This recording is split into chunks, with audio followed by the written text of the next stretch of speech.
Accounts Committee, where we'll be examining a report from the Auditor General. As is our custom, before we begin these hearings, we do say prayers, and I've asked Mr. Kenneth Bryan if he would lead us in prayers this morning. So I could just ask if we could all stand, please.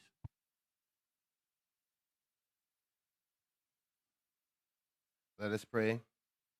Dear Heavenly Father, we first thank you for the opportunity to be here today in a free democracy, free from fear of speech and freedom of speech, as we examine this very important topic of our financial sustainability for future generations. May you bless our hearts, our minds, our souls, and our thoughts and our expertise to find the conclusions best suited for the good people of the Cayman Islands in our democratic duties as members and witnesses and technocrats to the Public Accounts Committee. We ask all of these things in your Son, Jesus Christ's name. Amen. Please be seated.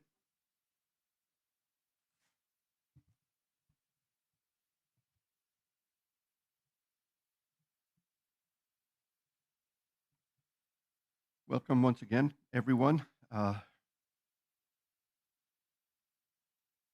declare this meeting quorate, and we have had apologies this morning from Mrs. Julie Hunter, who is, I understand, is off island.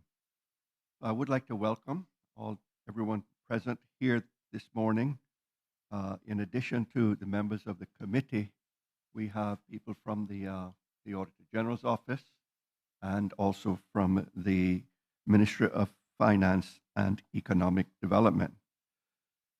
So welcome particularly to Mr. Patrick Smith, who is the country's new Auditor General, having taken up his post. I think it was on the 1st of July, right? Or 1st of June. Okay, so I'm delighted to welcome you to the committee, Mr. Smith, and look forward to a very fruitful and rewarding time with you and as we seek to fulfill our mandates and our roles as watchkeepers of the government. Also recognize Mrs. Angela Cullen, who is she is Deputy Auditor General in charge of the second segment, I think, of the work that they undertake value for money type audit reports, which this is one that we are looking at. And also welcome to two audit managers from her group, Mr. Gabriel Nakube and Mr. Michael Alexander. Welcome to you both this morning. And from the Ministry of Finance, we have with us Mr. Kenneth Jefferson, the Financial Secretary and Chief Officer from the Ministry. We have Mr. Matthew Tibbetts, the Accountant General. We also have Mr. Adolphus Laidlaw from the Economics and Statistics Office, and Mr. Lee Ramon from the Revenue Department of the Ministry of Finance. So welcome to you all this morning, and I'm sure that you will have a lot of information that you can enlighten us all in terms of the content of this report that we will examine this morning. So for the sake of the listening public, the report that we are holding this hearing on comes from the Auditor General's office. It was released in February 2025, entitled Improving Financial Accountability and Transparency, Long-Term Financial Sustainability. Very important topic, but this is the third and final report in a series that was undertaken by the Auditor General's office. It began several years ago. So at this point, I am going to invite the Auditor General to introduce the report to us this morning. Thank you, Mr. Chairman, and again, good morning. Also, good morning to the members of the Public Accounts Committee, officials from the Ministry of Finance, and the listening public. And Mr. Speaker, Mr. Chairman, thank you for the opportunity to open this debate, or wait, this hearing, I should say. Today, we are considering our report, Improving Financial Accountability and Transparency, Long-Term Financial Sustainability, which we published on the 26th of February, 2025. As you mentioned, Mr. Chairman, this is the third report in the series, The first report on budgeting was published in December 2020, and the second report on financial management and reporting was published in May 2021. This was the last report published by my predecessor, Sue Winspear, immediately before she departed in February of this year. The audit covered three main areas. One, risk to and cost pressures on long-term financial sustainability. Two, short and medium-term financial planning, monitoring, and reporting. And three, planning and reporting on long-term financial sustainability. Our audit focused on the Ministry of Finance and Economic Development, as it has a critical role in planning and reporting on the government and the entire public sector's finances. The entire public sector encompasses all ministries, portfolios, offices within the government, as well as all 26 statutory authorities and government companies, which we call SAGCs for short. The audit covered the 6 years between 2018 and 2023, but also considered budgets for the 2024 to 2025 period. When we refer to long term, we mean 5 years or more. I will now briefly summarize our findings in each of these three areas. I will start with risks to and challenges on financial long-term sustainability.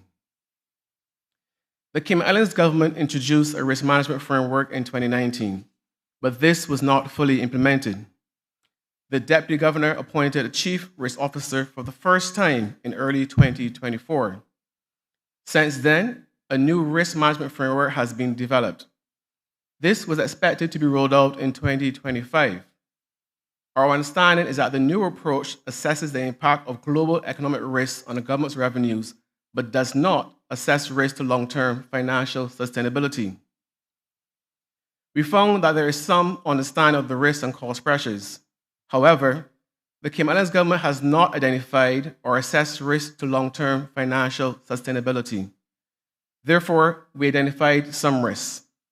I will now discuss some of these risks. The financial performance of the entire public sector was mixed over the 6 years between 2018 and 2023. There were annual surpluses in 4 years and deficits in 2 years during the COVID pandemic.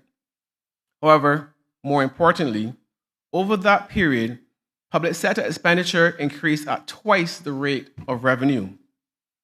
Expenditure increased by 51%, while revenue increased by 25%. This resulted in annual surpluses reducing significantly and is not sustainable in the long term. I am concerned that the Parliament and other decision makers may have incomplete information on the financial implications of legislations, policies, and strategies before approving them. Acts, policies, and strategies are developed for the longer term and can have significant cost implications. For example, harmonizing pay and conditions across the public sector has cost tens of millions of dollars, but this was not budgeted for. Government spending on healthcare, including funding to the Health Services Authority, increased by 74% over the 6 years to 2023.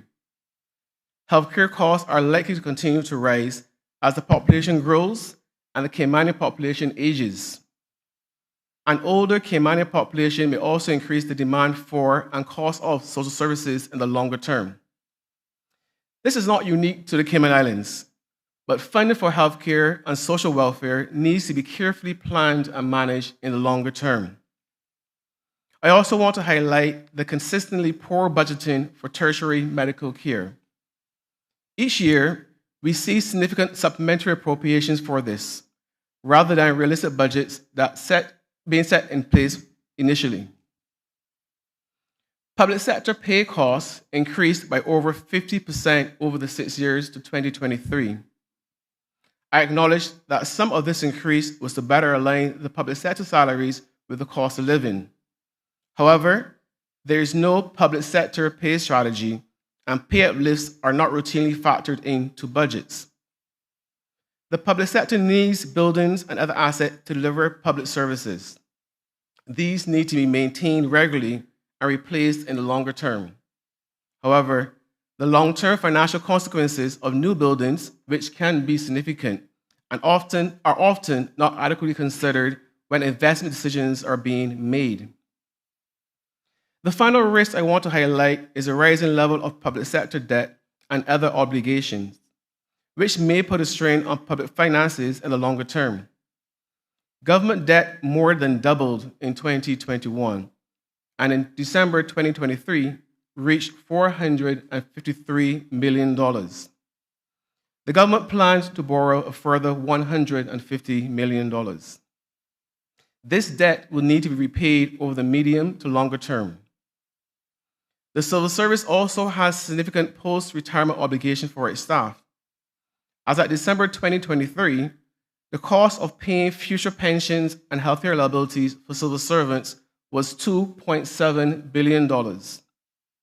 Some statutory authorities and government companies have similar terms and conditions for their staff, resulting in a further obligation of over $400 million.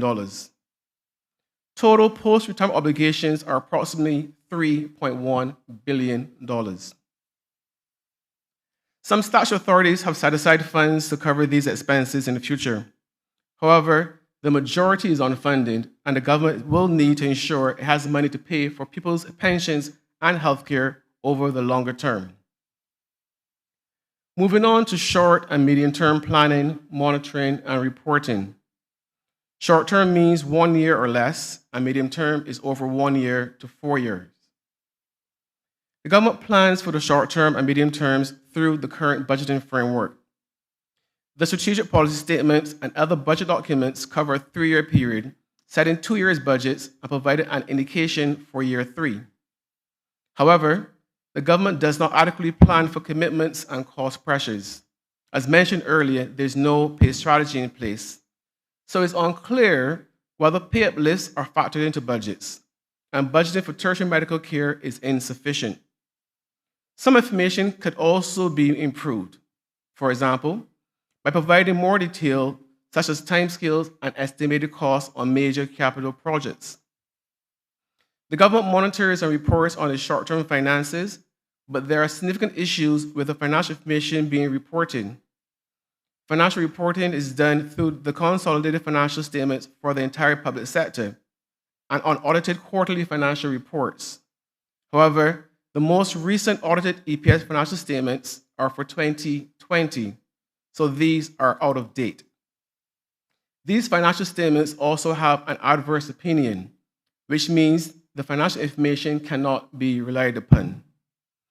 The quarterly finance reports prepared by the Ministry of Finance are tabled in the Parliament, but these are unaudited. Therefore, my office has not audited these numbers, so I cannot comment on the quality or accuracy of the financial information. Finally, concerning planning and reporting on the long-term financial sustainability. As I mentioned earlier, long-term refers to 5 years or more. Long-term financial planning can help assess the financial sustainability of government revenues, expenditure, and debt over a longer term. It can also aid discussion and decision-making about government policies and plans and the delivery of public services. The government does not plan for or report on its long-term financial sustainability. However, international accounting bodies and other agencies recommend that government do so. Many other countries do so, some forecasting up to 50 years ahead. As mentioned previously, it is unclear whether all decision makers are aware of the financial implications of legislation, policies, and strategies before approving them. These are long-term in nature, and most, if not all, will have cost implications.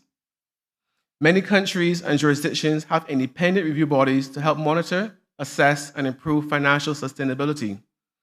This is not unique to large countries. For example, Bermuda and Jersey have independent review bodies to assess the credibility of long-term financial assumptions, projections, and risks.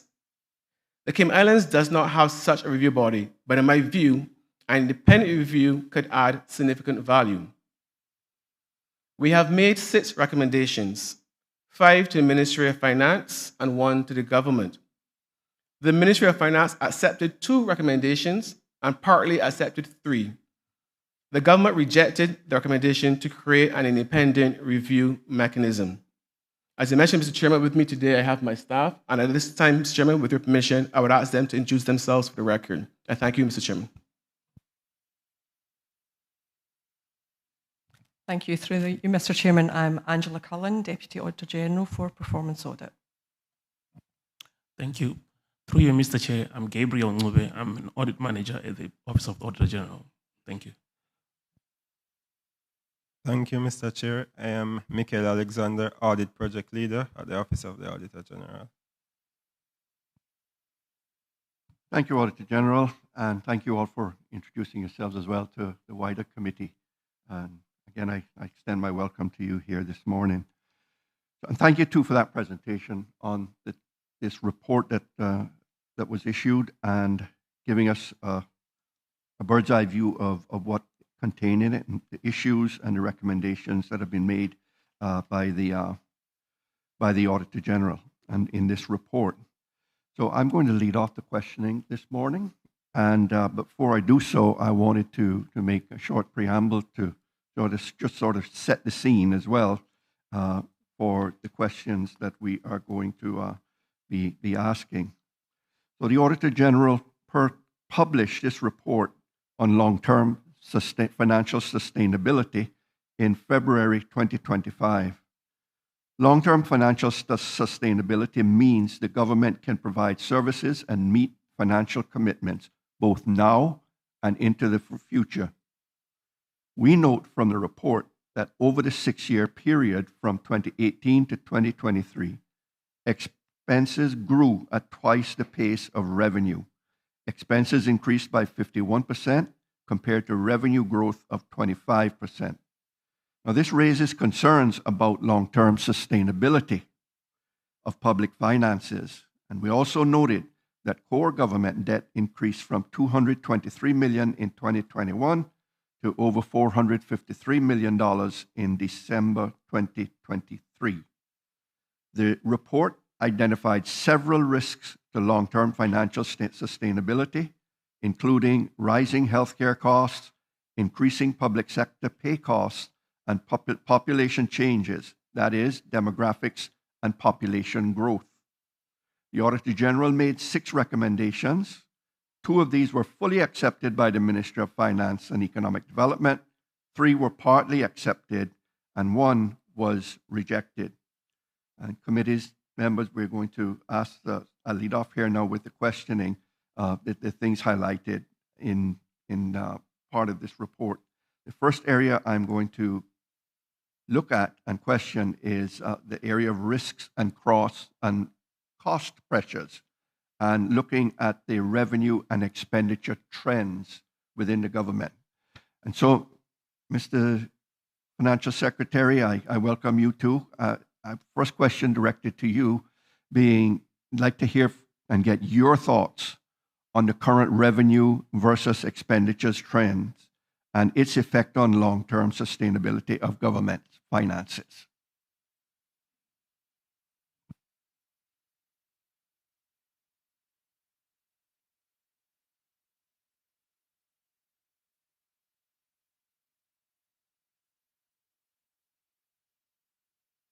Okay.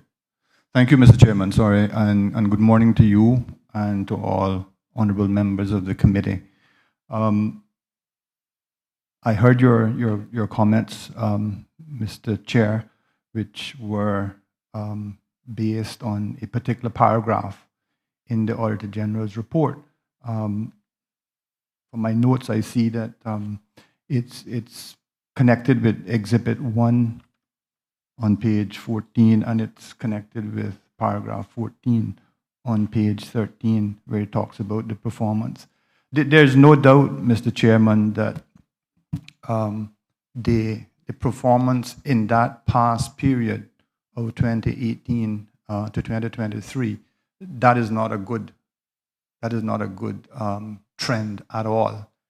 In fact, as you said, Mr. Chairman, these are referencing the entire public sector numbers and not central government numbers, but central government numbers are obviously the lion's share of the entire public sector numbers. And we see there, Mr. Chairman, in paragraph 14, where the operating expenditures have grown from almost $0.9 billion in 2018 to $1.3 billion in 2023. So that's the 51% number that the Auditor General referred to. In annual terms, that Mr. Chairman, is about 8.6% compounded every year to get you to that number in 2023. On the revenue side, revenues have grown, and the growth is a much less growth rate than the expenditures. That is undesirable, Mr. Chairman, where your expenses are growing faster than your than your revenues. And there will come a point in time, if those growth rates, if those trends were to continue, that we would break even and we would go into deficit. Had that trend from 2018 to 2023, had that continued exactly into 2024, Mr. Chairman, we would have had a deficit at the end of 2024. Fortunately, we didn't. We did not have a deficit at the end of 2024. We actually had a surplus. But the point that the Auditor General is making in the report is a valid one. We cannot have the level of expenditures rising faster than the rate of growth of revenues. So it is problematic. It's not something that we would want to, the government would want to sustain going forward. You could end up with a breach of the FFR, which is that you have to have a surplus. And so, Mr. Chairman, the obvious thought would be, well, the government needs to increase its revenues, and/or, the and would be better, lower its expenses. On the revenue side, Mr. Chairman, the revenue growth increases can actually come from existing revenue sources being increased. And in the course of 2025, the 1st of January 2025, Mr. Chairman, the financial services industry introduced fee increases, and those were estimated to give an additional $6 to $7 million in the course of 2025. Changes in connection with immigration fees, work permits, etc., were expected to give an additional $7.2 million this year and 2025. The bill to do that, Mr. Chairman, hasn't yet been approved. I'm told that Cabinet is expected to do that this month, and then it would come to the Parliament for approval.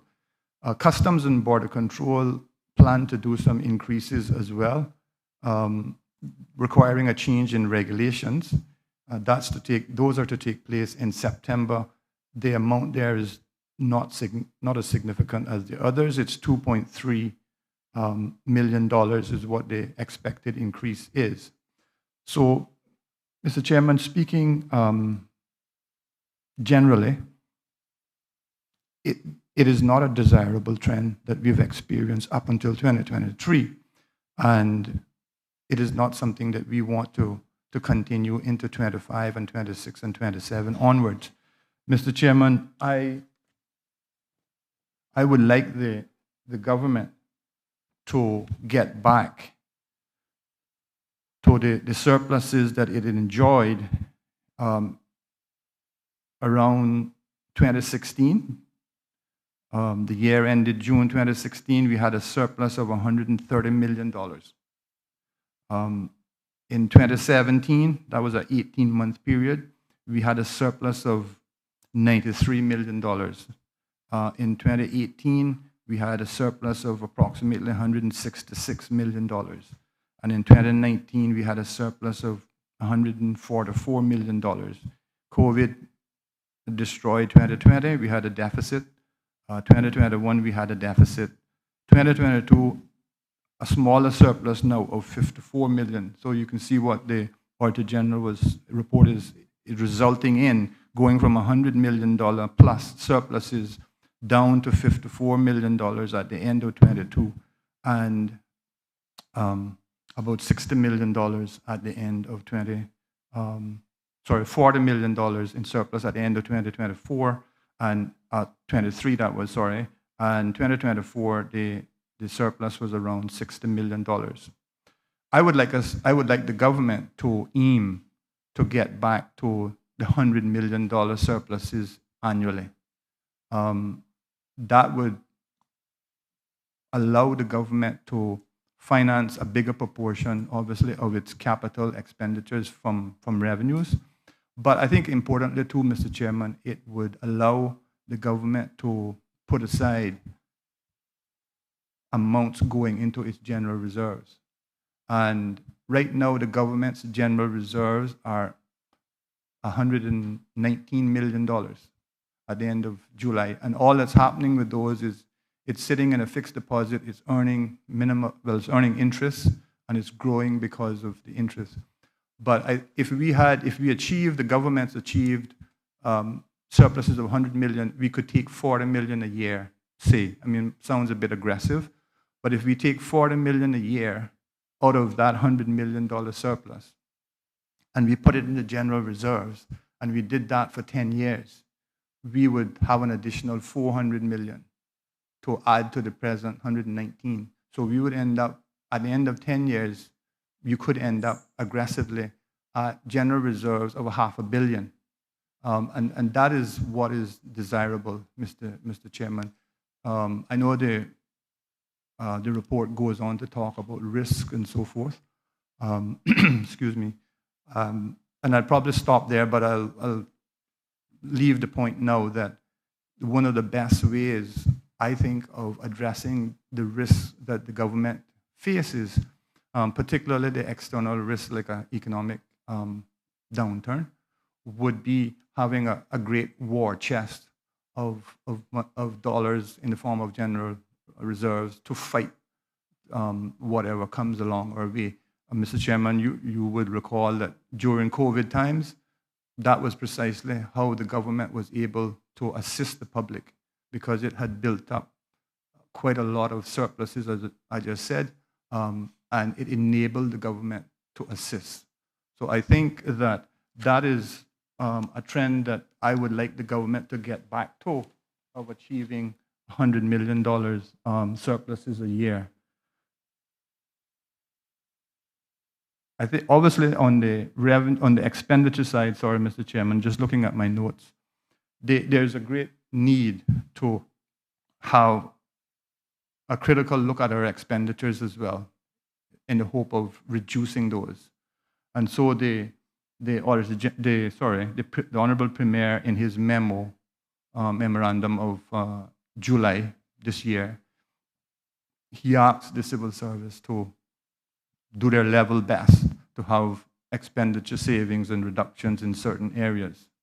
And the memorandum, this budget circular that has been issued, actually tells the civil service, issued for the 26 and 27 and 28 years, the budget circular tells the civil service to continue those reductions when achieved into those years' budgets. We shall see, Mr. Chairman. Right now, currently, this is straying a bit beyond the question, but I'm just giving information to the committee, which I hope is helpful. Right now, the submissions for the 26, 27, and 28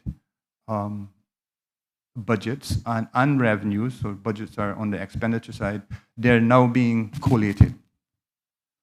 And so we will shortly, this month, we will get to a position where we will know if there is a surplus or a deficit in those years.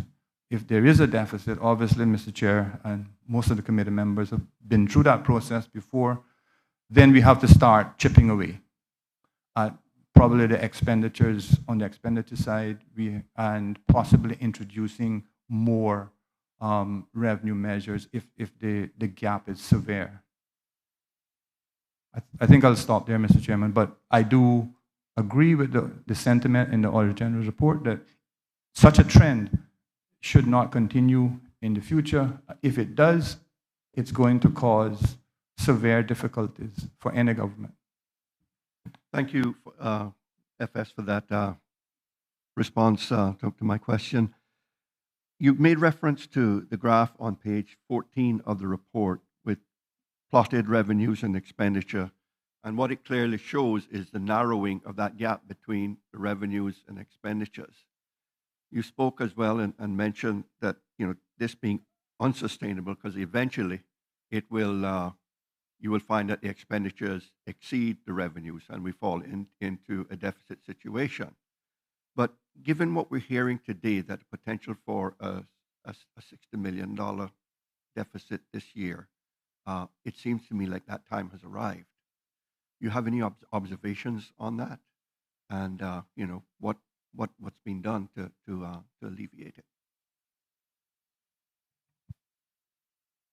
Thank you, Mr. Chairman.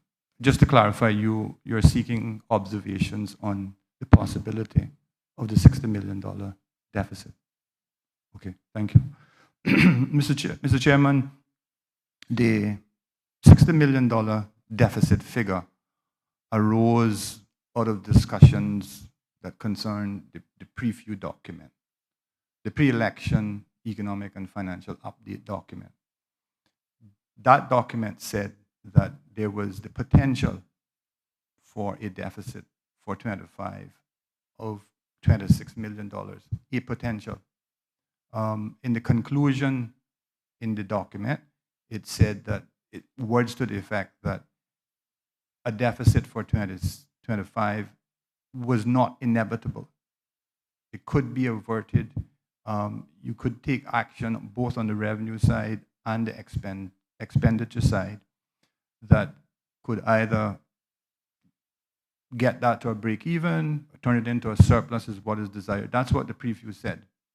That obviously was a heavily discussed document into the political arena at the time. And I would say to the committee and honorable members that in an attempt to keep it out of the political fray, there's a two-week window in which the preview document could have been signed. Could have been gazetted.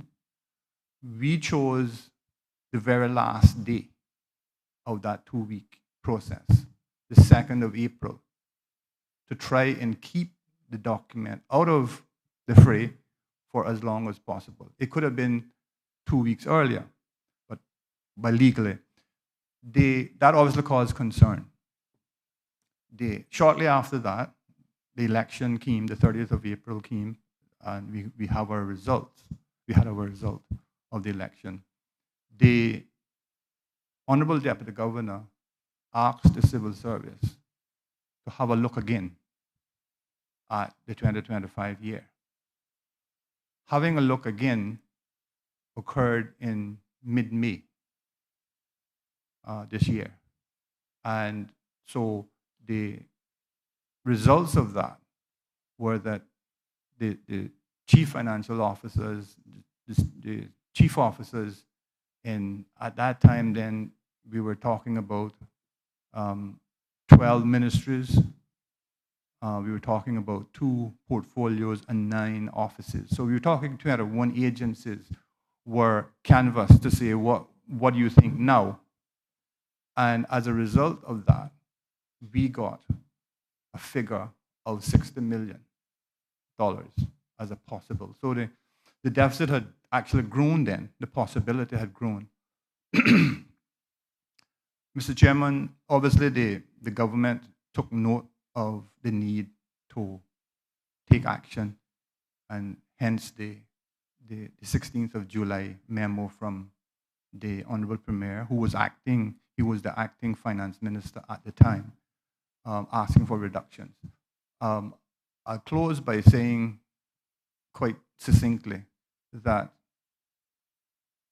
I do not believe, from what I see now, unless something goes completely haywire in the last 5 months of the year, I do not believe that we will have a $60 million deficit. I don't see that happening. Like I say, it's caveated on the basis of if things go awry in the last 5 months, well, they go awry. But I can't foresee, we don't see anything happening between the latest set of information, financial information that we have is the 7 months ended the 31st of July. We will shortly have the month of August. And that's probably we'll probably have that available to us next week. But for the first 7 months of this year, with the action that the Premier has taken, such as pausing recruitment for the rest of the year, really, unless it's really basic, really essential, recruitment. I know that the RCIPS desperately wants some additional staff and will probably come to Finance Committee this month, I believe, to get some additional resources, subject to change, of course, in terms of the timing. But the RCIPS wants additional resources, staff resources in particular. So I know that's coming forward.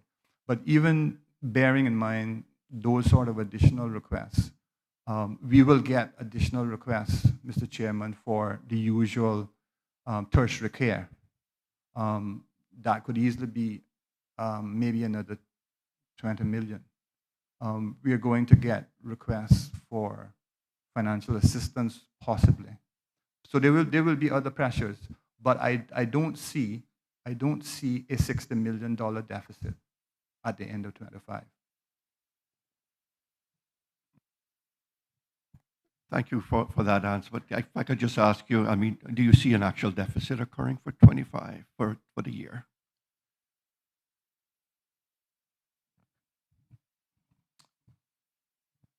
My honest answer, Mr. Chair, is that with the action taken, if you ask me, well, how do you assess the effect of what the Premier's memo has done? I couldn't do that today. I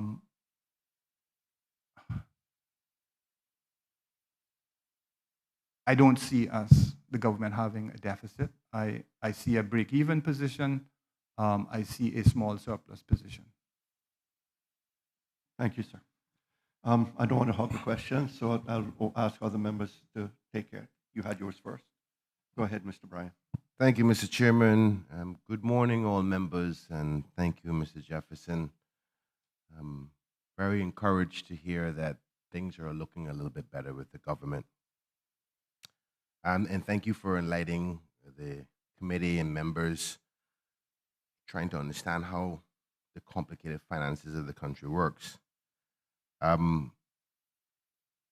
the report on page 52, paragraph 130, it speaks to your limitation as a ministry of being able to control the levers for change that may sometimes be needed. We know that over the last, I think it was within 20 years, that we decentralized the financing function in government. So it's not centralized, and you can only advise, you cannot control. And many of the expenditure concerns that you were highlighting just now, where you referred to the Premier sending out a memo of controlling spend or hiring freezes and so forth,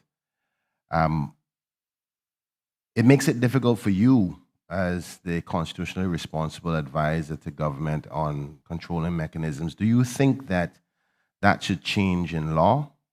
Because it seems that this is a common practice. This is not the first time we've been around this situation where advice, you give advice and basically you can send it to the ministries. The ministries don't really have to adhere to your direction, but yet still you're the one held accountable for the guidance from an FFR perspective, along with the government. How do you feel about that, and do you think the law should be changed?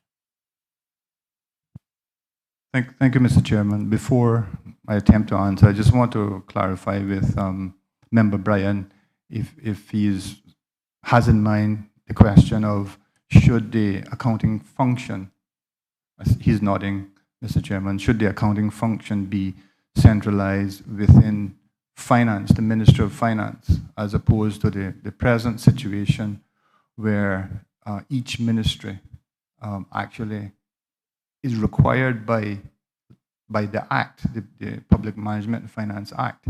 Each ministry, there's 10 at present, has to have a chief financial officer. They're not necessarily, there's some CFOs that cover two ministries. One person covers two ministries. Member Bryan, thank you for the question. It is a difficult one to answer now, to say if we centralized, we are going to be in a better position, etc. It's difficult to say a definitive yes to that. We've always, for a long time in the Ministry of Finance, we've always struggled with the frustration of CFOs in particular, and I'm not talking bad of my colleagues, CFOs in particular, they do not see the financial secretary as their boss. They do not see the financial secretary as their boss. They see their boss as the chief officer of their ministry or portfolio or office, and ultimately the deputy governor as their boss. An interim step, Mr. Chair, Member Bryan, would be that the chief officers could report to the financial secretary, but continue to have a relationship with the ministry's chief officer. Whether they're all on the same third floor or a different floor are practical questions, or they stay on their different floors, but we could try to see if that change made a difference. I apologize if it's vague and woolly, but that's the honest answer. We don't know for certain in advance. Through you, Mr. Chair. Thank you, Mr. Jefferson. I'll ask that question also to the DG when he comes along, because maybe from an authority in reporting, he may be able to opine further. I know it's quite difficult for you to opine because you're speaking on your colleagues. So let's move away from the operational expenses, which you've covered and enlightened the audience today quite adequately. You said about revenue opportunities, which is the other half of this equation of sustainability. From your perspective, we talked about either new revenue streams or current ones that can be increased or expanded. Do you have any recommendations to this committee that should be considered, or an idea of where we may go while we try to balance this equation of reducing expenses, but at the same time increasing revenue to cut down our debt and pay for all the rest of the things that we need to do for the country? Thank you, Member Bryan. Mr. Chairman, through you, I think the one area that does come to mind immediately would be the stamp duty regime. That is perhaps a promising area. Mr. Chairman, I do know that, as an example, if you give me a second.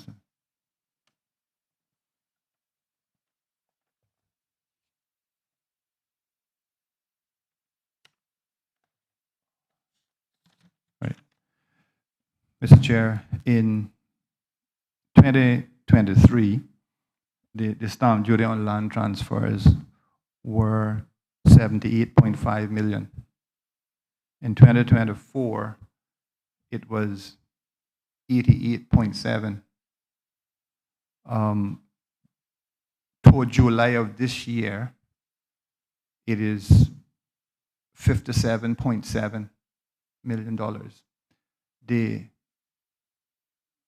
The reasonable expectation for the whole of this year could be something in the region of close to $90 million. I do know that this was an area that the government, the previous administration, planned to do something about. In fact, it was one of the revenue measures that they thought about. That measure was not actually implemented. I'm kind of reluctant to give the specific details. I certainly don't want to scare away real estate business at all. But I do know that the general idea was that there were certain areas within the islands that the standard rate of 7.5% could be increased. A past member of parliament, and current, said that in his view it could maybe go as high as 15 in certain selected areas. I don't think the past administration supported 15, but it certainly was open to it going higher. So I think that's one area, Member Brian. As I said earlier, the financial services industry has already introduced some measures that took effect on the 1st of January. So I think that they would be reluctant to do any further changes to that area. I think the most promising would be the stamp duty regime, and I know that the Lands and Survey Department has a scheme in mind, has a proposal in mind to change the regime. And one possibility, for example, Mr. Chairman, under that scheme is for Caymanians to pay a lower rate of duty than the current 7.5%. So you're introducing now a nationality regime into the stamp duty regime. So I do know that is a possibility, and that to me is the most fruitful area for the revenues. Thank you, Mr. Jefferson. Mr. Chairman, I know that other members want to ask some other questions, so I'm just going to quickly wrap up just with two minor ones as per what the Secretary said. I know you were unable to further clarify about the past administration and this discussion of potential duty waiver increases because you wouldn't have been at the caucus level. But just for confirmation, it was rejected. That's why it didn't happen. Could you say whether the current administration is considering that as a revenue stream now in light of SPS coming up soon? Sorry, thank you, Mr. Chair. Just to clarify, Member Brian, did you say import duties? The duties on land transactions, the increase on certain areas in Cayman, which you refer to as a potential new revenue stream. Yes, sir. Thank you, Member Brian. I haven't got any, feedback that it is actively considering that or not. I haven't got that feedback, so I can't say yes or no. All I can say is that there is a proposal from the Lands and Survey Department to change the regime, and I do believe that the current administration is aware of such a proposal. I do not further believe that it has gone to caucuses yet. So that's an initial stage that it would have to go through to get approval. So I can't answer that for certain. with a yes or a no that they're for it or against it. I think it's something that they obviously will consider and debate it and go back and forth, and a majority view will prevail. Thank you, Mr. Jefferson. Thank you, Mr. Chairman. Good morning. Thank you, Mr. Chairman. FS, thank you very much for your comments so far. I want to go back to issue with regards to projections. I've had a concern for many years, and you might have heard me say this publicly as well, that I'm of the firm belief that we have a problem as a country with making accurate projections with regards to our finances, the country's finances.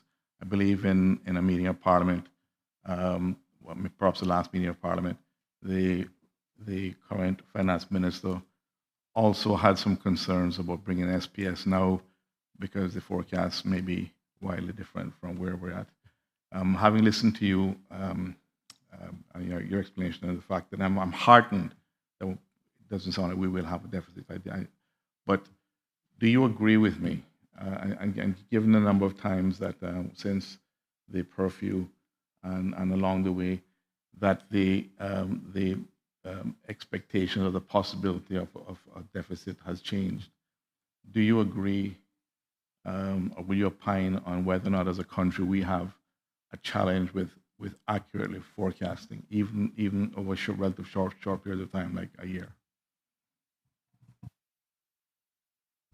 Thank you, Member Tatum, and through you, Mr. Chairman. There's no doubt about it, Mr. Chair, that perhaps we can put it down to human nature. There is an almost inherent desire for or by heads of department to understate their revenues.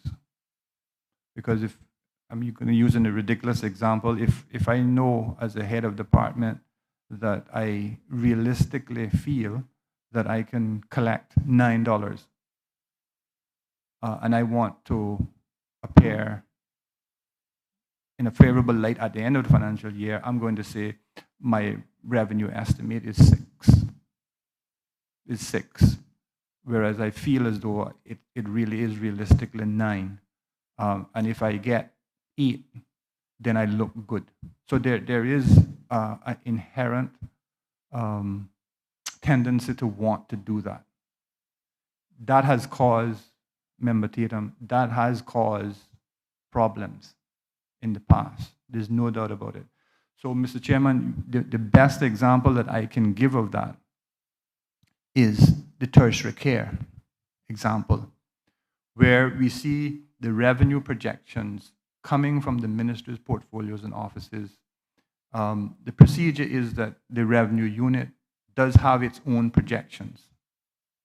So Mr. Ramon is the director of that unit.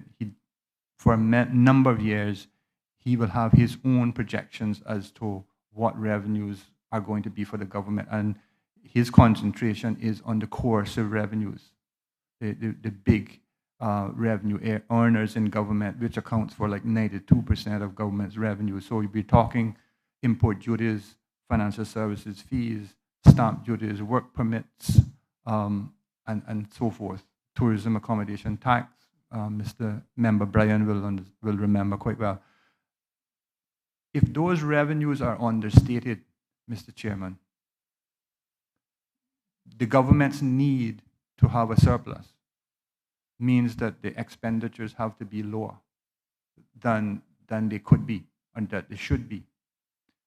The result of that is you get an individually significant expenditure appropriation, like tertiary care at local and overseas institutions for those in need, given the budget code of NGS 55, meaning non-governmental supplier 55, referring to all of the different healthcare. That, Mr. Chairman, in this 2025 budget, that was stated at $15 million. Whereas the reality is that in 2024, that was in the region of 57, or I have the number, I could give you the precise number. But the consequence of that then is that your revenues can be understated, your expenses are understated in order to arrive at a surplus. And then you get through, and then once the year starts, the revenues perform better than those projections. And you take care of the expenditure side by having supplementaries.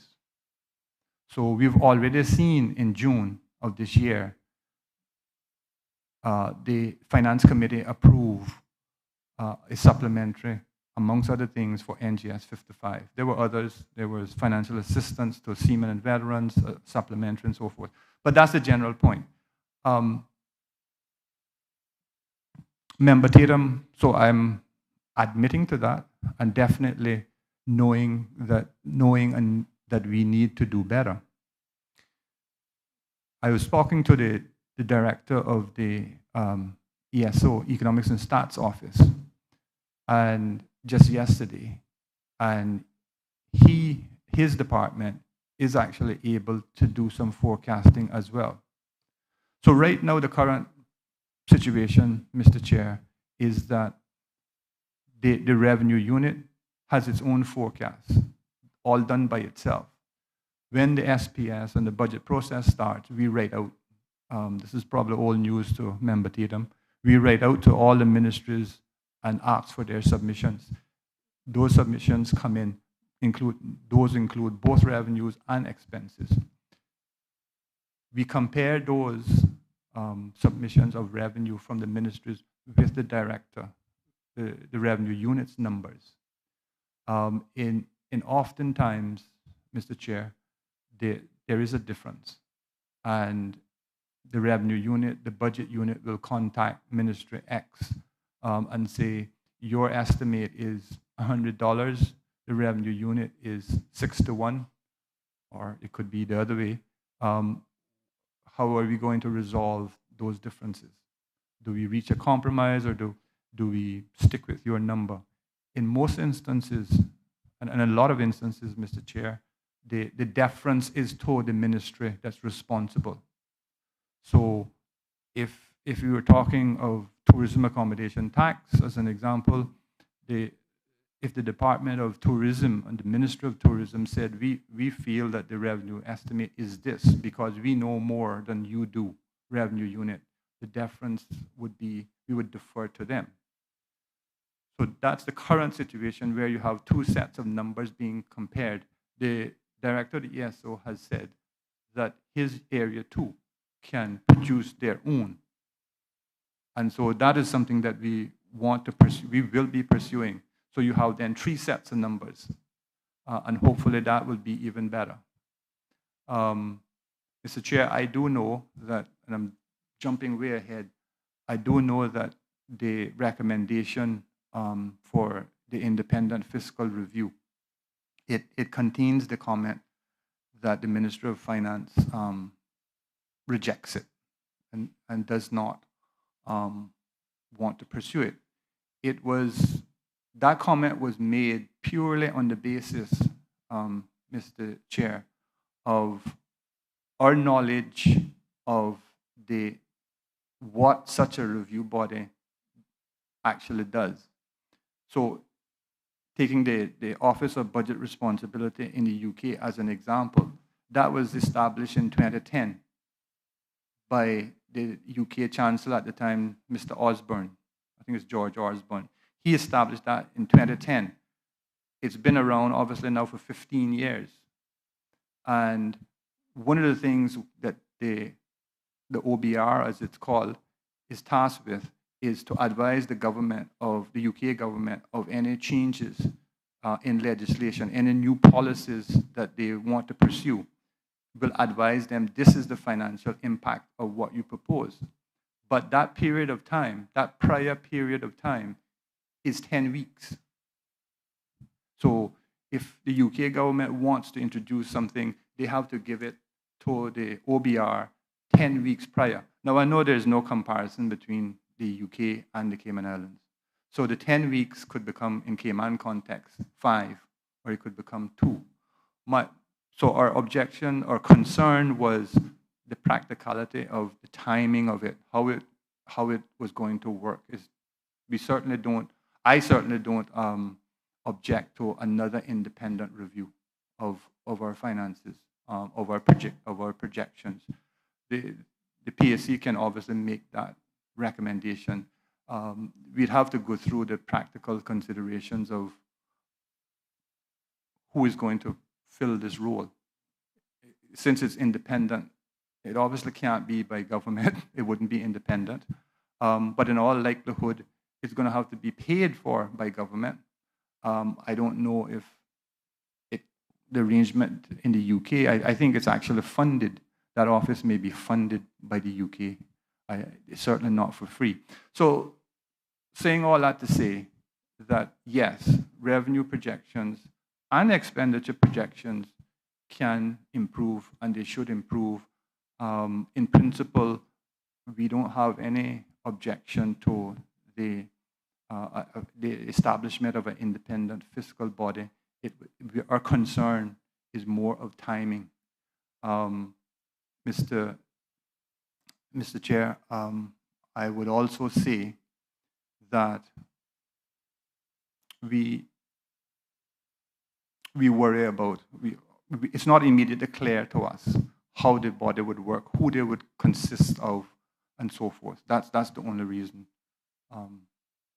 Sorry, I had a slip of memory there as well. I wanted to make an additional point where we talk about the deference of deferring to a ministry of any ministry for their input into revenue estimates in particular, but it's also expenses estimates.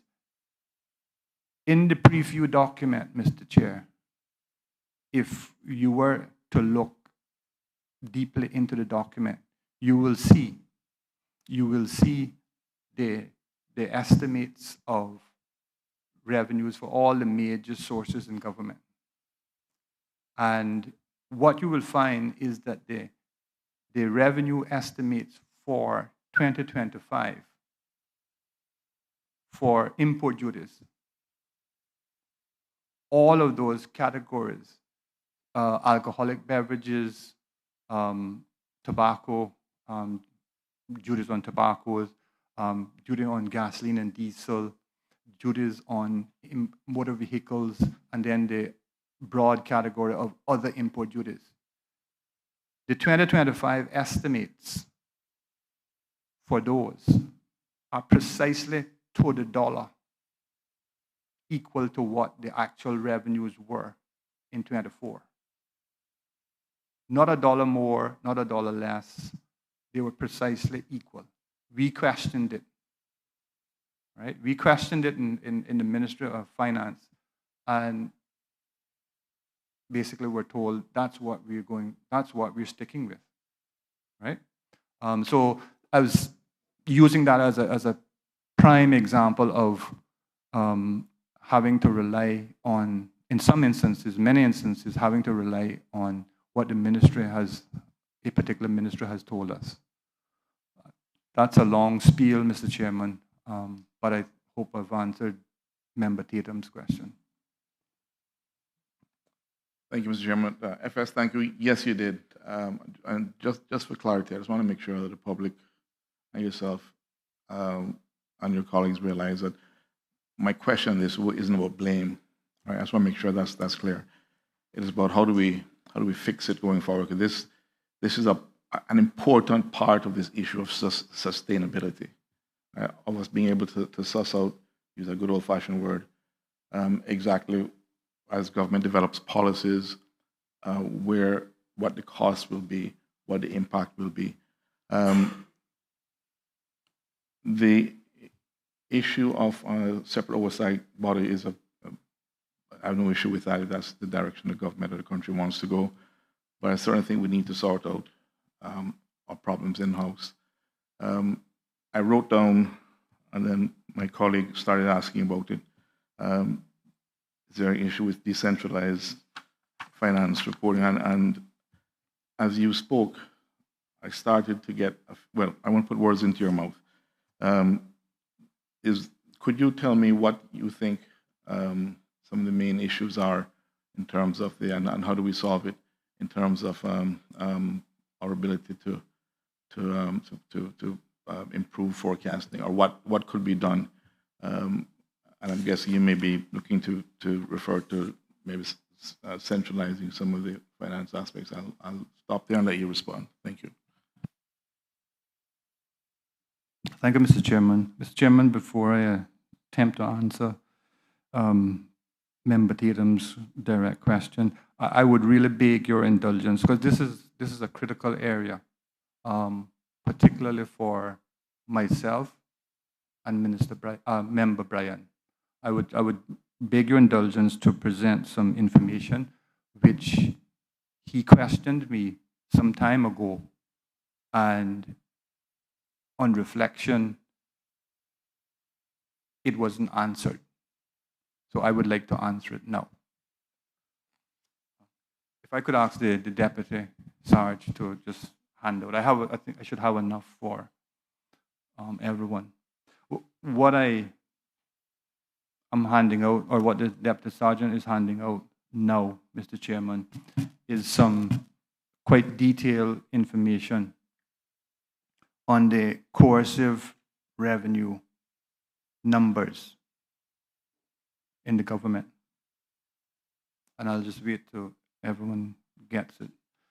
So I've actually printed the column letters and the row numbers, etc. The column J are the preview projections.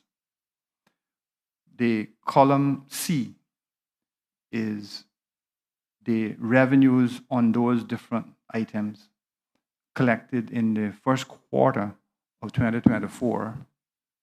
Column E is the actual revenues in 2025's first quarter, January to the 31st of March, and what the expectations were for those individual numbers as per the original 2025 budget, which was compiled in November, December 2023.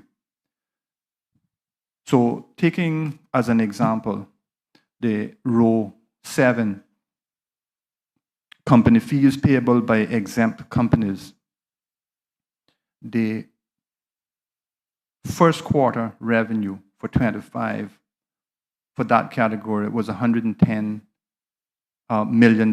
These numbers here, we need to add 3 zeros on to the end when we're thinking of them. So $110 million. The budget expectation per the original 25 budget for company fees, exempt companies, was $79 million. And so that gave a variance between what the original budget expectation was and what we actually achieved in the first quarter. So that's a $31 million variance in column H for that item. Now, Member Bryan's original position was, can you tell me if the fantastic results this is my recollection, can you tell me if the fantastic results in the first quarter of 2025 were included in your preview numbers? Because it's an incredible number.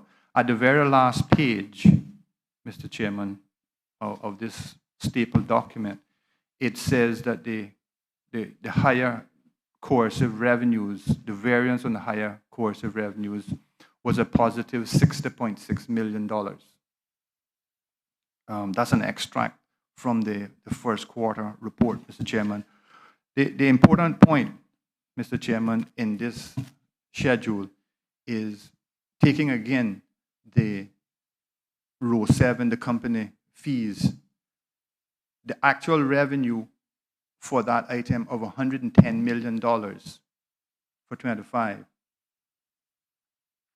Compare that to column J, which is the preview number.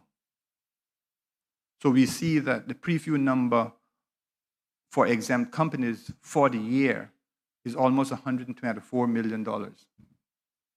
So it does include the $110 million in the first quarter of this year. And so we go down the line, Mr. Chair. The financial services fees have obviously done quite well. So that category collected by the General Registry was $200.4 million in the first quarter. The preview projection for that entire lot was 216.7.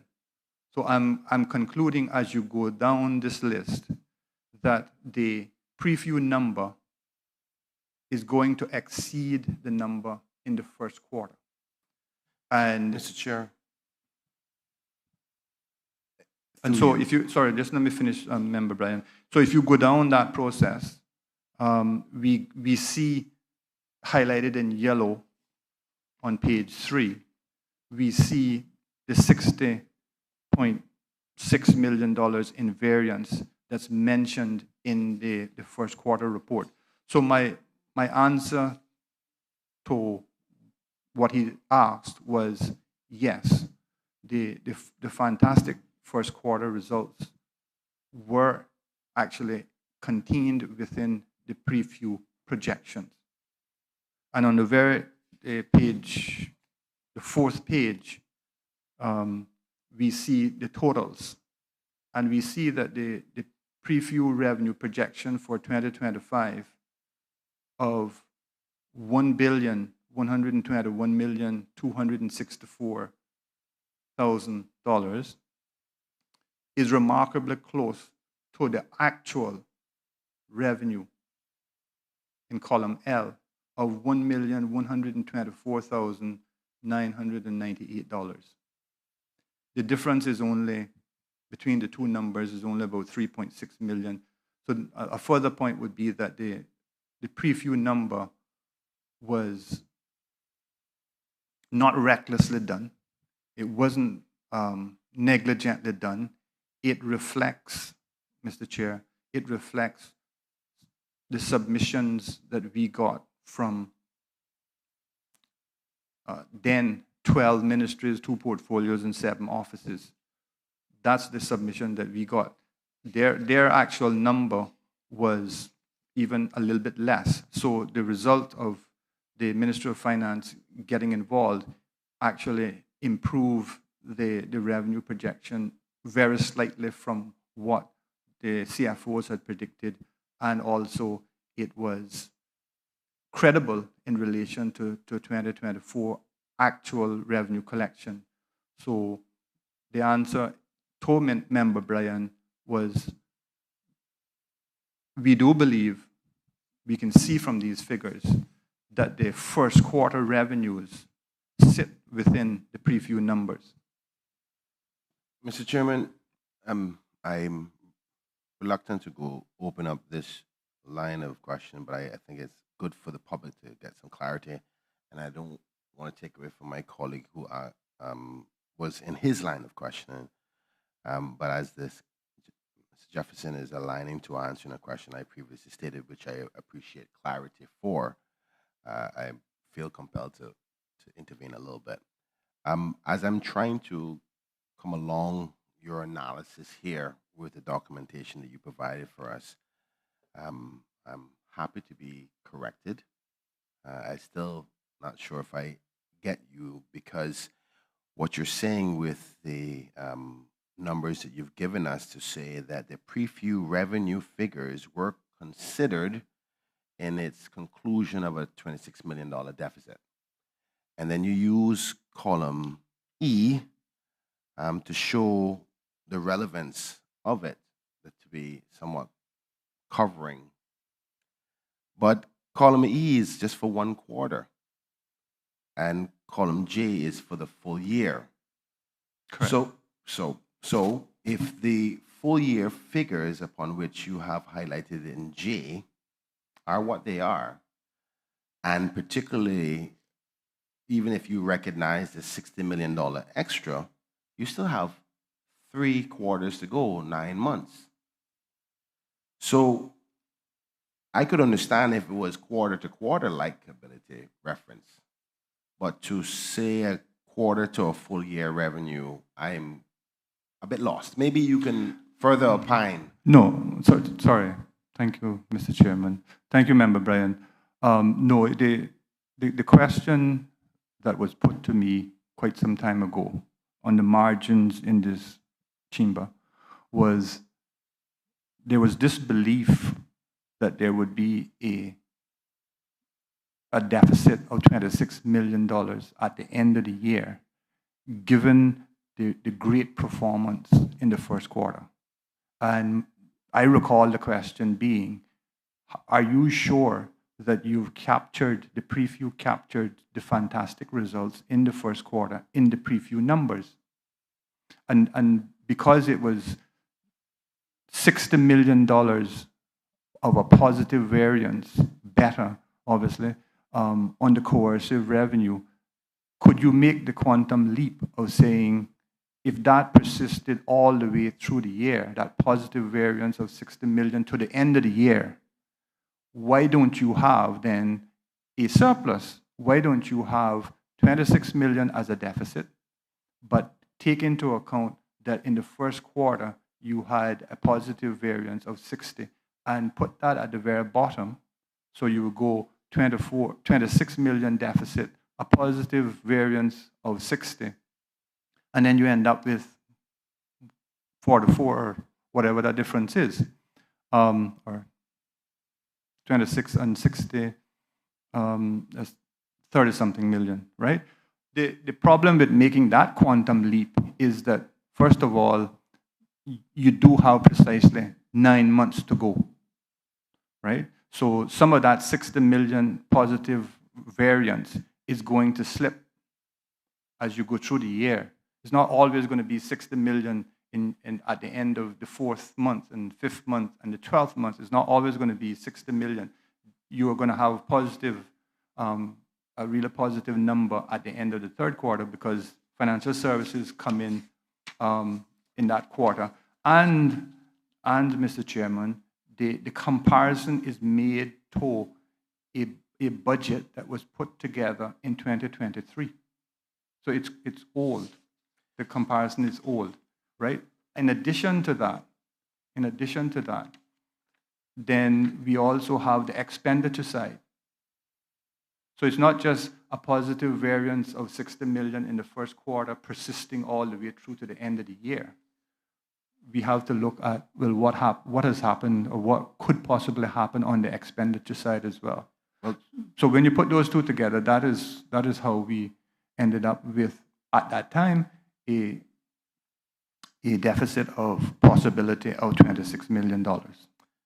Mr. Chairman, I think it may not be fruitful for time for me to further expand on this, but I'm going to say that I'm not sure if I'm in agreement with you. But the good news about time is, as long as the Lord don't come before the end of the year, the actuals will be able to be better analyzed as to whether the projections were off or not. And ultimately, my colleague was asking about the projections.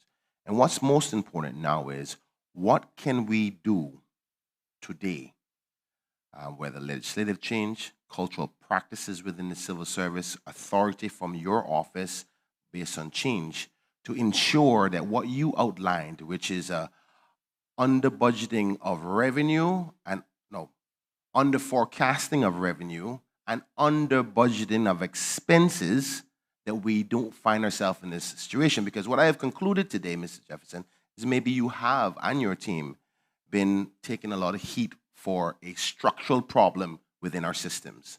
And therefore, I ask the first question is, what authority do you have to control the information that you get, which ultimately produces something that cannot even be relied on in this honorable house?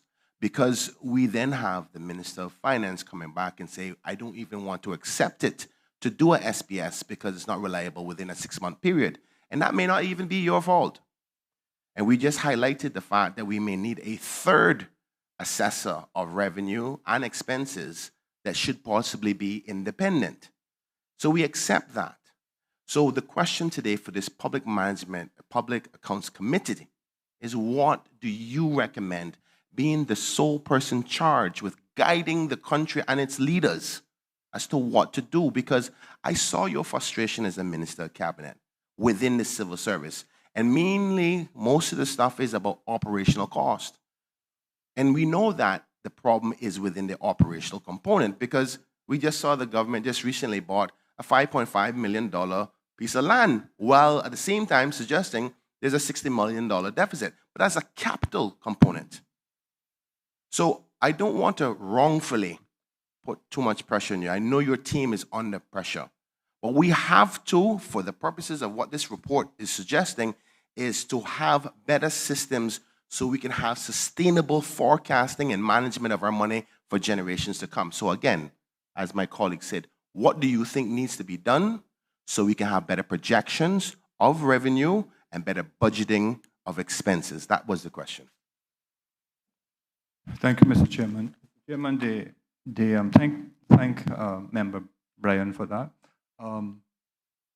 The most practical way immediately forward is, what comes to my mind is these differences of revenue forecasting, expenditure forecasting that we have in mind. The most practical way forward is for us to report these to the DG's office, the Deputy Governor's office, as the leader of the civil service and someone who the CFOs and the chief officers see as their leader, to report for finance, to report the differences that we come about and we disagree with, to report that to the Deputy Governor in the hope that, in the knowledge that he would intervene and chat to individual ministries and portfolios to try to get an agreed position. That's the most immediate practical way forward. Mr. Chairman, I close by asking this part, which is the political side, because I don't think that the civil service are alone in taking the blame for a lot of this. And I am here to inform the public. That's what this committee is about. So, in a practical sense, is this factual? That sometimes, even if the chief officer may want a particular outcome or try to be responsible in the projections, that the ultimate figure upon which is concluded for the budgeting of expense or the projections or revenue is dealt with the political arm, which would be the minister responsible for that area. Would that be fair? Thank you, Mr. Chair. I think, Mr. Chair, my experience has been that generally, and in the vast majority of times, the ministers, they don't, in my knowledge, they don't tend to override the dollar figure submissions too much. I don't have any evidence at all of a minister contradicting a projection that's submitted and asks for and obtain a different revenue or expenditure number. I'm not aware of any such evidence, so I can't really answer the question either way. So with that assumption, would we assume then it's solely on the civil service side of things then, that we are getting these flawed, if I dare say, projections and figures that are causing these problems that we're having, that we're talking about? Mr. Chair, thank you. I would agree with that, perhaps 75%. Mr. Chair. Mr. Tatum, go ahead. Thank you, Mr. Chair. And FS, thanks again. I will close this particular thing by saying my takeaways from what you said is, outside of any independent body perhaps being needed, the conversation with the DG, I think, is a good idea and should be taken up. I hope it is. I heard you to say that conversations with the ESO, was it, in terms of assisting? I think that's also a positive move. And then the other thing that I think should be considered is improving that link between the CFOs and yourself. I will leave that alone, and I'll move on to the last thing I had on this, which is I want to agree with you, sir, about the need for a war chest. Whilst I wasn't elected, but you know obviously that I worked in the Premier's office under Sir Alden. I was a part of the government caucus, so I know what the conversations were. I know what the concern of the caucus and the elected members at the time of being able to be prepared, having gone through the 2008 recession, not wanting a situation like that to occur again, wanting to make sure that we did a couple of things, one of which was to put aside money, right? Expecting the possibility of a recession. Nobody expected a pandemic, but as you rightly said, thankfully that was the case. We closed down the country and there was money there.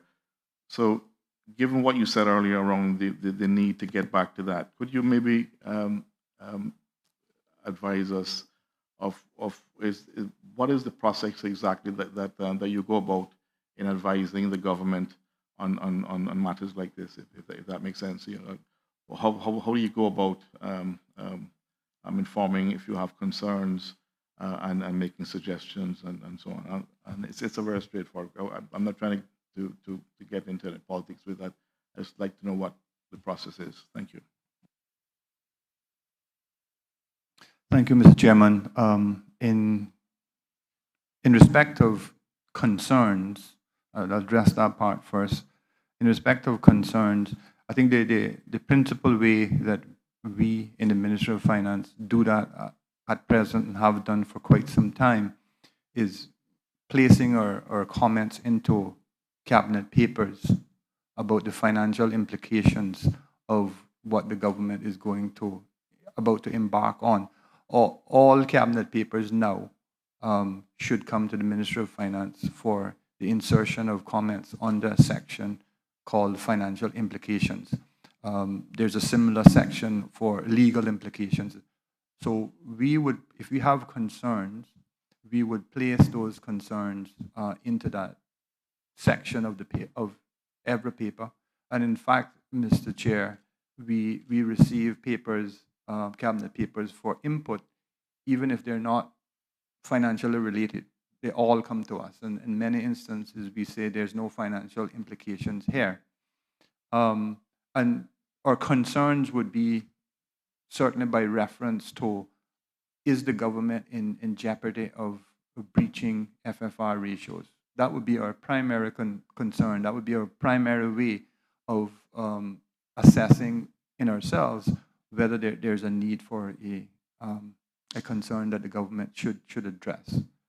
In terms of advice, Mr. Chair, obviously the best way of giving our advice would be to our minister, the Minister for Finance. And so where we talked about the increasing the general reserves of the country, we would advise that through a cabinet paper drafted for the minister, for him to take to cabinet as to, we need to put aside X dollars,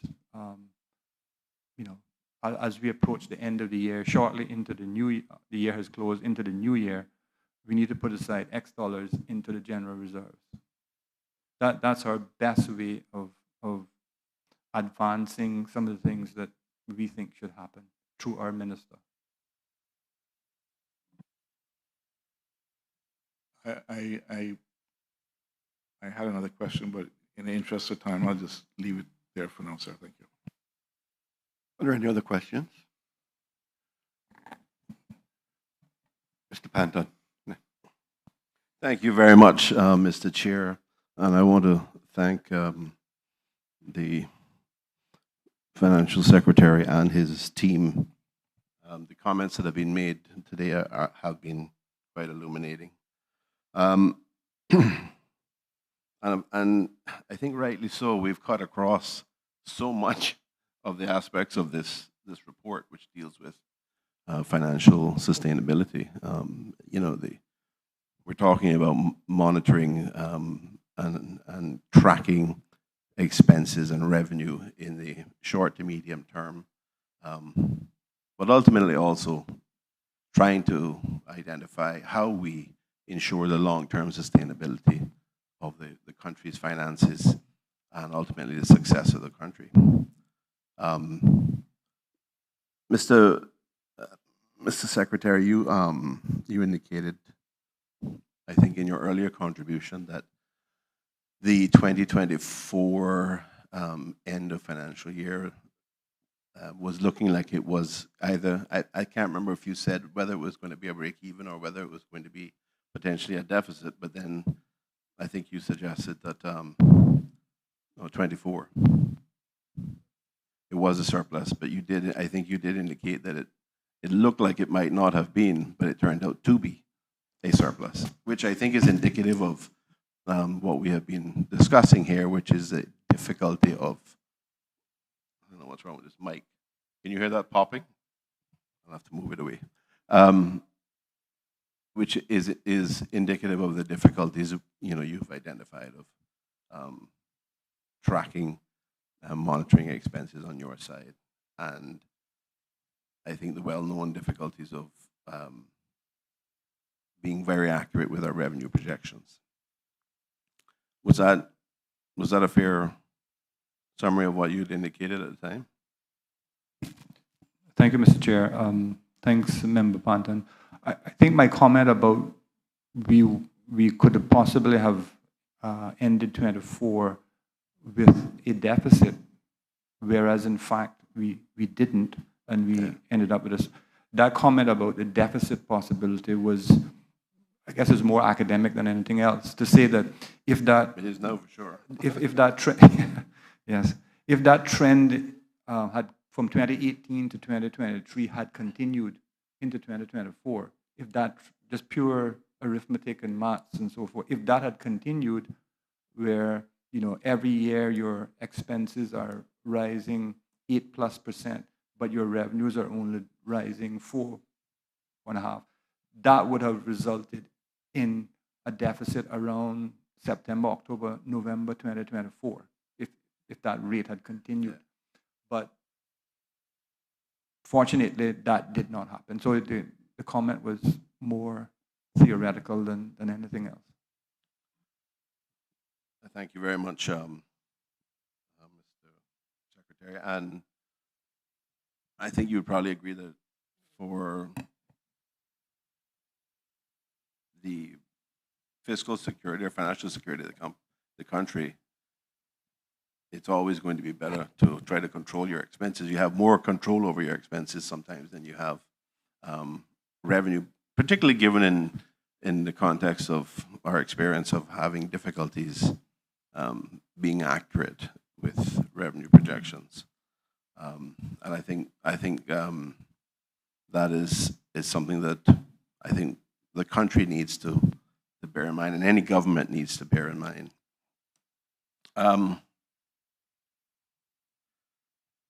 In terms of I think you had a reference to revenue measures based on a question from a colleague, and that was a question along the lines of what suggestions you have, and you talked about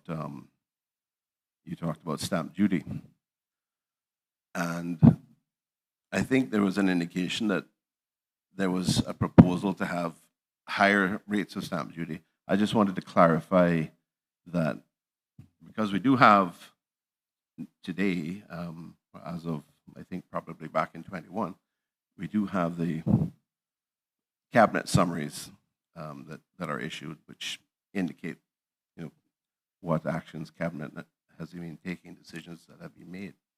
So the public would have an idea. I just wanted you to be able to clarify for us whether that was making a distinction between stamp duty that was paid for Caymanians or by Caymanians versus non-Caymanians. Are you able to say that? Sorry, Mr. Chairman, just to clarify, the previous decision you're talking about, Mr. Panton, is that correct? Yes.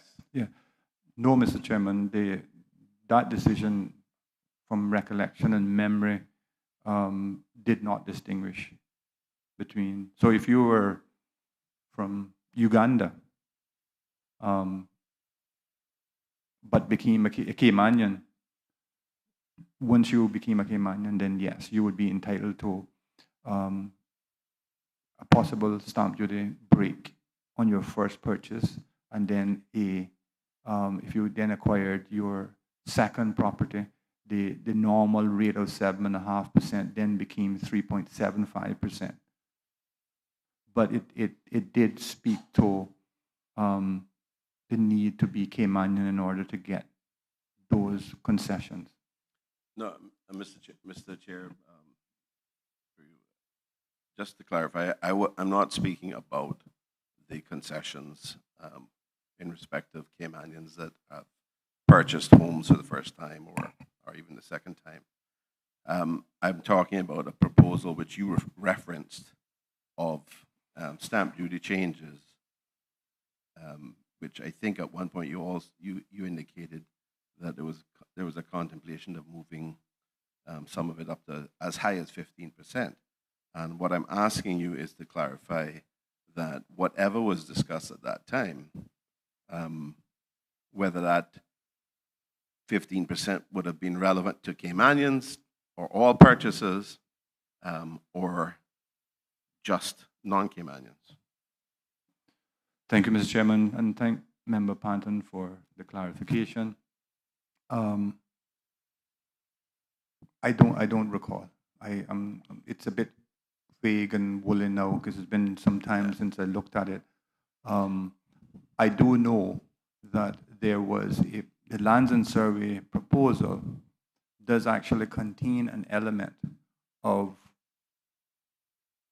Caymanians paying a stamp duty rate, whether it was their 10th purchase or their 11th purchase or their 7th purchase, they would pay a rate that was lower than the present 7.5, regardless of the number of purchases that they made once they were Caymanian. Mr. Chairman, I believe Member Panton is referring to the proposal in Land Survey. I believe the most recent consideration was in regards to over a certain threshold, the rate would change versus under that threshold, it would be the 7.5. I believe that's what the member is asking.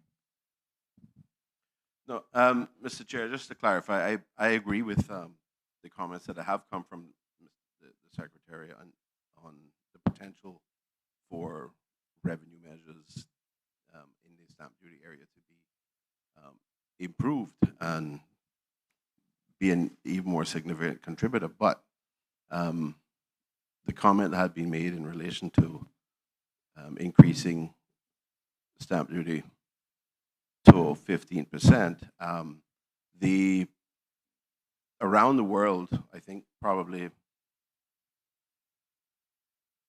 post-COVID, let's say, during COVID and post-COVID, countries have recognized that one issue that has arisen has been, a housing crisis, and one of the policy levers that exist is to differentiate on stamp duty between, or property tax between locals versus non-locals, and I thought that's what you were alluding to when you mentioned the 15%, or the contemplation of going up to 15%. If that's not the case, then that's fine. Thank you, Mr. Chair. And I unless I have the proposal in front of me, which I don't, I can't say yes or no to that. I simply don't recall.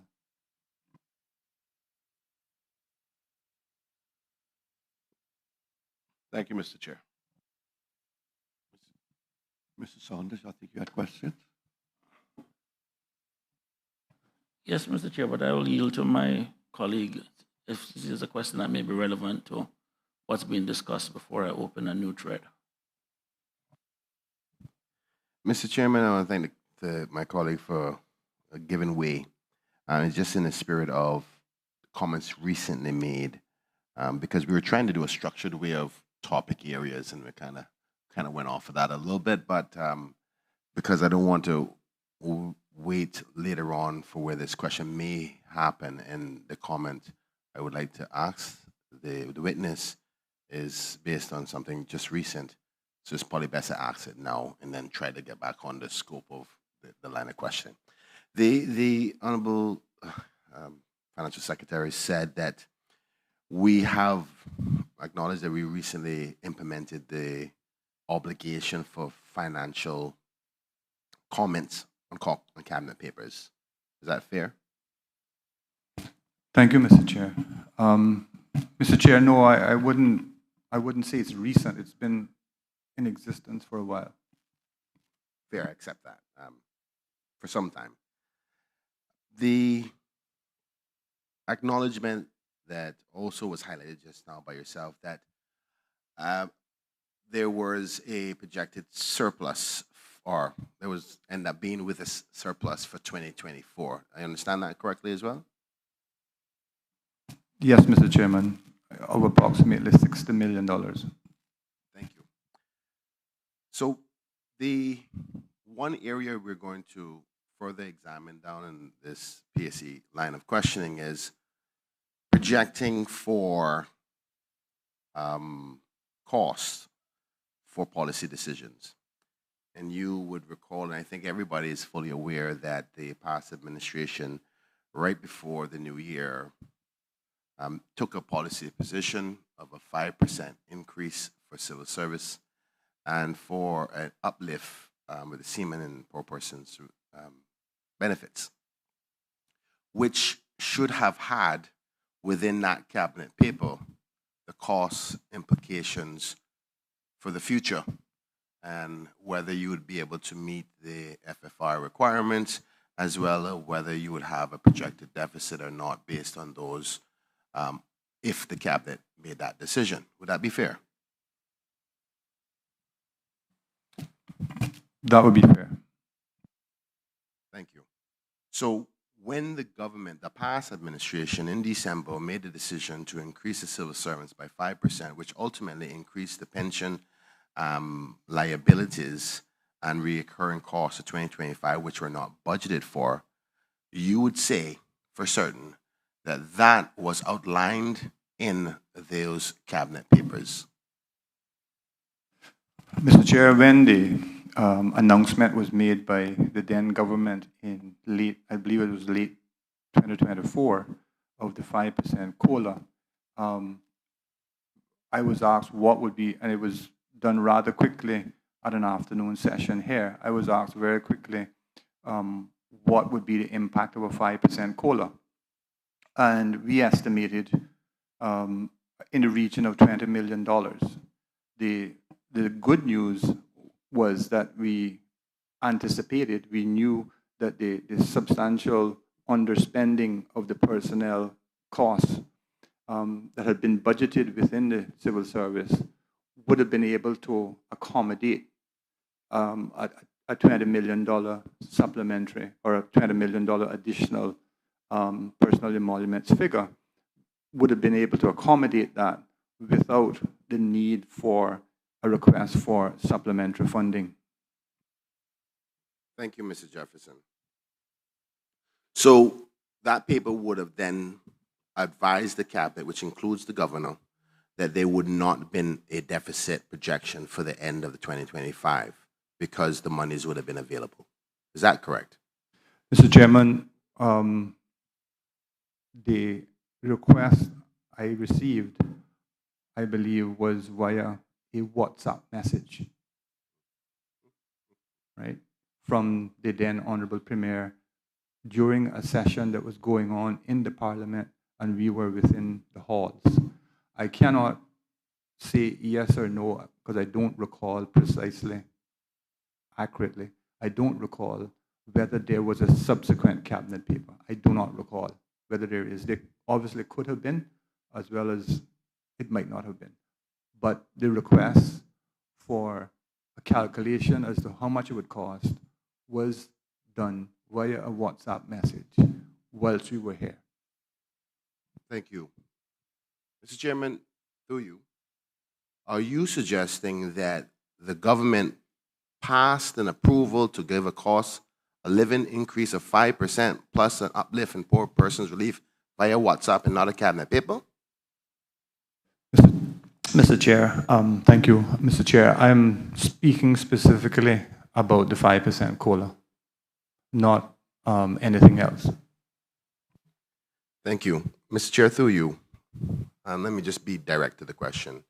Was there a cabinet paper approved for the 5%? And in that 5% cabinet paper approval, which had to be done, was there cost implications for future costs for 2025 in it from your ministry saying that if you implement this, there would not be a deficit for 2025 or there would be a deficit?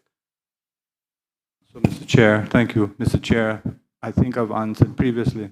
There are many cabinet papers that pass through the Ministry of Finance in the course of a year.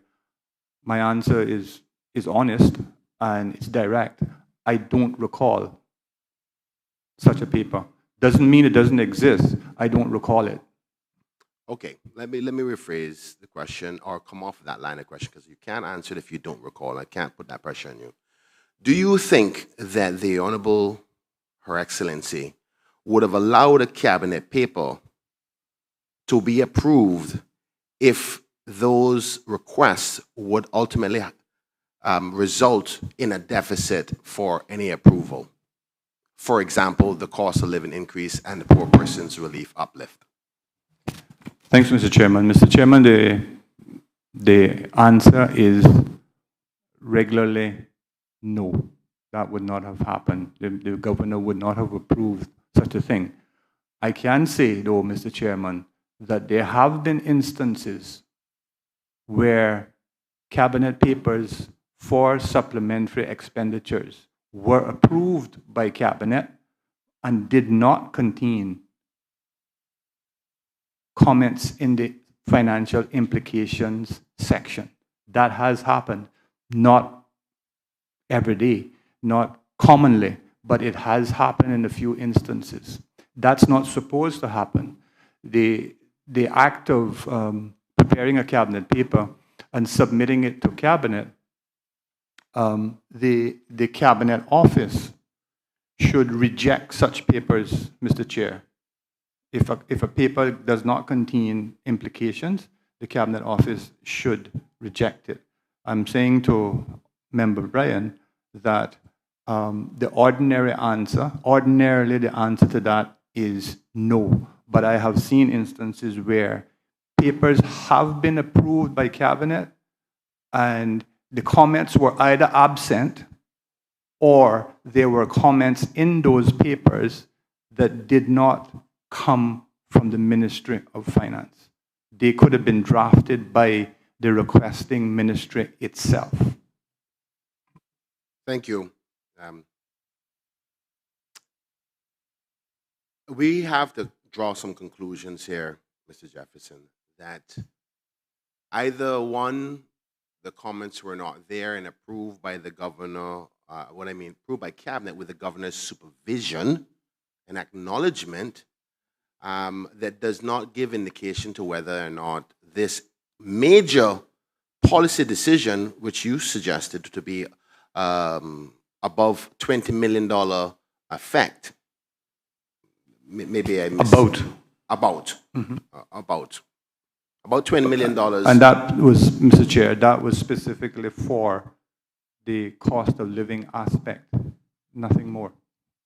Thank you for clarity on that. So let's just do the cost of living, because that's the bulk of things, right? The poor person's relief upon which the government at that day made that policy decision is probably a quarter of that, just hypothetical figure. So let's just deal with the cost of living.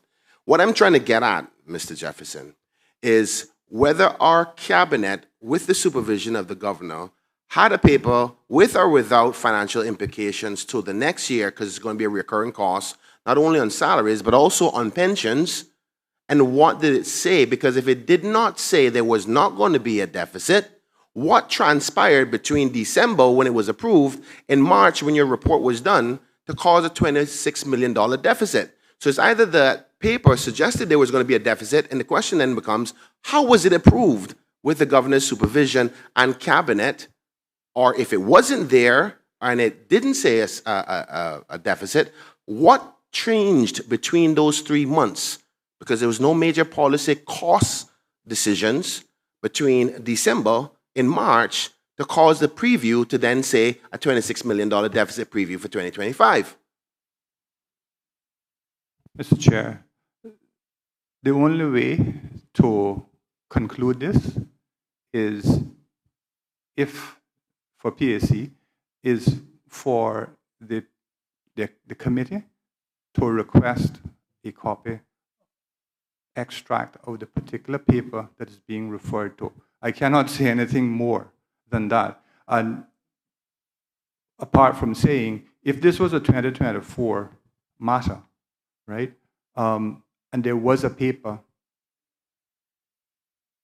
I can't see how that paper would make the necessarily quantum leap at that time to necessarily talk about. It would be too early to talk about the impact at the end of 2025. But the definitive way forward would be to request the paper to see if it is forthcoming to answer all these questions, and to see whether the response is yes, you can have a copy of the paper or not.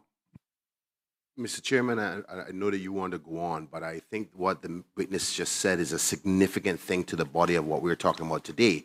He just said that he could not possibly see that paper, and clarify if I got it wrong, that a decision like that, they would be unable to estimate the effects of that policy decision all the way up to the end of 2025. That's the foundation upon which we're here today.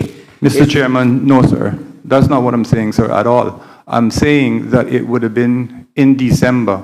It would have been quite early in December 2024 for us, not even into 2025 as yet, to say that the deficit, or to make a projection at the end of 2024. We said our answer to the WhatsApp query was the approximate cost of implementing this is in the region of $20 million.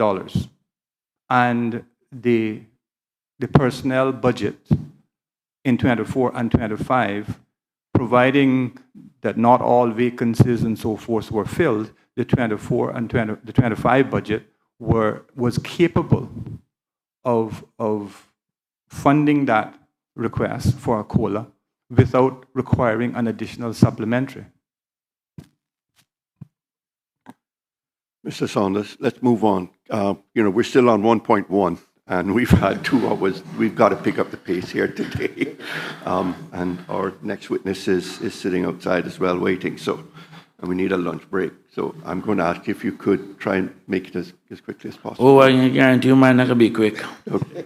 So if you want to do your lunch break now, you can take a lunch break, because mine is not going to be quick.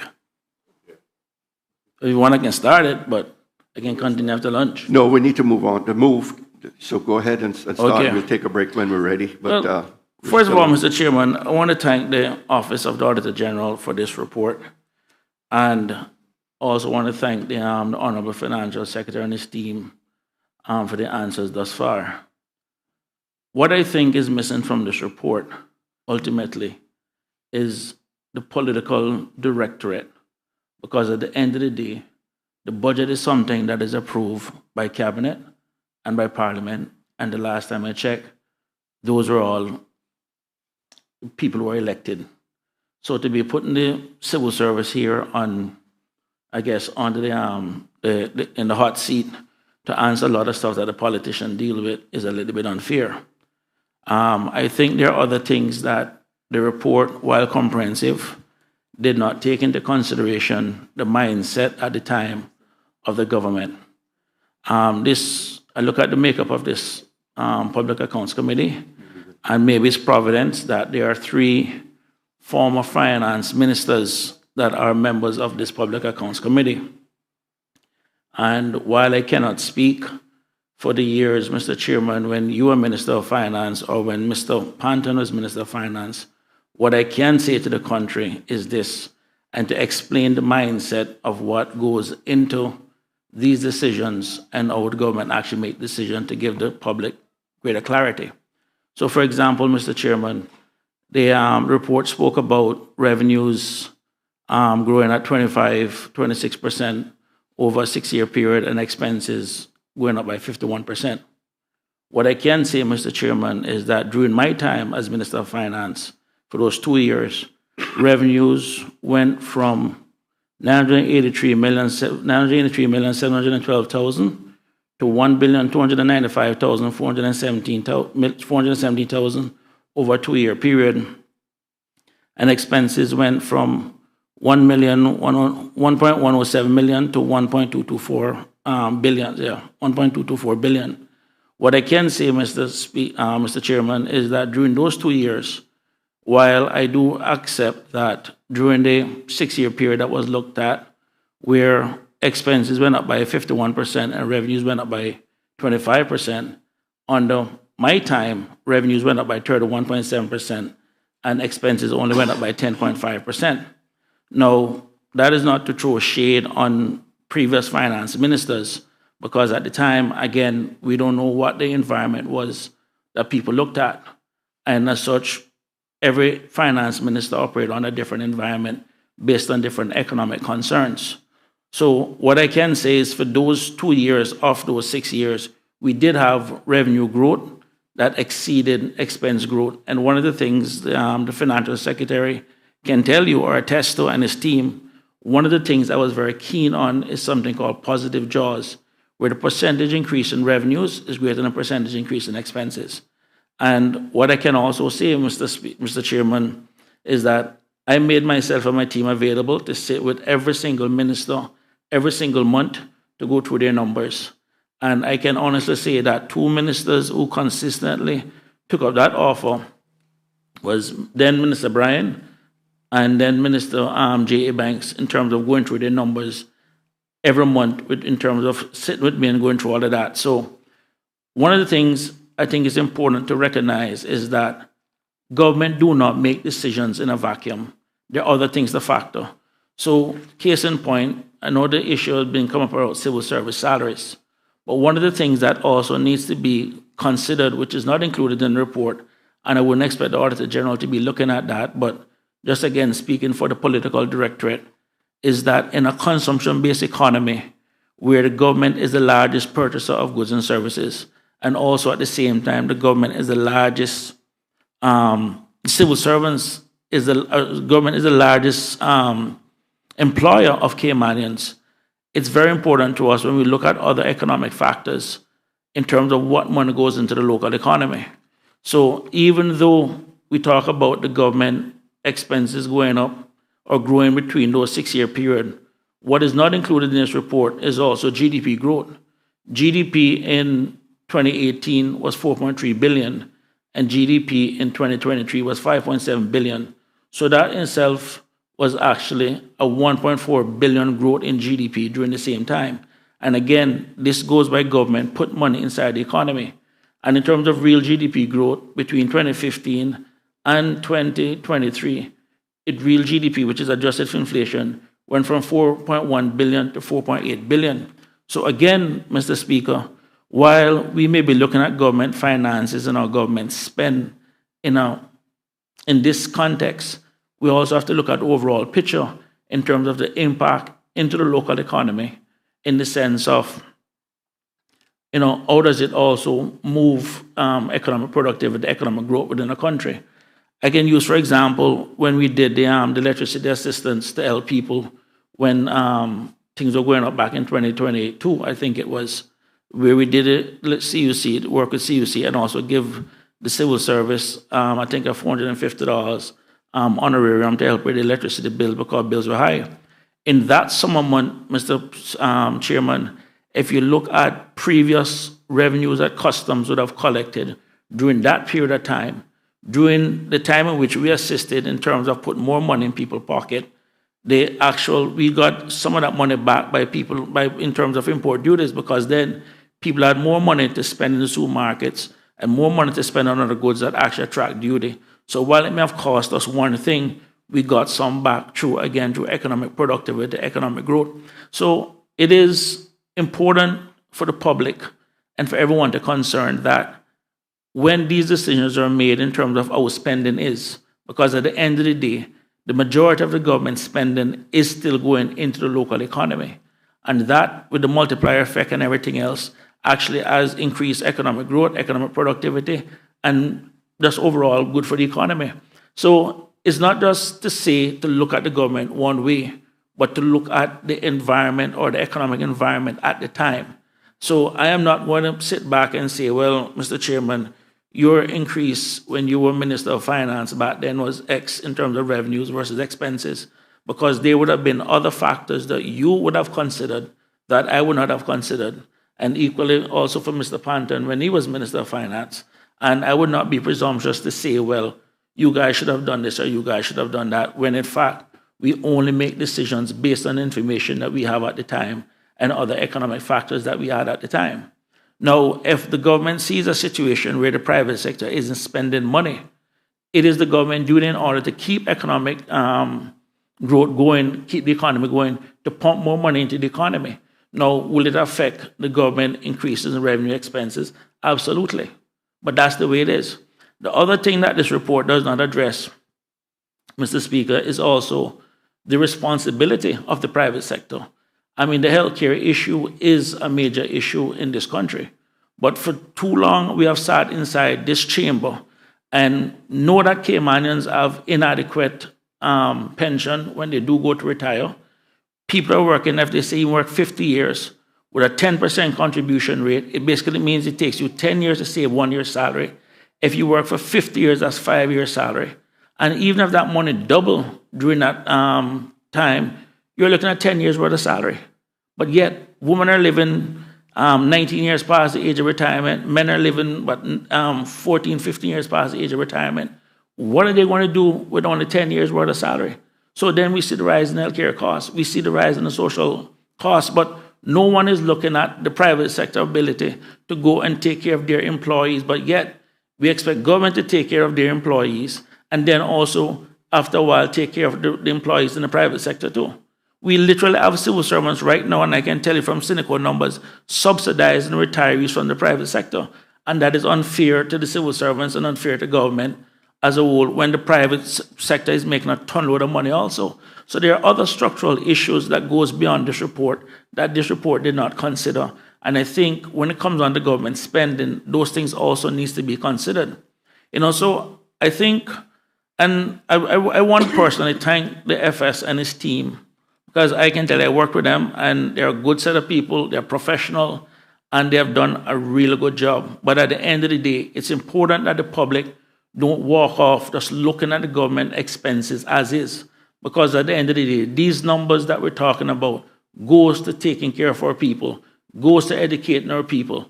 This is exactly what it is. And ultimately, it's not as if though the government is out there sending this money overseas.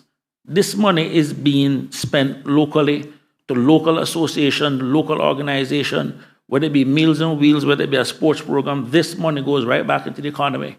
So people need to understand that when you talk about cutting government expenses, this also includes, you're talking about cutting possibly civil service headcount or civil service salaries, cutting costs that government has to the public in terms of providing health care, cutting costs in terms of education.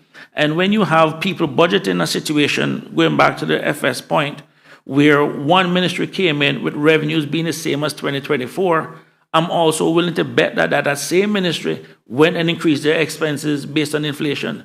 So if they're going to keep the revenue flat and the expenses are going to increase based on inflation, what you think is going to happen? Exactly what we have here today. So there is a certain amount of discipline that needs to go in the process. But Mr. Chairman, I will tell you, the discipline starts in this chamber with elected members, because at the end of the day, whatever assumptions is given by the chief officers or the financial secretary, It is still a political directorate that needs to accept it. And once we come down here and accept it, then we own it.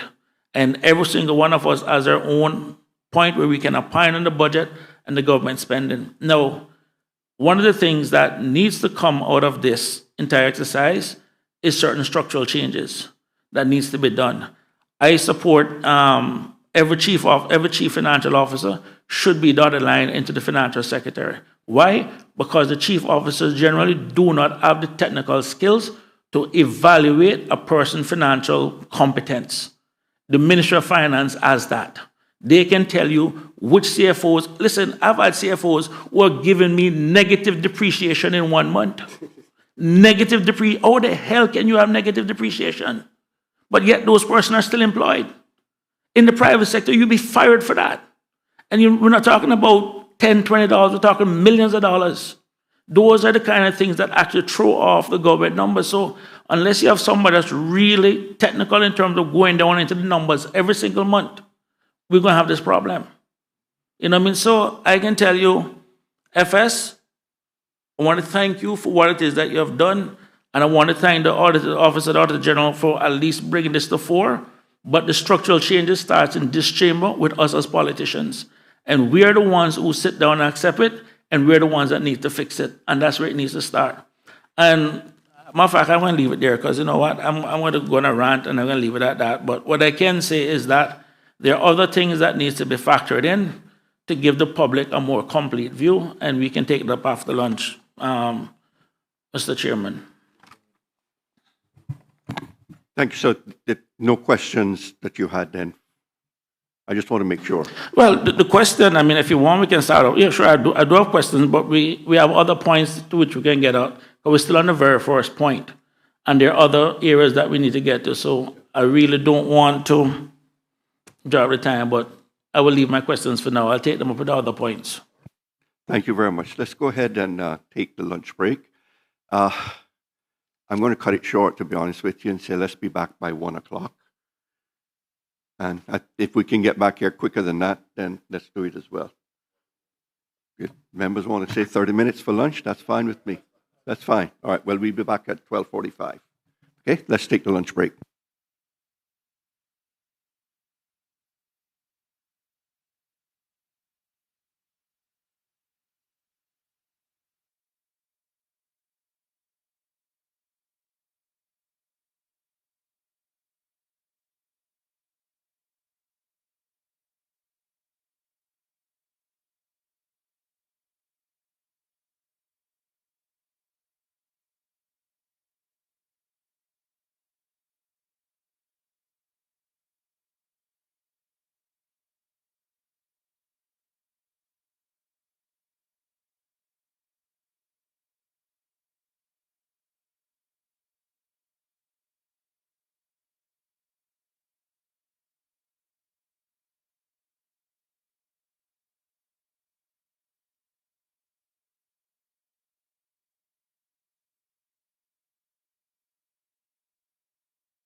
evaluate where we are and how we might move things along.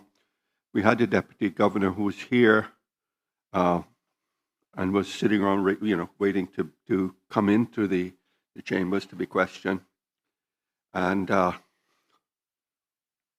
thought, since the questioning of the Financial Secretary really taken a lot longer than we originally anticipated, that what we would do is take the Deputy Governor's testimony first and allow the Financial Secretary to take his seat where he normally would be as part of the committee.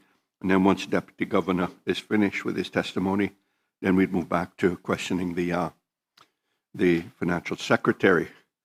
But as it is, the Deputy Governor has left the precincts. I understand he went to have some lunch.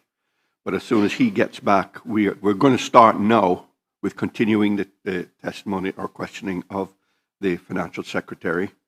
And when the Deputy Governor gets back here, we will find a convenient time or convenient place to pause the Financial Secretary's testimony and take the testimony of the Deputy Governor.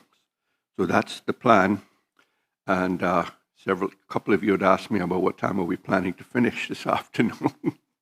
I think we are really going to push right up against the 4 o'clock hour before we will conclude. I wouldn't say we'll even be finished at that point, but we will work up until 4 o'clock.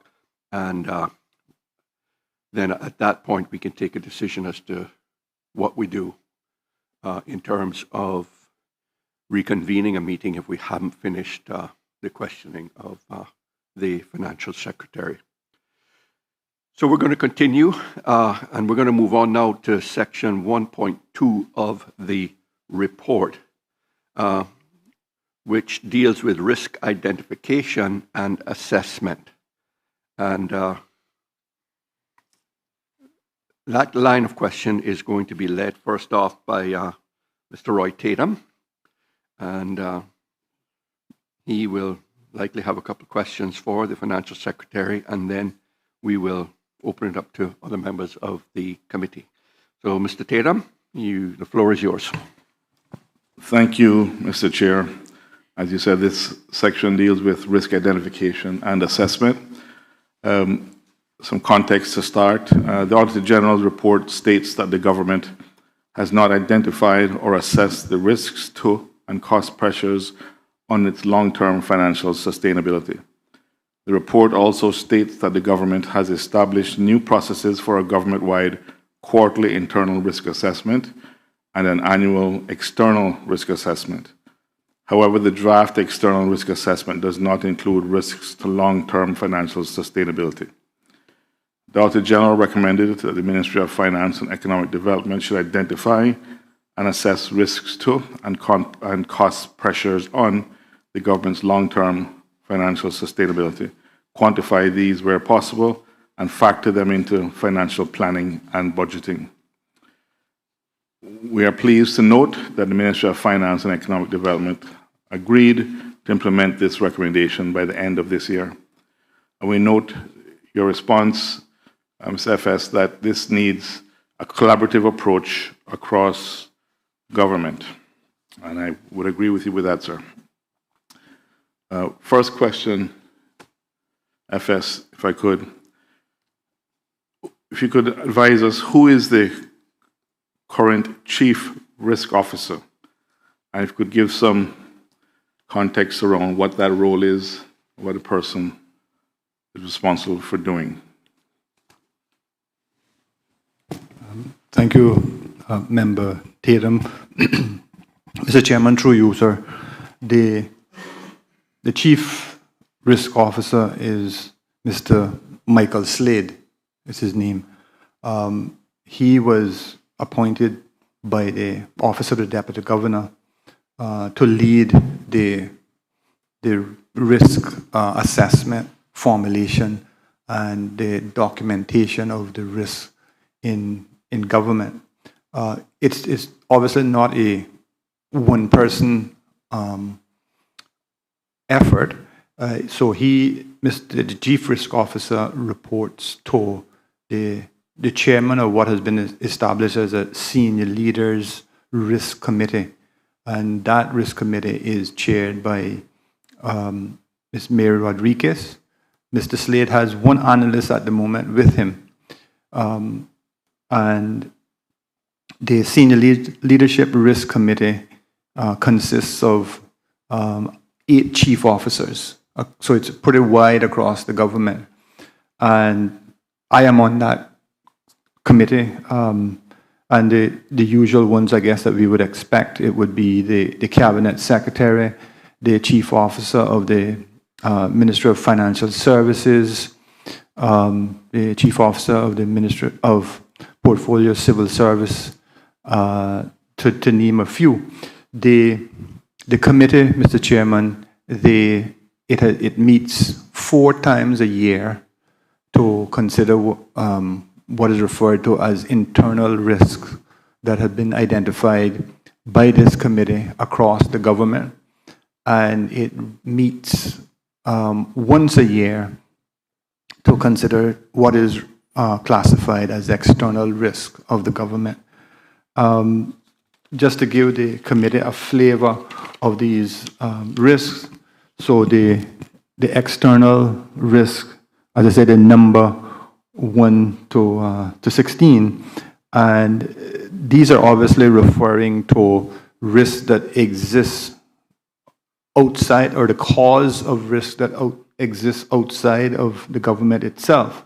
So it speaks to the very first one, I won't name them all, as a major economic downturn. And it goes to the usual ones of a hurricane, aviation accident, a major oil spill, a terrorist attack.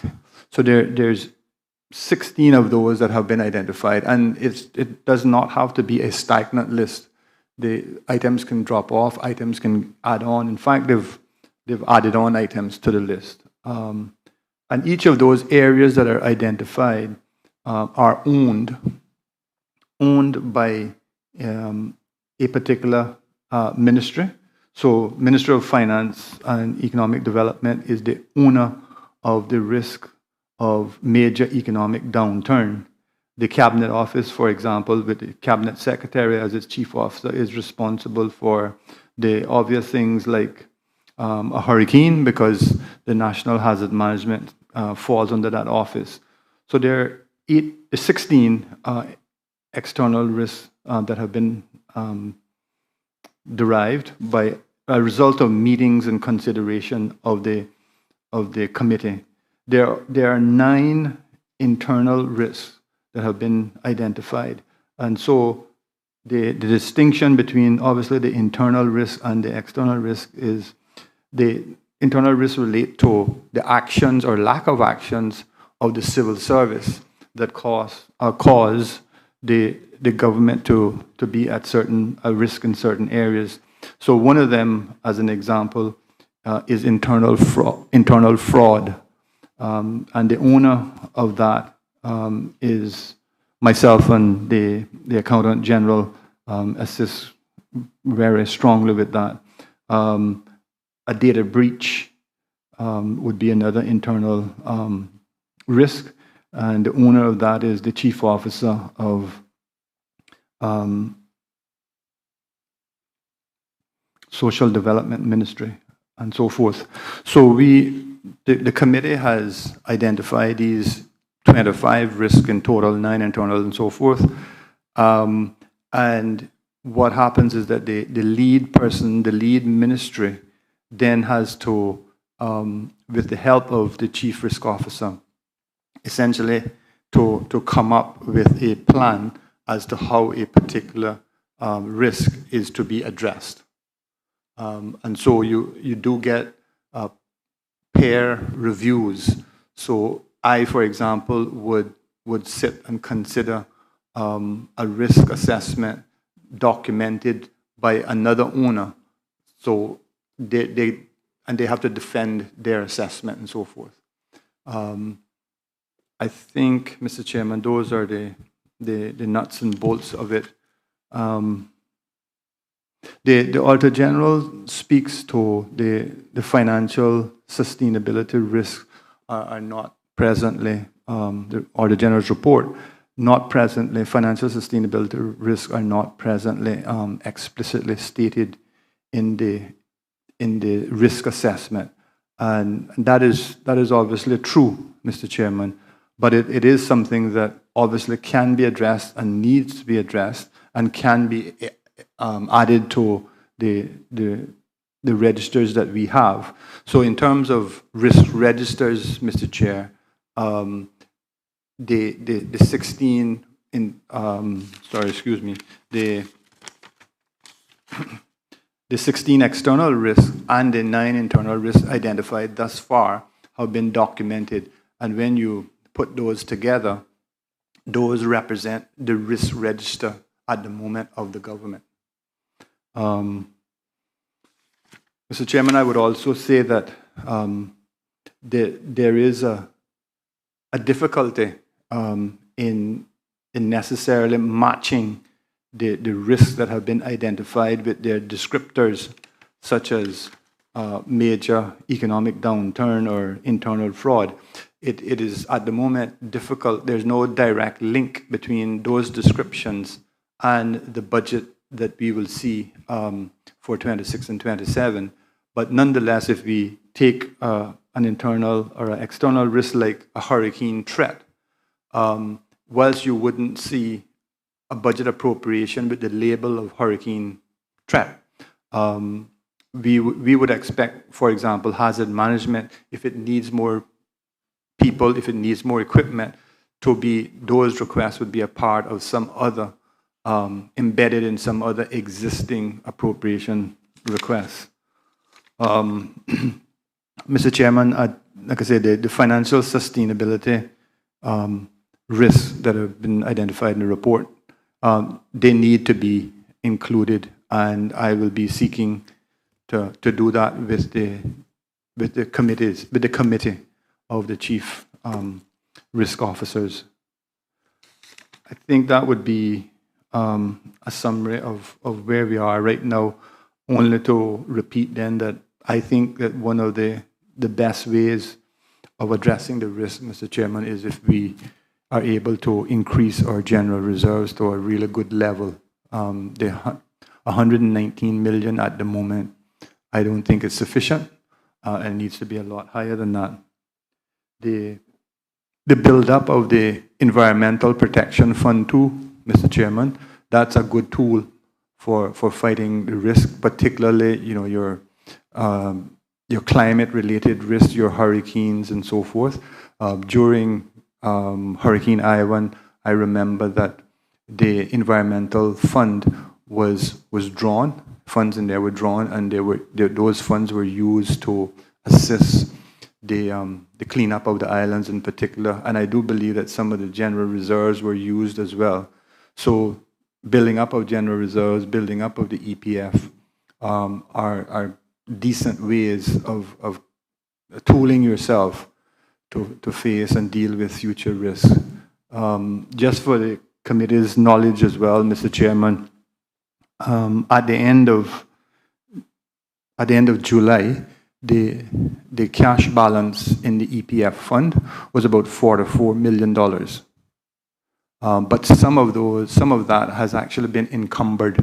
So the Parliament Finance Committee has said, we want to use X dollars for this purpose.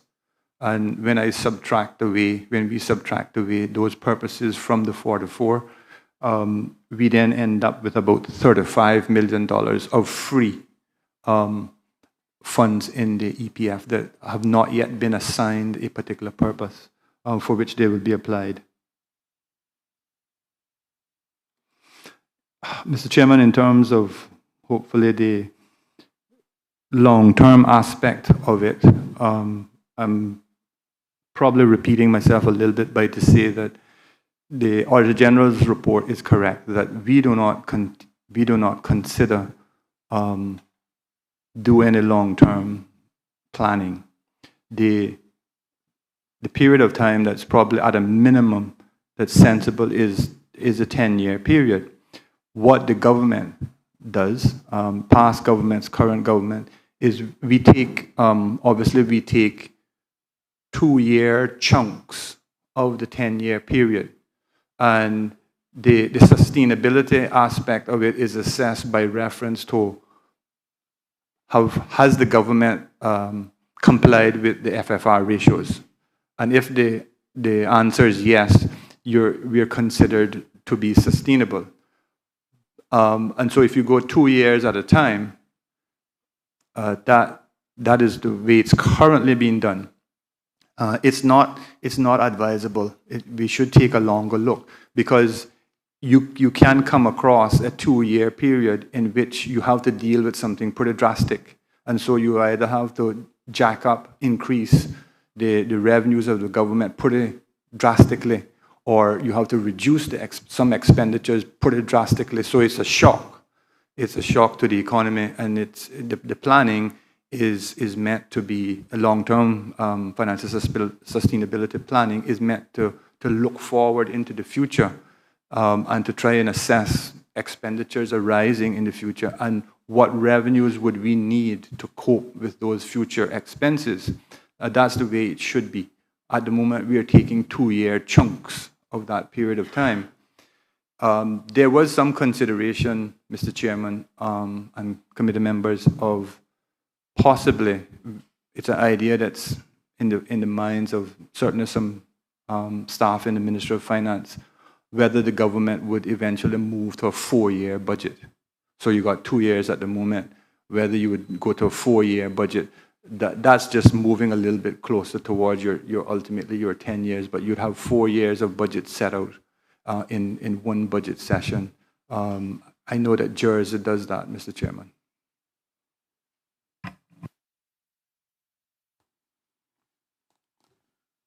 Thank you, FS. Thank you, Mr. Chairman. FS, I'm quite heartened to hear that there is an actual, what was it called, the Senior Leaders Risk Committee. And it's extremely important, the work that I understand you to say that they're doing. But before we lose sight of the main question, which was the role of the CRO. I just want to make sure I'm understanding you. The CRO works as a part of the committee. They work with the owners of the various risks that have been identified to develop strategies to combat them, to mitigate them. I think that's what you've indicated. But I'm also assuming that CRO is also the person that continuously drives the process to make sure that the committee not only meets I think it's 4 times a year, but in between those meetings, that work is actually being done to help mitigate or to limit the risks that have been identified. Is that really the main function of that individual? Because if it is, I think that's an extremely important role. Thank you, Mr. Chairman. I do think that is roughly right. The principal role of the Chief Risk Officer for the first year or so, year and a bit that he's been in office, has been to develop and roll out what is considered, if you like, best practice for identification of risk, recording them. So it's a methodology that he has put in place. It's referred to as enterprise risk management. So the enterprise is the whole of government is your enterprise. So we are managing risk over the entire government. So his first one of his first priorities was to set out the way in which you go about assessing, documenting, and yes, he and the chief advisor, as the title of the DG's office, Ms. Rodriguez, they are quite pushy in wanting the ministry's portfolios and offices to get on with risk assessment. Thank you for that, FS. So is the work that's been done so far, is that available for parliamentarians to be able to see, or the general public to be able to get an idea as exactly what benefit has come off the road and what exactly is happening. Is that available somewhere to be looked at? Thank you, Mr. Chairman. Certainly, I know that the work of the committee thus far would be available to MPs should that request be made. I don't have any doubt that that will be forthcoming. So I think I would say that the purpose of the work thus far is you now have a documentation of the risks that the government is facing. So there is knowledge of what risks they are. It's not the case that we have a perfect solution to all of those risks. That would perhaps take some more time. And so I get back to the build-up of the general reserves, etc., is one approach. So it is documentation, identification, and therefore knowledge of what we are facing. And that listing can obviously change and has changed in the first year. We've added risks in the first year of documentation. So, thank you for that, FS. So I'm just going to continue this just for a short while. So, who is the oversight body? What you're describing is actually extremely important. So, who actually oversees to make sure that it shouldn't just be that a parliamentarian should be just requesting. Is there an oversight body? Who actually oversees, make sure that the important work that this senior leaders committee is doing is actually progressing and helping to resolve, mitigate the serious issues that have been identified? Thank you, Mr. Chairman. I mean, ultimately, it would be the Office of the Deputy Governor. That's where the CRO is employed. That's where Ms. Rodriguez is employed. The senior leadership risk committee is chaired by Ms. Rodriguez, and the CRO is essentially a staff member along with an analyst. But ultimately, they would report to the deputy governor. Thank you, sir. I won't belabor that anymore. I do believe there's more that could and should be done, but I'll let that be. In terms of, if you could elaborate a bit on the process in place now for your office or the CRO, Chief Risk Officer, to identify, assess, and to quantify risks and cost pressures to be addressed as part of the next budget cycle. Is that part of the process that this individual is involved with? I would have, for example, to bring that as an agenda item. What I can say is that the costs that have been identified in the Auditor General's report, such as the effects of pay increases being awarded and the fact of healthcare costs rising significantly in existence, that is currently not one of the identified risks, and it would have to be brought to the committee, to that committee for recording and a possible solution, a possible course of action to address it. Thanks, FS. I will leave it there. I'll let other members ask, but I'm pleased to hear you say that you'll be adding that additional area to your risk register with regards to sustainability of public finances. Thank you, Mr. Chairman. Thank you, Mr. Jefferson, for that analysis and the risk, financial risk component. I think the report speaks to the short term for 1 year, medium term for 4 years, and beyond being long term. I want to see if we can clarify, because there's different sets of risk, I think, and analysis. I think in my mind, if I'm confusing myself, please help clarify it for me.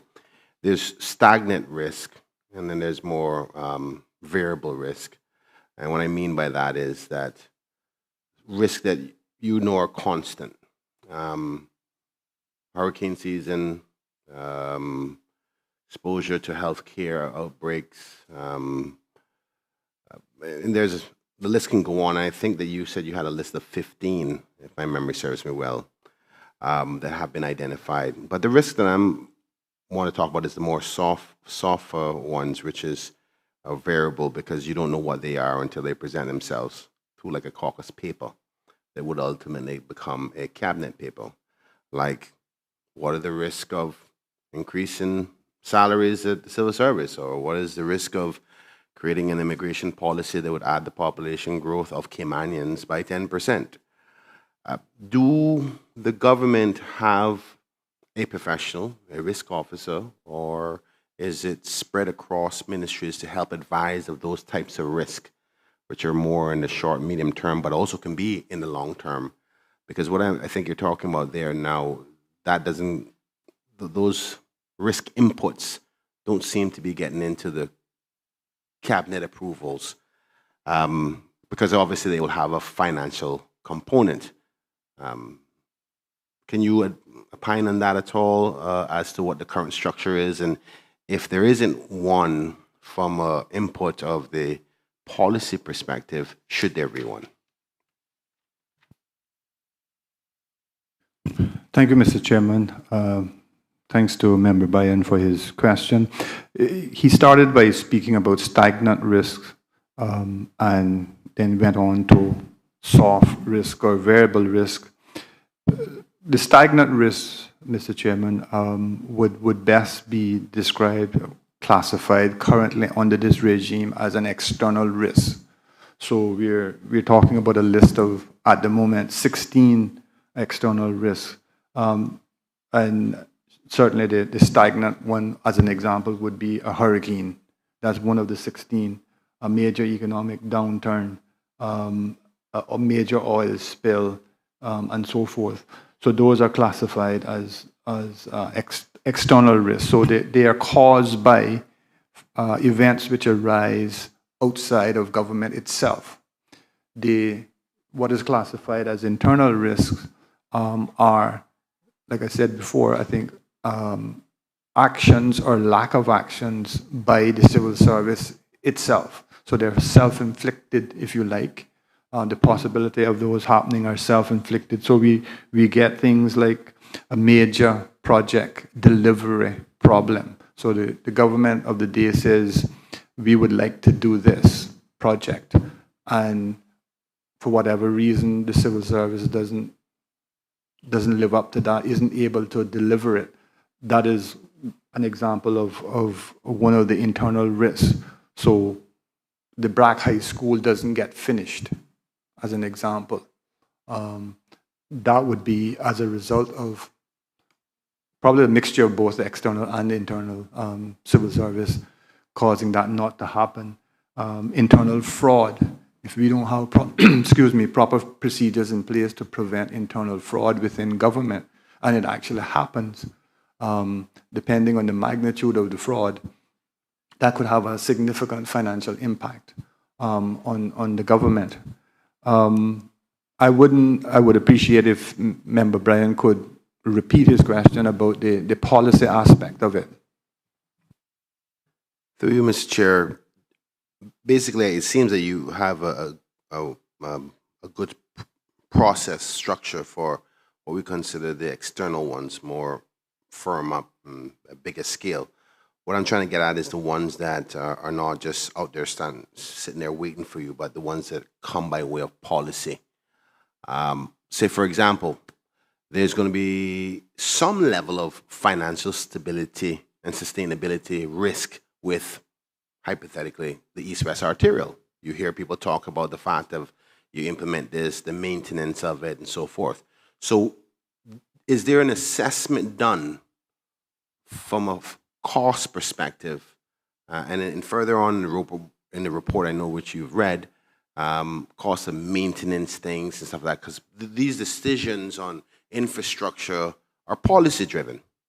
And then they have not only the first cost, but the continued cost, and that's a risk. So if the policymakers, the cabinet, the caucus, the government has to know what the risks are with making this decision, not only for 1 year, not only for a 2-year budget, not only for the medium term of 4-year, but for the next generation, because it's constantly reoccurring.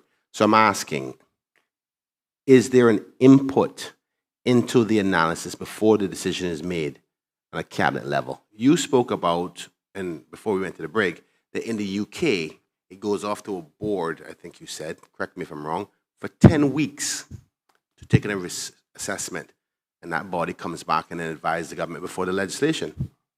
What do we do? Thanks, Mr. Chairman. If it's that latter aspect, currently we don't have such a body. We don't have such a review process.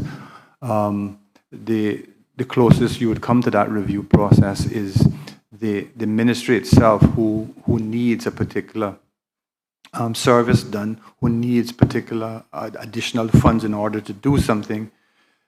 The responsibility would fall on that ministry to put that forward in a paper outlining its needs.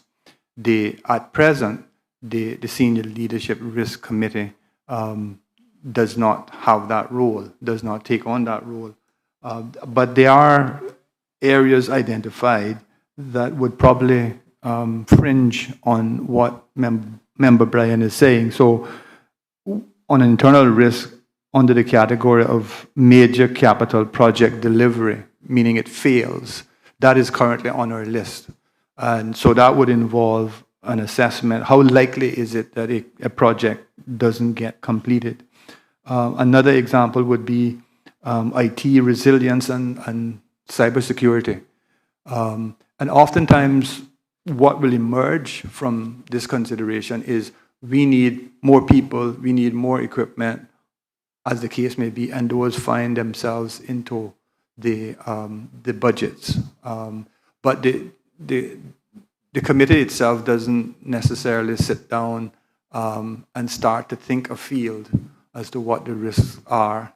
I think what the committee would do is they would consider probably their particular area and brainstorm, because you do have risk registers now that are unique to a particular ministry. These are risks that are pertaining to the Ministry of Health, Ministry of Tourism, and so forth. So there is enterprise risk as well as there are departmental risks. Thank you so much, Mr. Jefferson. I got one more question, Mr. Chair, and I'll wrap it up. But before asking the question, maybe it's something that we should consider as a committee, whether that risk officer that falls under the Deputy Governor's office should be one of the witnesses, because I think there's a level of unfairness to Mr. Jefferson to speak about, or not to speak about it, but to opine on what should be or shouldn't be done when he's not totally charged specifically for that. But that's just my opinion. Maybe something we should consider in camera. The last thing I'll ask, Mr. Jefferson, you said that we did not have such a body quite similar to that of the UK. Do you think we should have something like that, maybe more, appropriate and sized for Cayman to help us with our sustainability from a financial controlling mechanism? Thank you, Mr. Chairman. Yes, I was referring, Minister Brian, I was really referring to the Office for Budget Responsibility in the UK that was established from 2010. And the recommendation is in the report that we should have such a body. There is a recommendation, and we said we didn't think it was practical. I think that we can move away, the Minister of Finance can move away from saying we don't accept it, provided our concern is about the practicality of it, the timing. You mentioned 10 weeks. That's the normal time in the UK for this body to consider policy. So that wouldn't work for Cayman. I don't think so. So if you have an election in May, government comes in office election in April, government comes into office in May, and then if you're able, which would be quite impressive, a government coming into office in May, developing new policies so quickly, and then have to give 10 weeks, right, which is almost 3 months. Then you're into October of that year, and you have to be presenting your budget pretty quickly. So I'm saying definitely 10 weeks, I think it's too long for Cayman. But it doesn't have to be 10 weeks for Cayman. It can be 5, it can be 3. But it requires some degree of coordination as well on the government side as to how quickly it can get its ideas together. So I think we are supportive of such a body, which is usually tasked with, like I say, with consideration of policy. What is it going to cost? So if we had such a body in place, as an example, it would have been able to, or should have been able to advise the government of the day. In the past government administration in 2017 to 21, the Public Authorities Act and Section 47, it's going to have a tremendous impact. Have you thought about this fully? So that's one of the roles of such a body in the UK, to advise on policy, the fiscal impacts of an intended policy. What is it? And then the other aspect is it gets involved with forecasting of revenues and expenses. Mr. Chairman, the Secretary has triggered something, so I hope you can give me leeway for one more. Interesting that you bring up the Public Authorities Act, because it's mentioned so many times in this report as a major risk, financial risk. Why is it not one of the 15? Is that because that's not considered an external one, more of an internal one? And if so, then are you aware if the government will consider that as a financial sustainability concern for the next 2 years? Because technically it's law. It's either one, we're not going to have the law anymore and we make changes to that obligation, or budget for those obligations upon which those entities can come up and say, listen, this is legislation, you have to fund me. Because most of the entities that need that assistance, the SAGCs, are not profit-making entities, which ultimately the government would have to budget for. So is there any discussions around that risk? Thank you, Mr. Chairman. Thank you, Mr. Member Bryan. I think I did say earlier that it was an area that I would bring up with the committee to see their feelings on it. But just to elaborate a bit more, because we may be killing the bird now as opposed to later, the questioning. Obviously, the primary focus of budgeting for Section 47 of the Public Authorities Act, the primary focus would be on the statutory authority government company. So they would include in their budgets what the impact would be of getting equal to government.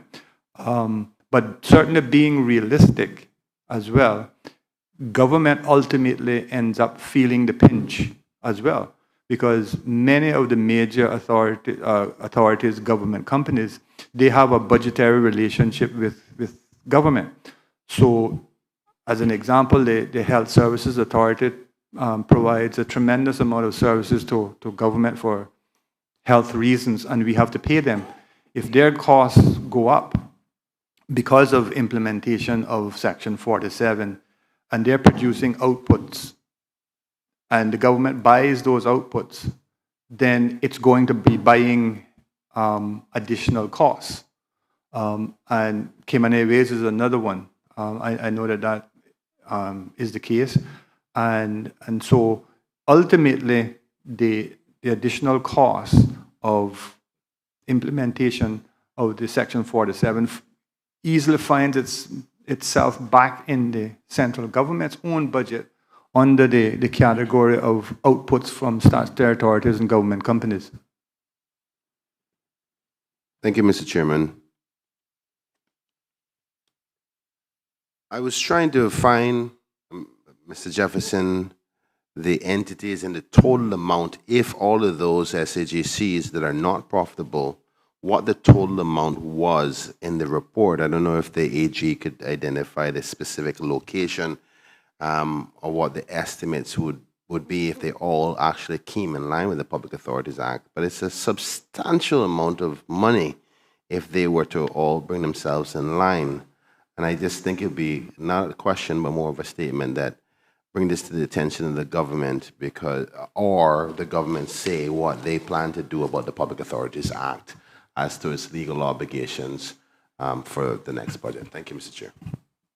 Through Mr. Chair, we don't have the exact number in the report, but we do know that it's tens of millions. Mr. Chair, I have a little bit more information because the Accountant General has written very recently this week to the statutory authorities and asked them. So, as an example, back even a year earlier, back in March 2024, the submissions at that time was that, and it looks as though most of the major ones, statutory authorities have replied. At that point, and this would be in respect then of the 2023 year, the implementation of Section 47(1), which is getting the actual salary equal to the civil service scales, that was 4.1 million in respect of 23. But the more costly aspect, they reported collectively, Section 47(3) is about healthcare and pension being made pretty equal to the government. Prior to the Public Authorities Act, most of the statutory authorities and government companies' employees did not contribute to pension. Sorry, they did contribute to pension and they did contribute to healthcare. The reverse is the case in government. Civil servants don't contribute out of pocket to pensions, they don't contribute out of pocket to healthcare. So the two were not equal, and the cost of doing that in respect of the 2023 year was about $20 million. When we wrote this week and said, give us an update of the additional, we tried to make it clear. I'm not sure if it was completely understood on the other end. What was the additional cost you would incur to bring these sections into force? So prior to the PAA, what were your costs? After the PAA implementation, what is your cost? What is the increment cost as a result of implementing? For Section 47, just making the salaries equal, the estimated amount for 2024 was 10 million. And for 2025, the forecast was about 10.4 million. And then we moved to Section 47(3), which is the healthcare and pension aspects, making them equal. The cost for 24 was 1.3 million, and then for 2025 it was 2.8. So it's some of the numbers are a bit confusing, especially with the 19 million in 2023. So it may be that these additional costs here are in comparison with the 2023 year. But the point is valid. The costs are substantial. And just a bit of history, Mr. Chair, I think the irony of it is that the Public Authorities Act was, on Section 47, was actually meant to reduce costs in the SAGCs. But I think the error was made in that the thought process, the concentration was at the very top, the employees at the very top of the SAGC. So at the CEO level, at the MD level, it was said that many of those were making salaries in excess of the governor. And so that wasn't right, and we had to bring it down. But the reality is that the rest of the organization, the staff in the rest of the organization, we now find that they were on salary scales that were lower than central government. And so when you made the two equal, the SAGC's cost has actually increased. In considering that you came to that conclusion, it was very succinct, and I hope somebody takes that clip and sends it viral. Because my next question is, do you think we need to either do away with PAA or go back to the old system? Because obviously, I don't think we're saying we can afford it. Or what is your viewpoint? Maybe I should just leave it there. Thank you, Mr. Chair. Mr. Chair, the PAA obviously is covers more ground than just Section 47. So there are other aspects such as how the authorities should be conducting their business, how their boards should operate, etc. So I don't think you would necessarily want to do away with that aspect. The question about whether you want to rescind Section 47 in a year's time is a very problematic one policy-wise for any government, because now, as a result of it being implemented, the staff in those authorities and companies are in a better financial position. So a year from now to come to say, well, we're going to take it away from you, it's going to be a hard decision for any government to make, a policy decision to say Section 47 is no longer in effect.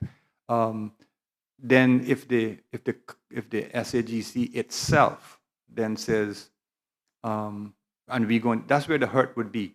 So you remove it from the legislation, and if an SAGC then says, okay, it's gone from the legislation, I don't have to do this legally, but I'm going to maintain where we were before using the government scales and so forth. I'm going to try to maintain that. They would have a hard time, the SAGC would have a hard time explaining to its staff why they should swallow that. Thank you so much, and I'm glad that you clarified. I wasn't suggesting the whole Public Authorities Act, but Section 47, so thank you for highlighting that. But you're saying that it's going to be difficult. I agree it is, but we got to do something. And I don't know who will be advising the government on what they should do, because this is the liability component that the Auditor General's Office report speaks to. And there needs to be an answer and a direction from a policy perspective. And I guess it's not your place to answer that. But I would encourage the government, as well as yourself as the financial advisor to the government, to make sure that that's in their policy position, because it's a liability. And if they do not recognize it in their SPS or their budget, they're doing a disservice to the country, because it's going to be a cost factor. Thank you, Mr. Chair. Okay. FS, I have one question for you before I'm going to take a break, because the Deputy Governor is here. But I just wondered, with these risks, I don't remember if you said it or not. If you did, I apologize, but I'm going to ask it anyway. Simple question. The risks that you have identified by the group, are they ranked in any way in terms of their potential effect or outcome if the risk it does materialize? So to make sure that the government is addressing the right resource, providing the right resources to address or mitigate the risks that they have identified, are they ranked in any way? Thank you, Mr. Chairman. No, I did not address that earlier, so you didn't not hear it. The part of the process of documenting the risk is not just to identify it with a description, but to consider areas such as how likely is it to arise, and there are different gradings given to it. It's medium, it's high, and so forth. Another area is what is its impact if it does happen in terms of a dollar figure. So that process is standard now. I can't definitely say that what is ranked number one in the external risk. I can't go and say that has the greatest impact. But the process of considering how likely it is, what the impact would be, and a possible a possible impact on the economy, yes, that's a part of the process. Thank you very much, sir. I'm going to excuse you for the time being, and I understand that the Deputy Governor is here, so I would ask that he be allowed into the chamber at this time. Thank you.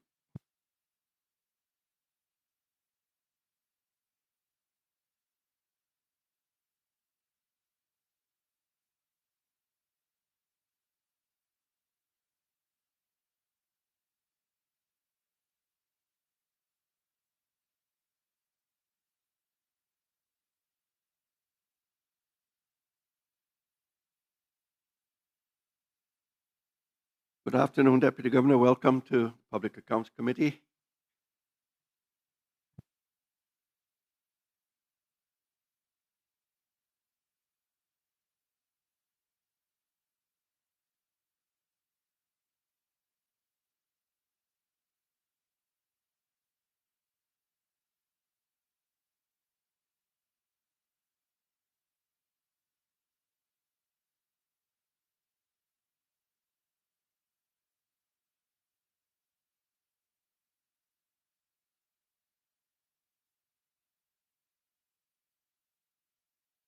I do apologize to you, sir, for keeping you so long. I know you were waiting from before the lunch break, so apologies from us. But you're aware, Deputy Governor, we are discussing the Auditor General's report, Improving Financial Accountability and Transparency, Long-Term Financial Sustainability. There are a few sections here that we wanted to seek your input and your views on that were raised by the Auditor General in his report. I'll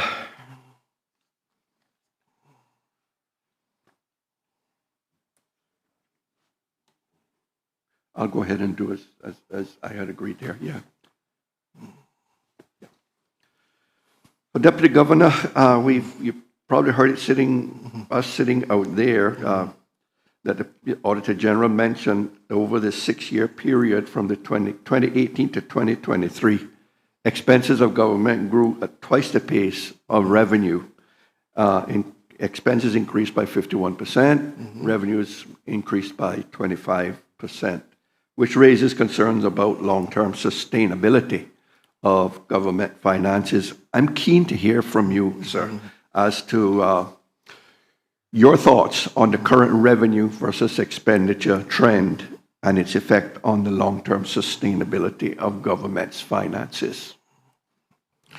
Mr. Chairman, thank you, and good afternoon to all members of the Public Accounts Committee and members of the Audit Office and FS and his team. Franz Manderson, Deputy Governor and Head of the Civil Service, and with me is Mr. Michael Slade, who is our Chief Risk Officer.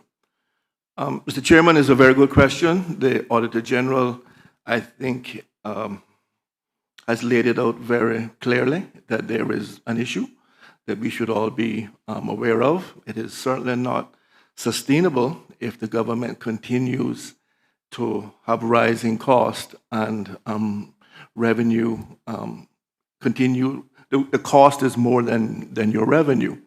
So I guess the things to look at is what is driving some of these factors. We have rising healthcare costs. Everyone in the committee will be familiar with the infamous NGS 55, where the government is carrying out its responsibility to take care of those who can't take care of themselves. We have cost of our statutory authorities. Some of them are not able to pay all of their bills. They rely on the government to fund them. And of course, there are capital costs. The government has to continue to build and provide more services for our people. And the area where I'm responsible for is staffing costs. So as the country develops and the population increases, the civil service can't decrease. We will have to have more policemen to ensure that our people are kept safe. I think the RCIPS is doing a really good job there. We need, as we build more buildings and higher buildings, we will need more fire officers.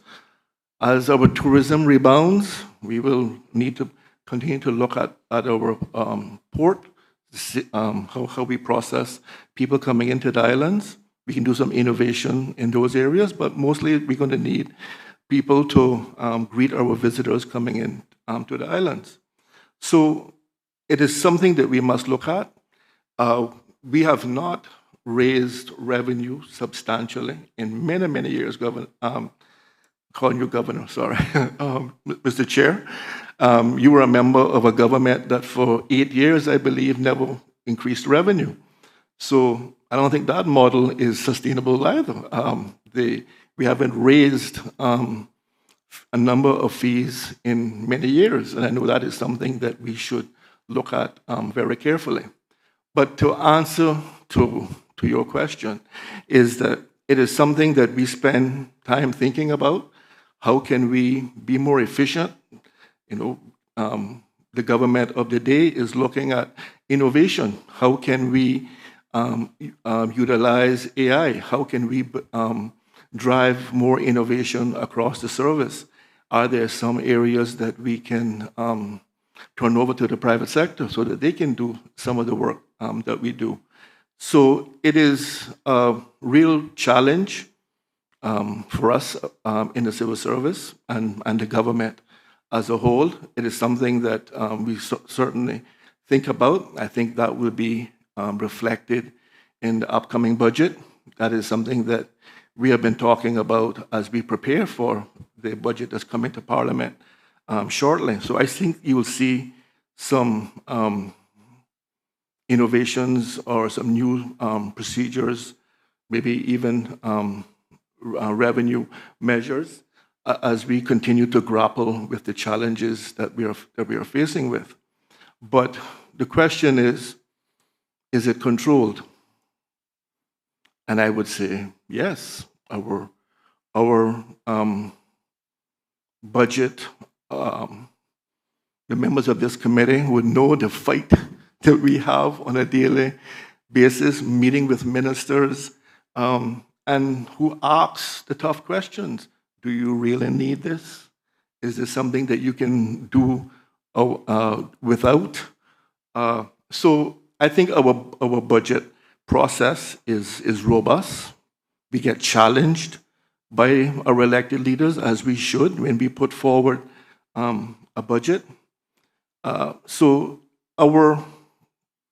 like I said, I think our growth is controlled by this Parliament, but it is an issue for us to look at very carefully about how we continue to do our best to contain spend while looking at revenue, because I think everyone agrees the way we're going now is not sustainable.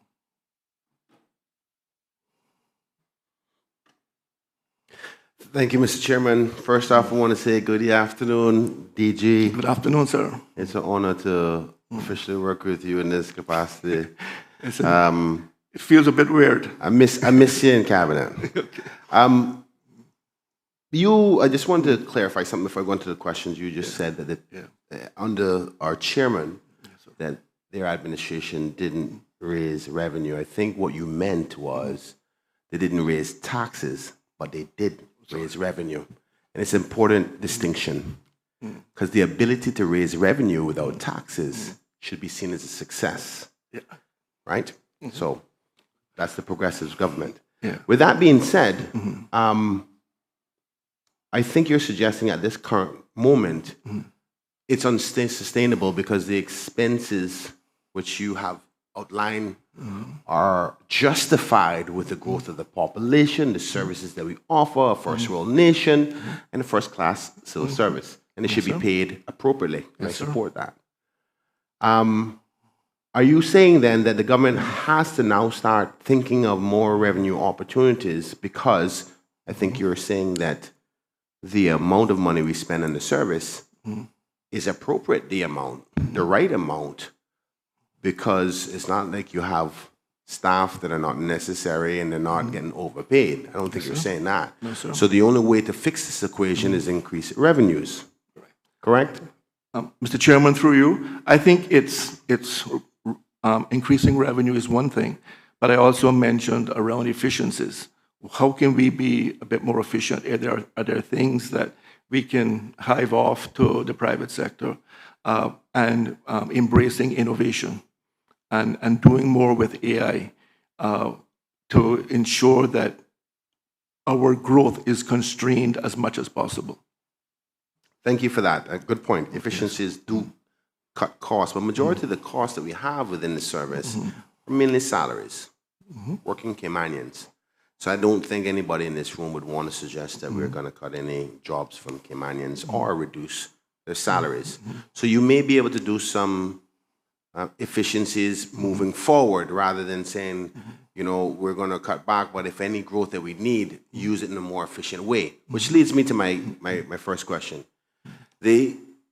Something that I noticed as minister, and I can speak from experience, that are you comfortable with I don't want to say reuse, but the transfer of skill sets of civil servants from one place to the other? Because you know you'll have changes in government, and these civil servants are at this ministry, but they don't get transferred to another one, and then you have a decent pocket of people who are not as efficient as they need to be, and then you see that when I say not as efficient as they need to be, they're not being utilized well. They're totally efficient, but they're not being utilized. They sit there and you say, from a value perspective per dollar that they get paid, we could probably get more out of them. And that's what we need to do, offer services, right? But we don't see where, do you think you can be more efficient at that rather than constantly saying, well, okay, I have some people over in that ministry who are not, you know, being utilized as great as they need to be. Rather than hiring over in this ministry that says they need some staff, why don't we transfer from over here and make them over here so we don't add the cost? Do you think you're doing a good job with that? Sir, I think we do. Can we get better? Of course, but I think we do. So one of the things that is happening at the moment, had happened during your administration, is that we shared a lot of services. So your government created a Minister of Sustainability, which I think has been a great benefit for our country in bringing sustainability to the forefront and climate resiliency. So if you take that ministry, for example, what that ministry was able to do is share resources with or borrow resources from other ministries. So, for example, a CFO was shared with another ministry, HR was shared with another ministry. And I think that is a model that we need to continue to push across the civil service. For the points that you just raised, is to make sure that we are utilizing our staff to the very best of our ability. Currently, again, this is happening daily, where as we look to keep our costs down, we are looking to say, rather than taking on a new staff member, can you give John Brown a bit more responsibility? So if you give him a $400 a month duty allowance and he takes on the majority of that work, that's better than paying someone $5,000 a month. So we're looking at things like that at the moment, and it's happening. So I embrace what you said. It is the way to go, to constantly look to see that we are getting the very best from our employees. Giving people stretch goals is not a bad thing, because if you don't give them some bit of a challenge, they don't know how well they can perform. And I've seen great examples of where people have said, oh, DG, I'm not sure that I can do that. And then they do an absolutely amazing job. But it's about having the trust and having the confidence and giving our people an opportunity to shine. And so, sir, we are together on that. Well, thank you so much, DG. Through you, Mr. Chair, I agree with you fully the service is being paid adequately. Obviously, the administration, which I'm part of, we gave them the COLA. Yes, sir. Thank some you. people were not happy about that, and it's allocated the sustainability of the future's finances as fault as that. I don't accept it. I don't think you do either. But what we are acknowledging based on our conversation is we're not going to reduce. What we had to do is keep at bay. And I think that's what the memo has been sent out by the now Premier to say, can we not add any more to the costs? But we still haven't fixed the equation because right now the projections are we're not in a good place. So we're not bringing down the expenses. Because bringing down those expenses, particularly when the operational component means cutting back. And we're not going to do that to our people. So that means you have to fix the other side of the equation, correct? Yes? Yeah, you have to do a bit of both, sir. So again, it is saying our costs are going up. Let's stop the growth. So let's try to get it down without compromising services. So fire service, we're not going to compromise there. Our prison service, we're not going to compromise there. We're not going to compromise on our teachers. We're not going to compromise on our police. They may ask, well, what else is left?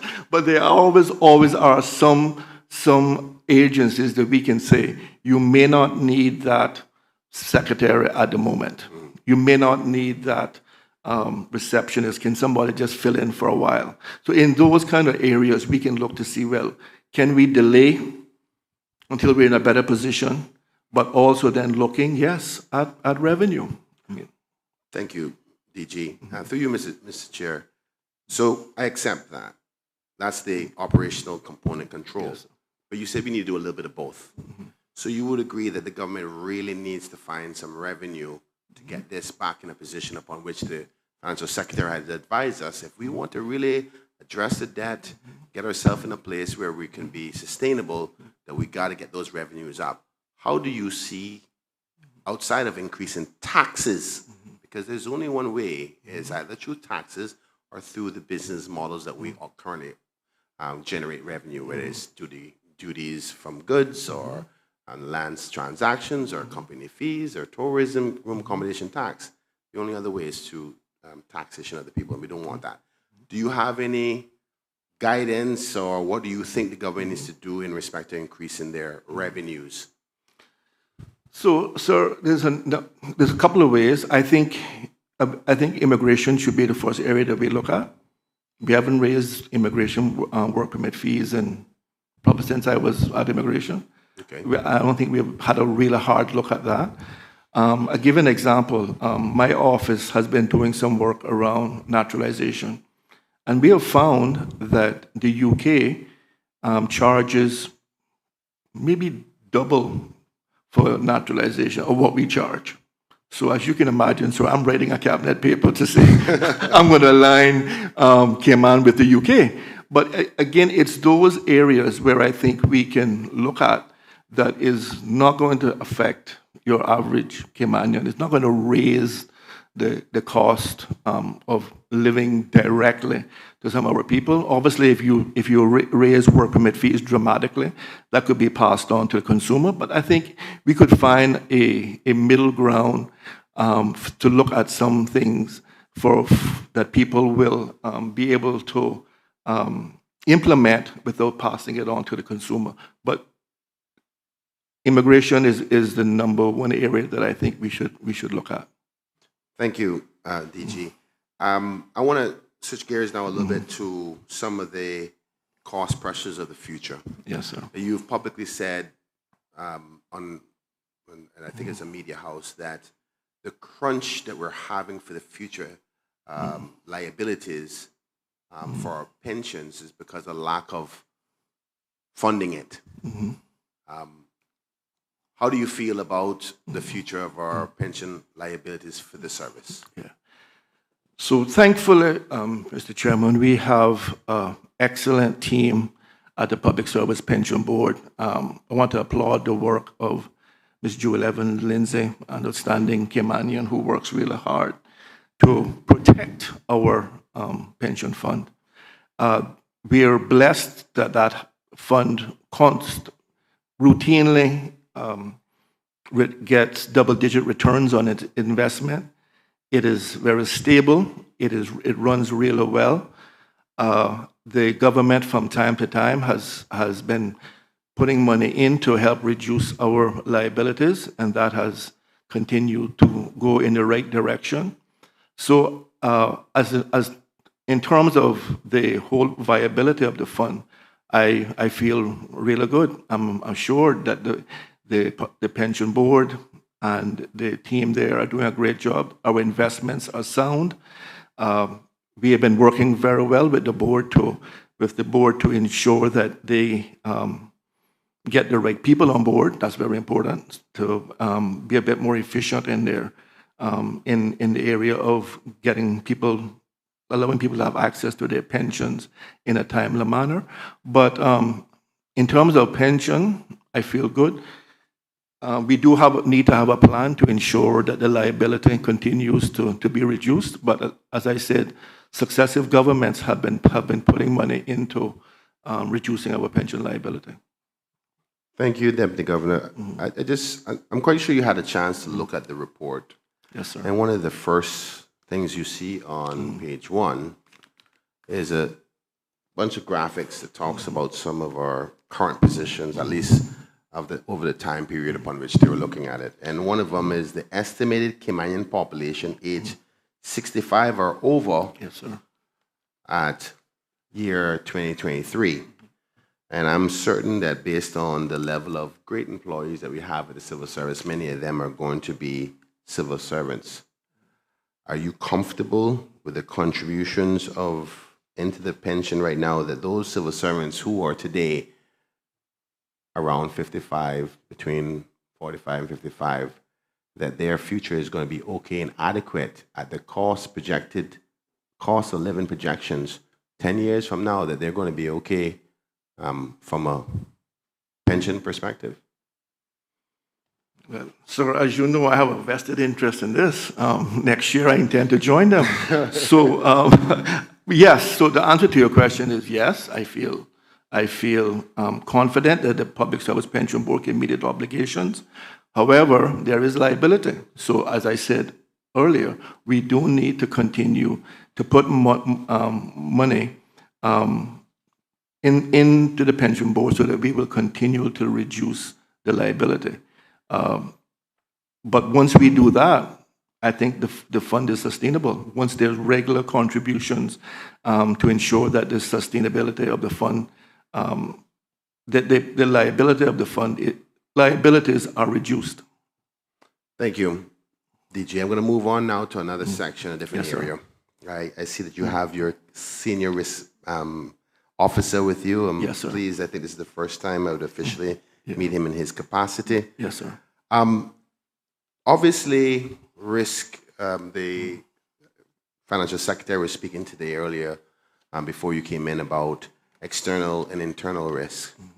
One of the areas that I am truly concerned about and want more clarity on is what I guess you would consider the internal risk, which is the day-to-day cabinet papers that come and how they will affect the future liabilities and so forth. Yes, sir. Do you think there's adequate enough advice on all cabinet papers from the relevant risk officers or within the relevant ministries as those papers are done as to the liabilities of any one policy decision made by cabinet? That's a good question, sir. First of all, sir, let me just say that welcoming Mr. Mike Slade is the first time that I'm aware of that we have actually had a chief risk officer on staff. He is a member of my team. And I want to just give a shout out to our young Caymanian, Ms. Teresita De Silva, who is understudying Mr. Mike Slade, a wonderful young Caymanian that we recruited. And Mr. Slade has been doing a great job training her up. So, tough question, sir. Are we doing our best? Mr. Chairman, through you, I think we're doing the best with the knowledge that we have or we had at the time.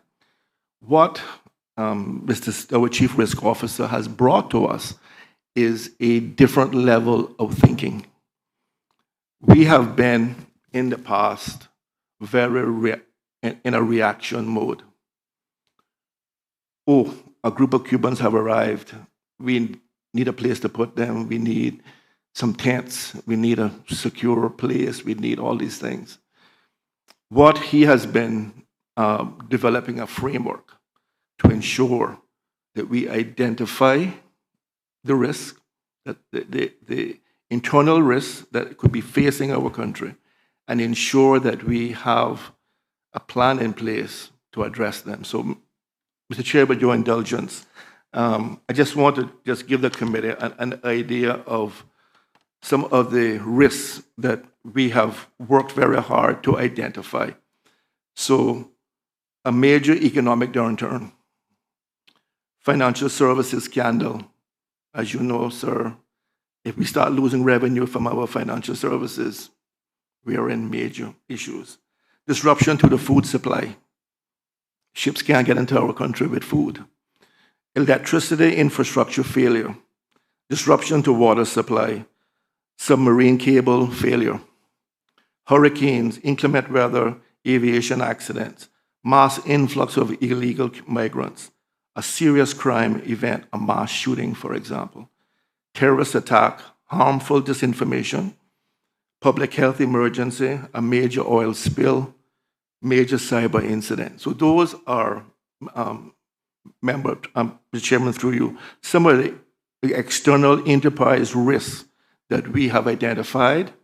We are then giving those owners. So Mr. Slade's job is to sort of oversee and help drive, but he is not an expert on dealing with illegal Cubans, but the Minister of Home Affairs is. So his job is to work with that chief officer to ensure that he has put in place the necessary measures to ensure that if a group of Cubans arrived tomorrow, we know exactly what we're going to do. Because and I'm using that one because it's probably a matter of time before it happens, right? It happened before, it can happen again. We have good risk registers and everything to do with hurricanes. We're all well versed in what would we do if a hurricane is coming our way. But have we really looked at the risks if for a few days airplanes and ships could not get to our country with food? You know, what have we really done about that? So the work that Mr. Slade and his very small team is doing along with chief officers in this area is transformational. And Mr. Bryan, member, I can tell you, sir, that it is working and it is changing the way in which we think in the civil service.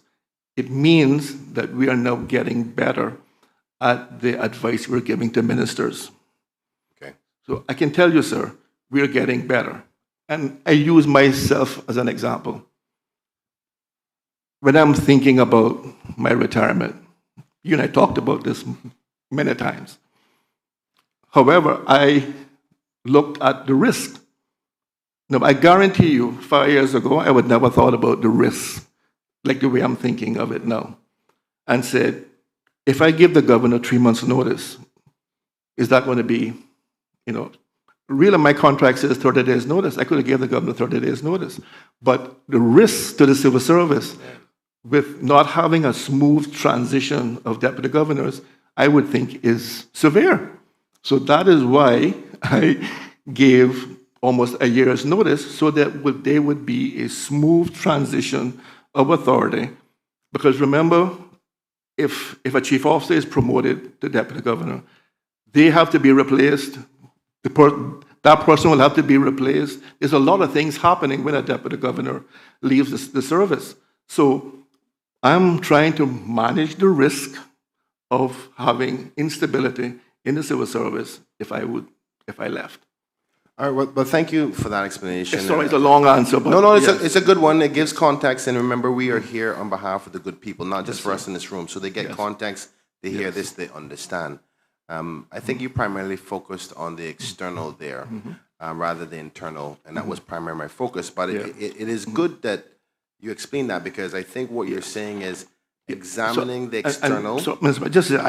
I gave it external. I also have the internal risk as well, if you want me to name it up. Okay, but I want to opine a little bit, because the reduction of risk, because you assess them, you put policies in place to reduce the chances of it happening. This report is about sustainability from a financial perspective. If it does happen, to flatline any ripples in normality, that you have a contingency plan in place. It's almost like insurance. And that's what this report, and we are here to say, what are you doing for long-term risk, external or internal, to make sure it doesn't have a shock to the system and everything still runs smoothly? So granted, reduction of risk by preparation and identifying, but also there's some that you may not be able to avoid. Like, for example, preparing for the Cubans to arrive and actually being prepared to financially deal with it when they arrive is two different things. Exactly, sir. Yeah. And Mr. Chairman, that's right. I don't think we're saying that we are going to prevent these things from happening. What we're doing is we're preparing if these things happen. So we can't. I don't think any of these. We would certainly try to make sure there's not a terrorist attack, but I don't know what we do to, for example, we can't prevent a hurricane from coming, but we need to be ready if it does. We need to be ready. And yes, sir. So the Auditor General has made good recommendations. So if there's anything that I've learned during my time as Deputy Governor, just follow the recommendations that Auditor General has made, and she's made some very good recommendations around our risk. And if we can work with FS and his team to implement what she has recommended, or what the office has recommended, then I think we will be in a much better place than we are today. All right, DG, I am mindful of my colleagues, so I got just a couple more left to wrap up. We're going to switch another gear again. Sure. Are you aware if the governor's office has or intends to bring on outside expertise to help the finance team in projections? Because there's been much talk about the projections and the effects, because we've just recently had an election upon which a report that has projections in it that ultimately affected the voters and how they thought about returning government or so forth. Yes. Are you aware if the governor is intending to bring on special help? Mr. Chairman, through you, in consultation with the financial secretary and the governor, the answer is yes. That is being actively done by Her Excellency and her team. I confirmed that this morning before coming down here, just to make sure that there was no misunderstanding, and I can assure the committee that the governor's office is looking at how that can be done, what assistance can be given to us to ensure that we improve in this area. I think everybody is saying that we're doing an absolutely world-class job in that area. We need to get better. So the answer to your question is yes, sir. The governor's office is involved. Okay, thank you. DG, last two questions now. From me at least. Yes, sir. Through you, Mr. Chair. The last major policy decision of the last administration obviously had a major component with the current talk of deficits, preview at 26 million, recent announcements by confirmation by the Minister of Finance, suggesting potential projections of 60 million. Happy to hear that today we're hopeful that that may not be the case, and that's good for the country. But a major policy decision upon which I think we both agree was the cost of living increase for the civil service. And today we were trying to elaborate on, obviously, that which surmounted to around, is that the right word? Around $20 million in cost, which obviously in a $26 million deficit is a significant amount. Because if you didn't do that, then one would assume that the preview would have only been $6 million deficit, right? So what we were trying to establish today is whether the government upon which the cabinet at that time considered that policy decision? So this report is about sustainable practices and decisions, so we know what we're doing, that every cost effect isn't bad for the future. So was that big policy decision had financial implications in those cabinet papers? And I'm not sure how far I'm going in the realm of confidentiality of cabinet discussions. But I think it's important that this committee understands whether one of the foundational principles upon which this the Auditor General is suggesting that we should be doing is to know what the financial implications are of any policy decision, especially one that could be about 20 million. Yes, sir. So, are you aware whether or not there was any financial implications attached to that cabinet paper before that decision was made to increase the cost of living by 5%? And if so, what did it say? Yeah. Well, Mr. Chairman, it was my paper, so I am very familiar with it. So, just if, Mr. Chairman, I want to beg your indulgence because I think, let me just give some context here. So, and it's something that I'm very passionate about, Mr. Chairman. My job in the civil service is to oversee the performance of the service, but also to look after its staff. We don't perform at the level that we are at the moment without talent. And our ability to keep talent and attract talent, whether it's from within the Cayman Islands or from outside the Cayman Islands, depends on remuneration. As simple as that. Mr. Chairman, when I became Deputy Governor in 2012, I used to watch civil servants pay for breakfast out of their change purse. That hurt me. We had just rolled back salaries of 3.2%, and the team was hurting. I made it a mission of certainly myself and my team that would be a thing of the past. And I'm proud to say, Mr. Chairman, I try to go to the canteen as much as I can. I don't see that anymore.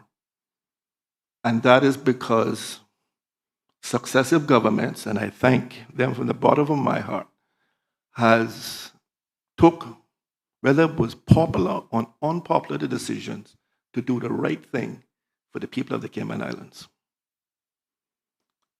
I think Mr. Saunders said it earlier. When you take care of the civil service, with the numbers that we have, we're actually taking care of almost the entire Cayman Islands. Almost everyone in the Cayman Islands is touched when a civil servant gets $100 more. Okay? So based on that, I challenge the team in POCS to look at where we are with our cost of living. And I had a discussion with the Premier at the time, Ms. Julianne O'Connor-Connolly, and she said, I will talk to my colleagues. And she said, give me some scenarios. So we did some numbers, and we gave her some numbers that would say a 2.5% increase, a 5% increase, a 7% increase. After discussion with her colleagues, and I will use this word very importantly, it would be sustainable if we settled at 5%.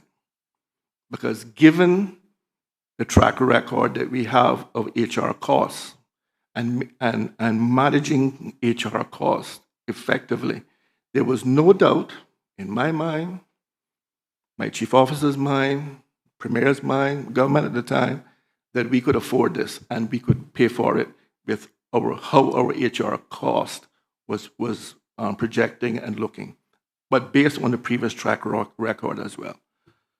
So getting that direction, cabinet paper was developed. It went to the Ministry of Finance. They opined on it and said, we don't see an issue with this paper. If we give the COLA, it will not go against the principles of financial management. In other words, it won't affect our surplus at the end of the year. I would not have taken a paper to cabinet that said otherwise. The premier would not have agreed if we believed that it was going to put us in a deficit. So to answer the minister's question, it was my paper. I took it to the cabinet, and it was approved. It was done. The paper was done exceptionally well by the team in POCS, and I was proud to take the paper to cabinet. And what have we seen today is that we were right. Despite giving a $20 million spending, a projection of $20 million on the COLA, the July results show that we still paying the COLA for half a year. We are $11 million on the budget, $11 million.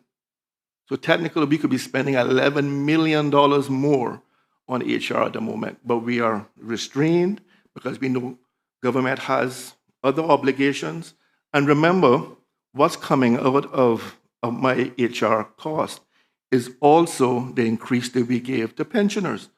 So it's not just $20 million that's coming out of my HR, it's also the money that we gave to pensioners. Yet, we have realized $11 million in savings as of July. And you can hold me to this. I have no doubt that by the end of the year, that $11 million would have increased substantially, and it would have been shown that the decision made back then by the government of the day was a good decision and a sustainable decision. Mr. Chairman, through you, and if memory serves me right, I just want to close the loop on this COLA issue. A private member motion came to this parliament asking for 13% increase over a 3-year period, and that passed unanimously. The last time I checked, Parliament was senior in terms of seniority to the cabinet, and the will of the Parliament overrides that of cabinet. This Parliament approved 13% over 3 years. At that point, a cabinet paper literally became almost non-existent because the will of Parliament was clear. And the only question I want to ask is, when is the civil service getting another 8%? And the reason why I'm asking this is that 1, 26% of my constituents are public servants. 2, we have a minimum wage that's being increased come January. I have single mothers who have to go out and either hire babysitters, pay helpers, and everything with an increase in terms of minimum wage. And I need to know when my constituents is going to get that 8%. I'm not worried about the 5% that's gone. I want to know when that 8% is coming. So, DG, through you, Mr. Chairman, to the Deputy Governor, yes, can we get an update as to when the other 8%? Because need we forget, 1 year alone, inflation was 9%. That's right. You know what I mean? So we are playing catch up. And over a period, the reason we went to 13% because over a 3-year period, inflation went up to 13%.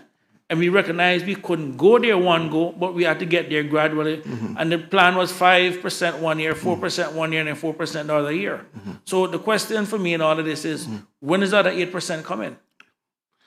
Mr. Chairman, through you, even with the 5%, if you look at the cost of living since 2018, we're still 5% behind catching up with the cost of living. So the numbers that the members given would seem to be correct in that there's still, and that's only if I go back from 2018. If I go back further, it can be 7 or 8 or 8%.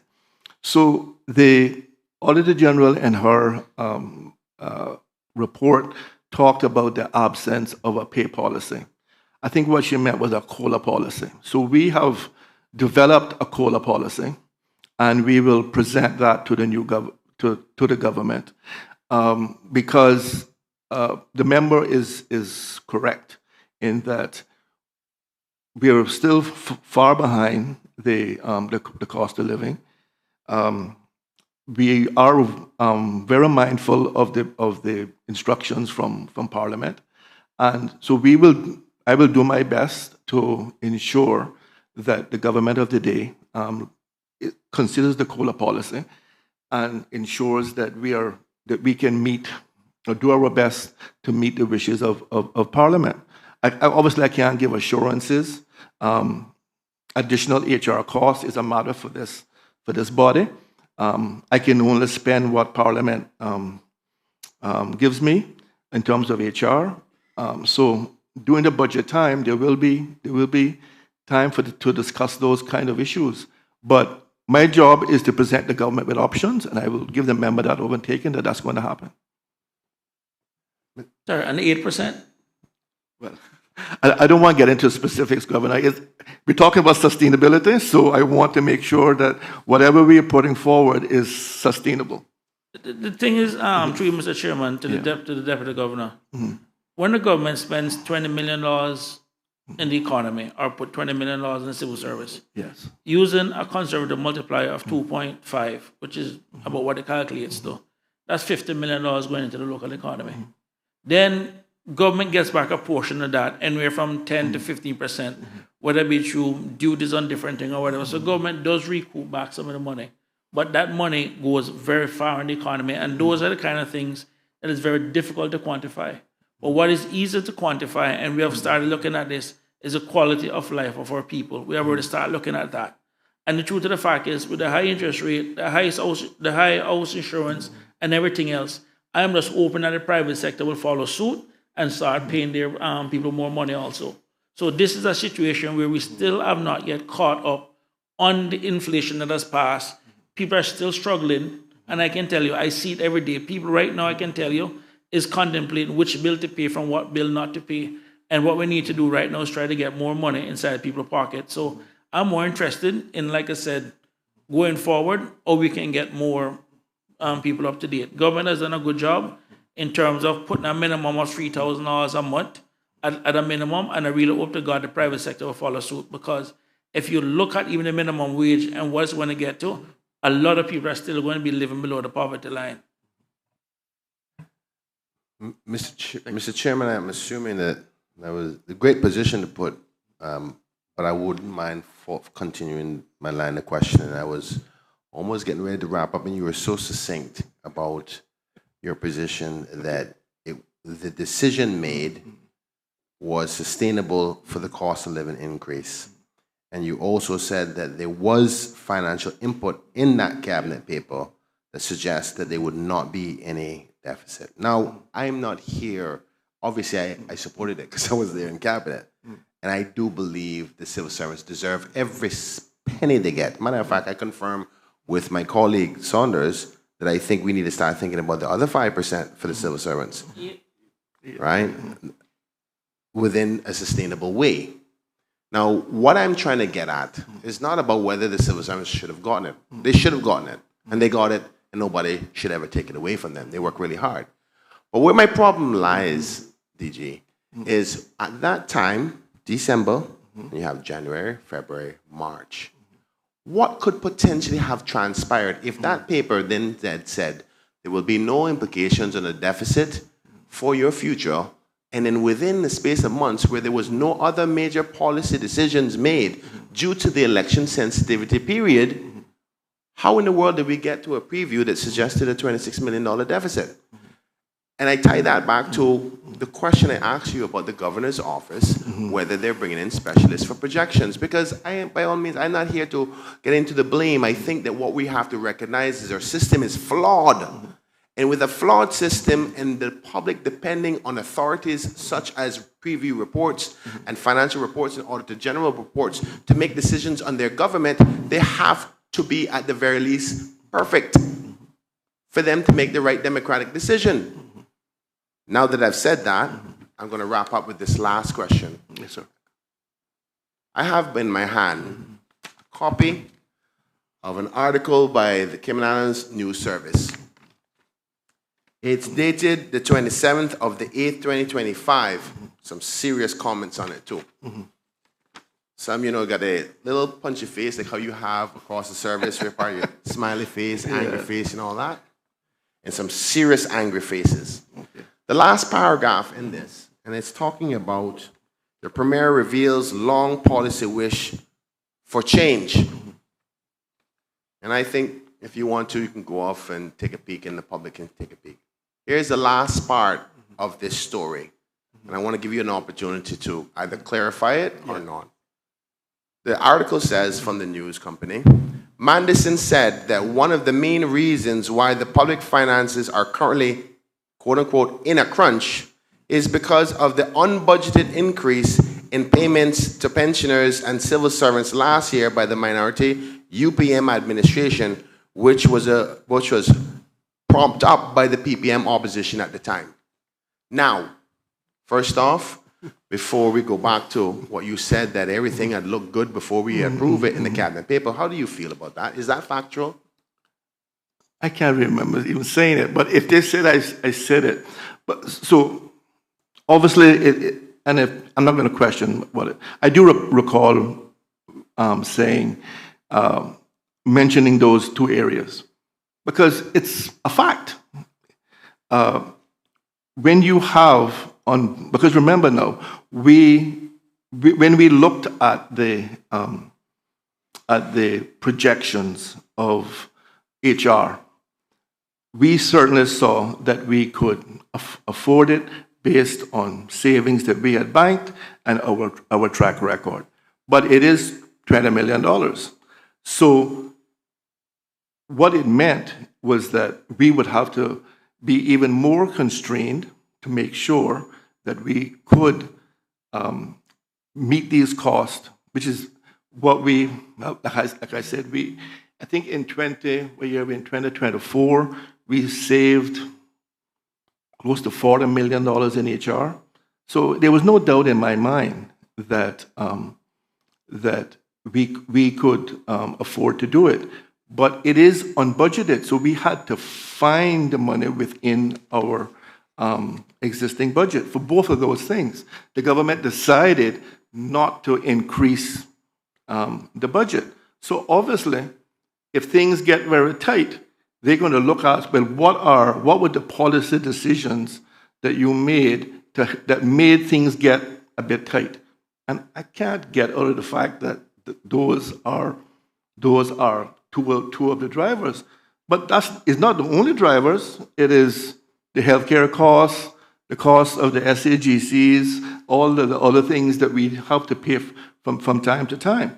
So I don't think I'm going to dispute that because it is a fact. It is, but it doesn't mean, and you said it earlier, I believe that at the end of this year we're going to be fine. I agree with you. But I don't think I can get away from the fact that saying those two things did have us tightening our belt as very best that we could, but not put us in a deficit. I'm concerned about splitting hairs, but you see, here's what I'm getting at, right? Yes, it's sir. either one, that cabinet paper, and the advice that was given to the representatives in cabinet, which are the people's voice, to make that decision on that costly $20 million decision. The technocrats either gave them the advice that it's not going to be a factor, which is what you just said, or it is going to be a factor. It can't be both. Yeah. Right? So, of course, it was unbudgeted for. Right. But at that time, there was an assessment. Can we afford it? Yes. And the decision given and the financial response given to the cabinet ministers were, don't worry, we're going to be fine. Yes, sir. That didn't happen, did it? No. What was said was, if we give this COLA, we will not breach any of the principles of financial management. And one of those things is have a surplus, right? Have a surplus. And I think that is true today. I think what I said there is true, but what I think, hindsight is 2020. So should we have said it won't breach, but it's going to mean that we're going to have to, keep our feet to the fire a little bit to make sure everything is okay? Yes, I guess we could have went further with it, because I think we all agree. If you just spent, $20 million more than you did last year, there's going to be a consequence to that. But, sir, like I said, it was my cabinet paper. I take full responsibility for bringing the paper to cabinet. I listened to what the FS and his team said to me. I would always consult with the FS and his team. And the government at the time decided they could have met with a greater number, but we all agreed that 5% was the right figure and it was sustainable. And I think history will prove that we are right. We were right. Mr. DJ, thank you so much. I want to just say, taking this opportunity, because I'm not going to ask any more questions. Yes, sir. Congratulations on your retirement, fine, sir. And I want you to know that, by all means, that decision was never second-guessed. The civil service deserve it. Yes, sir. What I'm trying to point out today in my synopsis was simply this. We have to fix our system of projections. Because the truth be told, when the end of this year comes and it shows that it's going to be, at the very least, break even or a surplus, the public will be like, but hold on, that's not what they told us. Because we made those decisions to make sure your hardworking civil servants that are majority Caymanian get paid appropriately. And I have no shame in making that decision. And the actuals that are going to come out are going to be in our favor. I'll leave it there. Thank you, DG. Sir, thank you. And thank you for the kind words. Thank you very much. Mr. Chairman, the government is spending $1 billion a year in expenses, operational expenses. 10% is 100 million. 20 million is 2%. The main culprit, if we want to have this discussion, is the $80 million a year that we're spending on NDS 55 and HEA 2. That represents the private sector not taking care of their employees post-retirement. And that I consider a bigger threat to this country's long-term financial stability than pumping money back into the economy via our hard-working public servants. And I go back to the point I've said in this report, is that the private sector, no one wants to say it, I will say it, needs to start taking care of their employees more in their retirement ages. We have ageism in this country for the simple fact that when people reach a certain age, the private sector is quick to push them through the door because the health insurance premium costs too much. This is why this parliament went and basically agreed unanimously to create the healthcare protection fund to start offsetting those costs. Because I can tell you that $80 million over a 10-year period is $800 million. It's going to be hitting $1 billion anytime soon at the rate in which we're running at. So that, more than anything, is an issue. So I just want to clear, and that's the reason why I want to make that out there, because I'm coming back for the 8% from my public servants, and I don't want anyone even believe that this 20 million is really where it's putting government in a financial bind when there are other issues that needs to be dealt with. But just switching gears, Mr. Chairman, through you to the Honorable Deputy Governor. The retirement age for civil servants is set at 65. Now, as a former civil servant, when I joined, the government had just one plan, which was a defined benefit plan, which in essence you needed a ceiling because you need the actuaries to sit down to see when your vested period was. I think 33 and 30 years you were fully vested and everything else.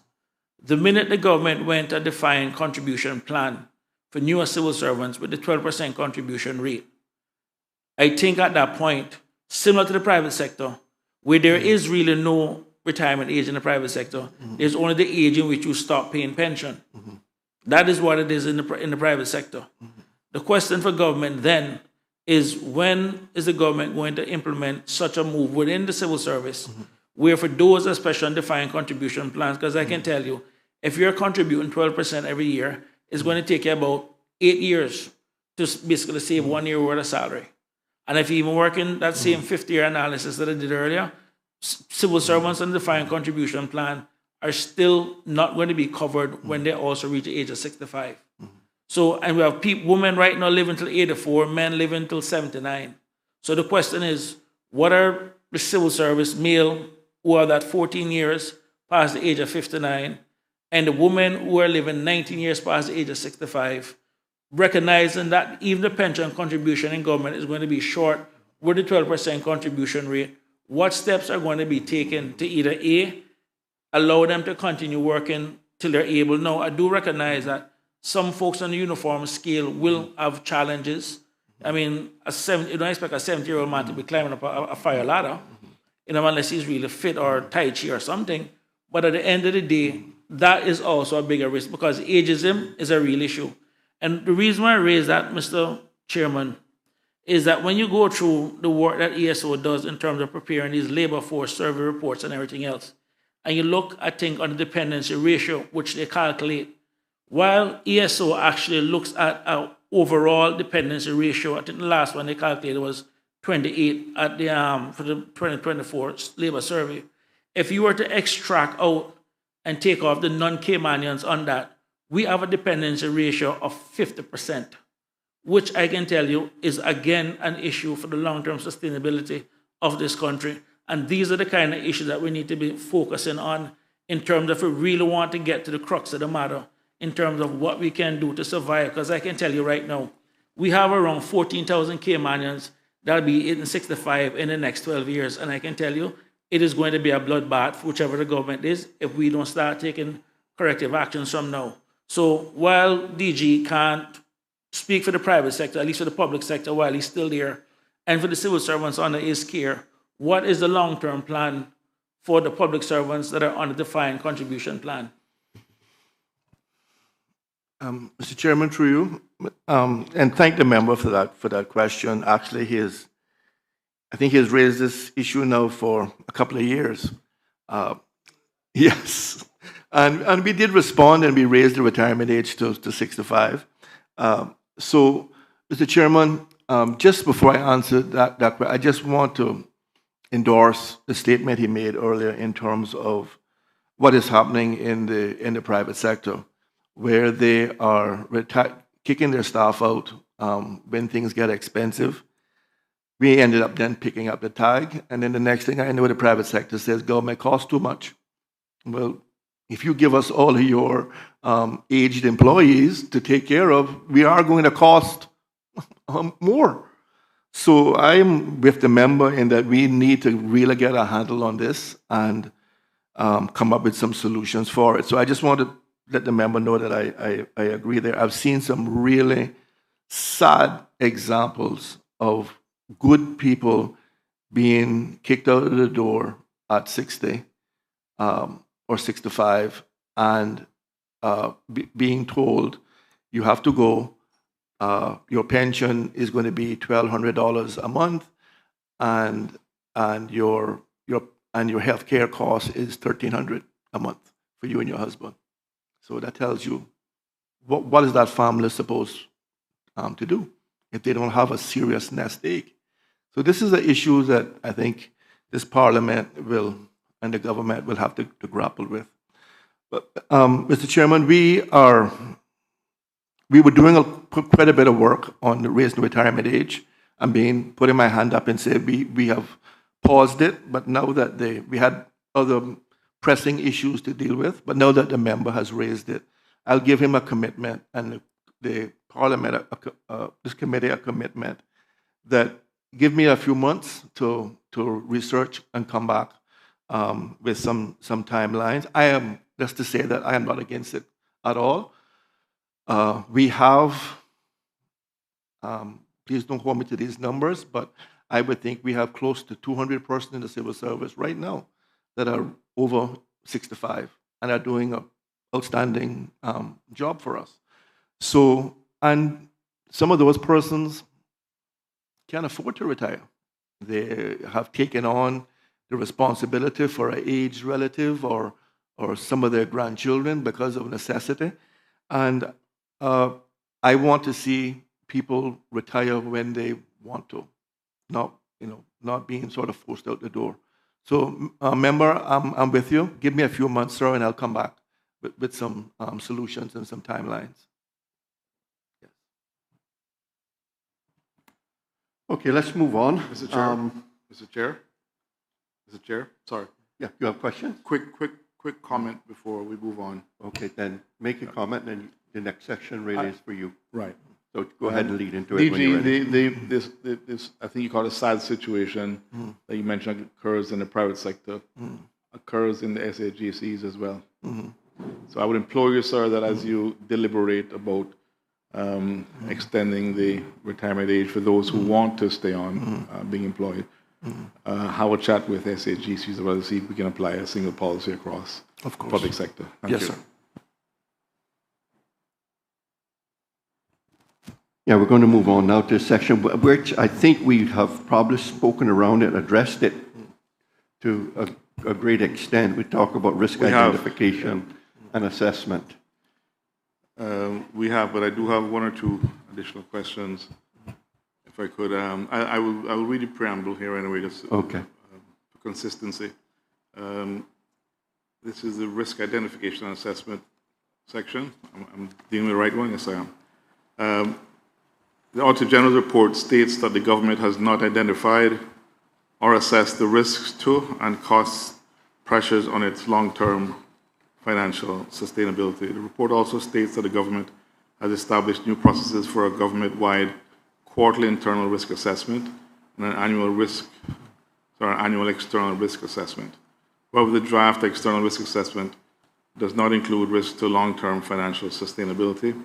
Auditor General recommended that the Ministry of Finance and Economic Development should identify and assess risks to and cost pressures on the government's long-term financial sustainability. And as we heard earlier, I think we have agreement there, so I won't continue on with that. I'll just start with the questions then, sorry, for the Deputy Governor. DG, if you could please, I also like to welcome Mr. Sled, Michael Sled. Good to meet you, sir. Could you provide some additional update other than what's been provided earlier on the rollout and implementation of the new risk management framework? Mr. Chairman, thank you. And I'll ask Mr. Slade to help me if I miss out.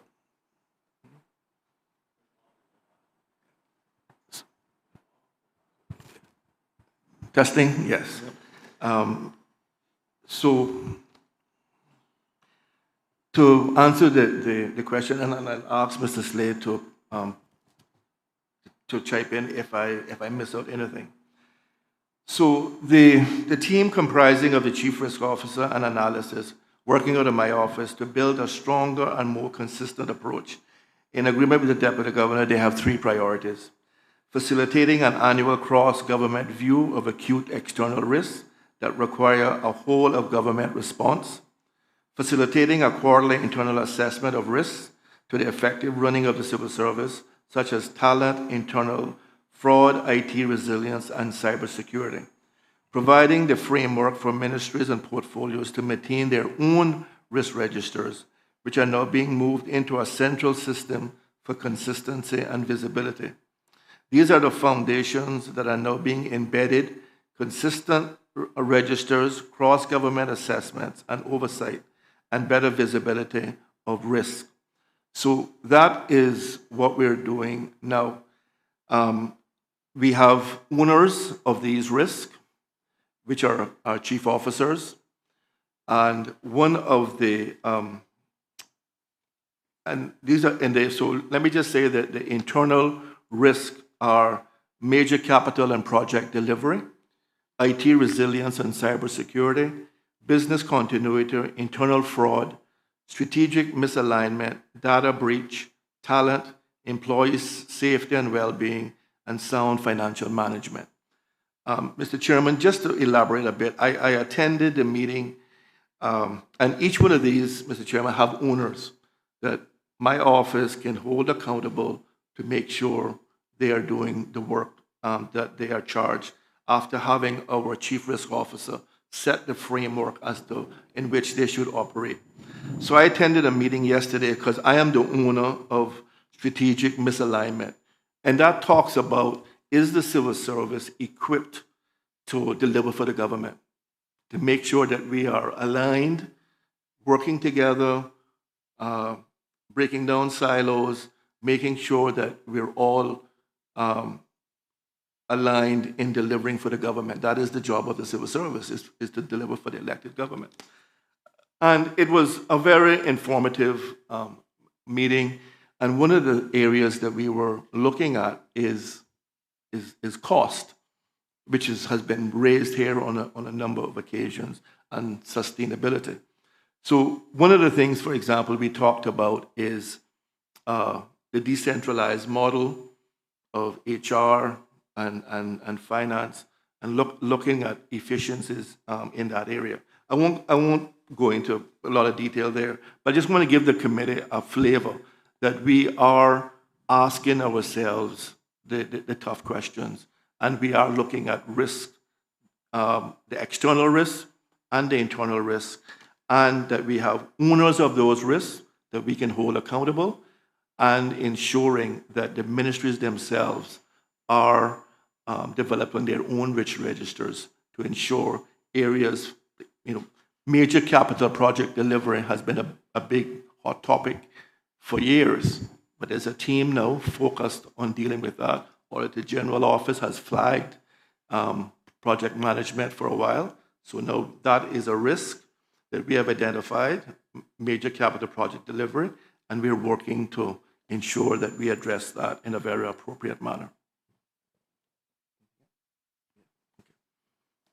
Yes, sir. Thank you very much for that. I don't know if you were listening earlier on when I mentioned a concern that I have, which is that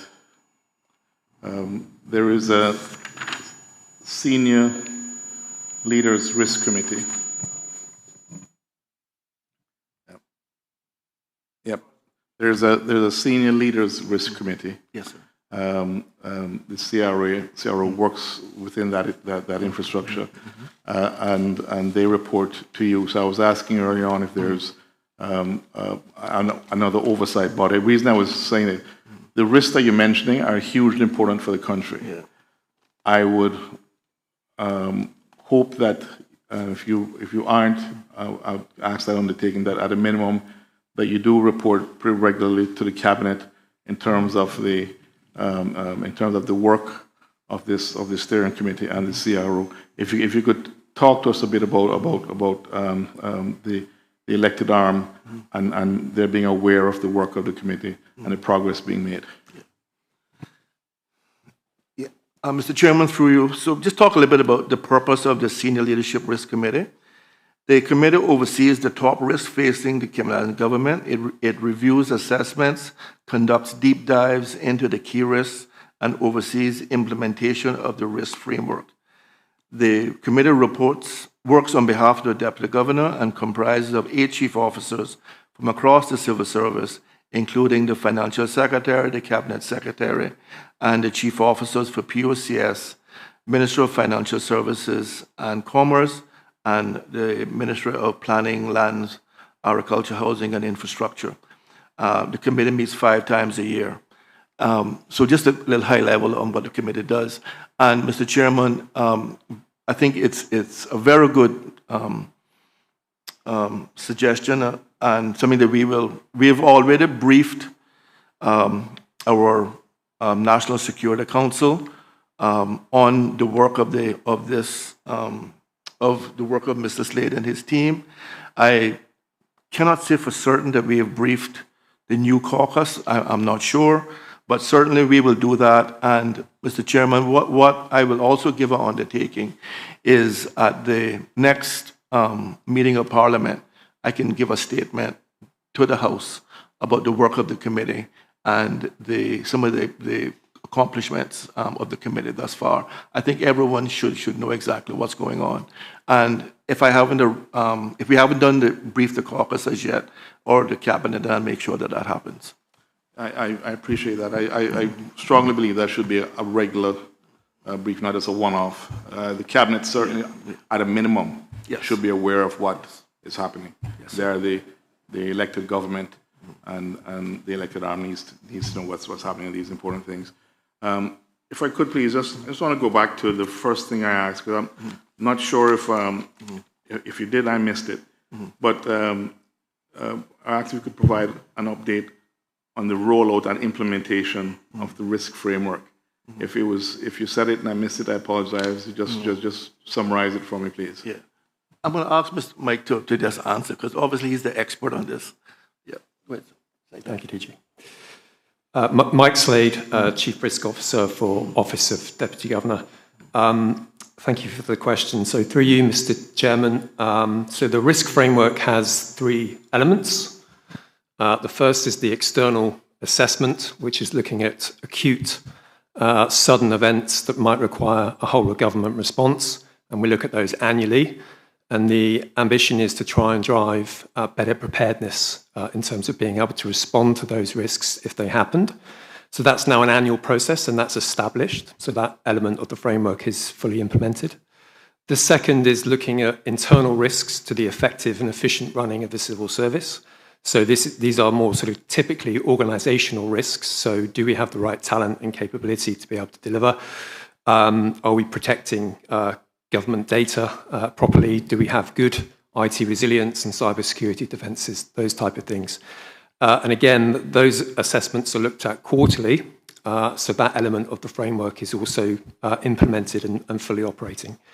The third is providing guidance to ministries and departments to maintain their own risk registers. So ministries and departments are responsible for identifying and assessing their own risks, but we provide guidance to do that, and we also have a central system that enables them to do that. So that's where we're focusing at the moment, and that's not fully implemented. So we know that some ministries and departments have risk registers, whereas others are still developing theirs. So we know there's a gap there, and that's the focus of the current rollout, is to provide training beginning in October that will allow us to close that gap, but also to improve the quality of those risk registers. So we're working to a plan, which is the risk committee has signed off that plan, so they're providing oversight for how we implement it. But we're aiming to have 32 prioritized departments within the system operating to the new framework by the end of this year. And then the rest will follow early next year. So that's the status of the rollout. The first 2 elements are complete, and the third one is in progress. And we're hoping to make good progress by the end of this year with full completion early next. Thank you, DG. Thank you, Mr. Sled. I'm encouraged. I've been encouraged by several things here today. I'm encouraged that you're in the role, that this is being looked at. It's hugely important, and it should not be, the public should really be aware of this. So thank you very much. I stop there. Mr. Chair, You have the next one. I just have one quick question. Can you say, Mr. Slade, what is your resume background? I would like to know. I think the public should know, because you're a very important position. Not you, but you occupy a very important position for the future of this country's financial stability. So we'd like to know a little bit more about you. Thank you for the question. So through you, Mr. Chairman, so I have a risk management background, so I've been in risk management and assurance for about just over 20 years, so 23 years. I've set up risk management programs in both the public sector, so I worked in central government in the UK, but I've also worked in industry. I used to work in aerospace, so I've worked for private enterprise as well. I'm a chartered internal auditor by profession, and I have a master's in risk and resilience. Mr. Tatum, I think you have the next section too. We were looking at section 1.5, public sector debts and obligations, post-retirement obligations, although I think we have spent some time discussing it. Yeah, I think we have, sir. You're satisfied with that then? I'm satisfied. I don't know if other members are, but I think we've okay. I think we've covered that quite a bit. And I have the next section, which really is the public sector pay costs. I believe, Deputy Governor, we have already discussed that. You did tell us where you were with it and the establishment of the pay strategy and yes, whatnot. So I wanted to go then to 2.12, which is tertiary healthcare costs. And for that, I'm going to turn to Mr. Panton to lead off with it. Thank you, Mr. Chair. Mr. Chair, if I could, I was trying to get your attention twice. I just wanted to step back for a moment and say thanks to DG and Mr. Slade as well the presentation, but I was curious. First of all, DG, I can confirm that I'm not aware of any presentation yet to either caucus or cabinet. Okay. Although I can't be 100% sure about the latter. But I'm curious, just in that context, are we obviously we identify risks to ensure that we either mitigate the risks, mitigate the impacts, or eliminate them if possible.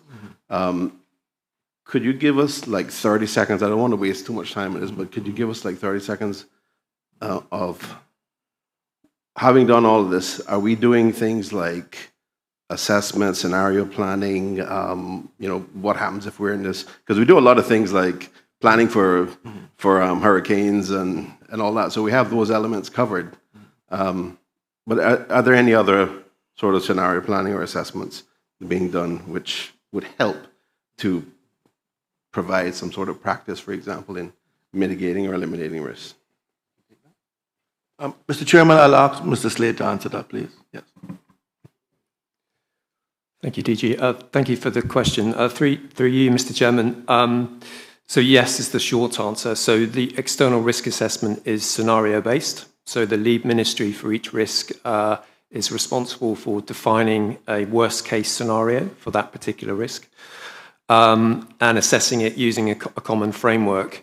And part of sort of testing our preparedness might be to do simulations or drills on, what would we do in that particular circumstances, and would it work? So that absolutely is part of the risk management, both assessment but also management of those risks.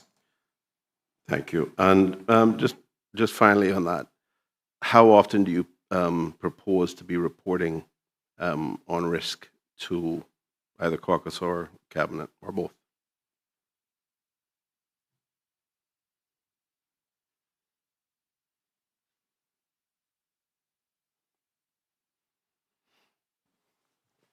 Mr. Chairman, through you. Mr. Chairman, I think we are in a good place now. We've made good progress where it's time to update the new government on where we are. So when we get back to the office, we can contact the caucus secretary about scheduling a time to come in. And then I would think we would want to update the caucus government, perhaps parliament, at least probably twice a year as to what's happening, if not more frequently. Well, I think more frequently, maybe quarterly in some cases, I guess, that things might be relevant, but perhaps there are some that would be, every 6 months or something. Mr. Chair, thank you for your, gentlemen, thank you for your responses. I really appreciate it. Mr. Chair, apologies for that quick little sidestep. Going on to the tertiary healthcare cost issues. Mr. Chair, the Auditor General's report states that the government does not adequately plan for commitments and cost pressures in the short and medium terms. For example, actual expenditure on tertiary medical care was significantly higher than the budgeted amounts in each of the 6 years from 2018 to 2023, requiring supplementary budgets each year. We also noticed to be true for the current year.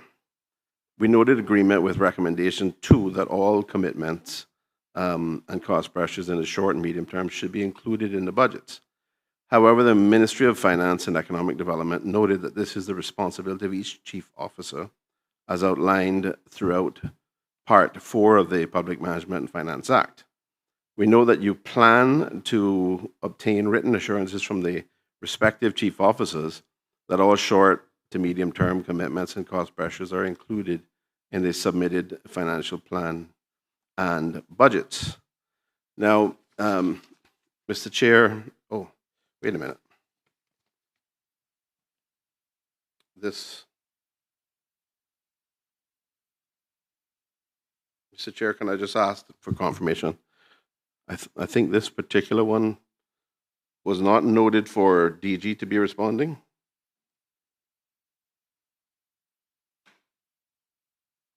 I think according to our schedule, the financial secretary and his team were to be responding, but I'm open to clarification.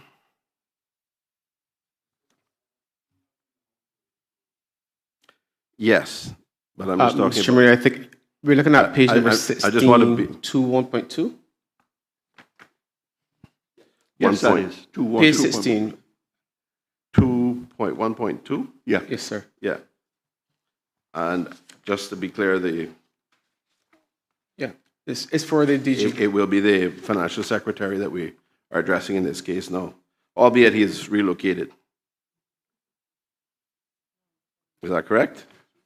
No, sir. This is also for the DG to answer as well, too, in his capacity. Not on my... Anyway, I think the issue, DG, is an issue that we're obviously very familiar with, and that is the under-budgeting in relation to, as you said, infamous, I believe you used the term, NGS 55 and HEA 2 amongst maybe one or two others that relate to health care. And it is an issue that I think the FS has noted, the financial secretary has noted earlier in his contribution, sees things like NGS 55 being budgeted at 20% of what the actual, or 30%, no more than that sometimes, as what the actual cost is. How are we going to, from your perspective, sir, and I mean, I'm open to DG, sorry, the FS responding as well, how are we going to address this in terms of trying to ensure that we have more realistic budgeting on this? Because the impact of it is that not only do we have to come back and have supplementary funding, but the impact of it is that we have decisions being made on the basis of budget numbers that suggest that there's more room in the budget to accommodate other, perhaps less priority-related issues. And I think that leads to a situation where the budget is not particularly accurate. And we come back and we have to find space for supplementary spending to make up the shortfall or the gap, which we know exists to begin with. So how do we ensure that the budgets are reasonable and reflect the best estimates? And what plans can we have to ensure that we try to make this more realistic in future? I mean, I can say that as a former Minister of Finance, in the 4, 5, 6 months I was dealing with this issue, one of the things I tried to do was to push the budgeting up to at least 75%. But I know it's not just an issue for yourself and the civil servants and the Ministry of Finance. It is, in many respects, a lack of political discipline. But collectively, it's an issue that we have to deal with. And, we've had comments from others today indicating that these are real risks. The level of growth in those costs are astronomical. And, we're talking about financial sustainability for the country. This is one of the big risks in relation to it.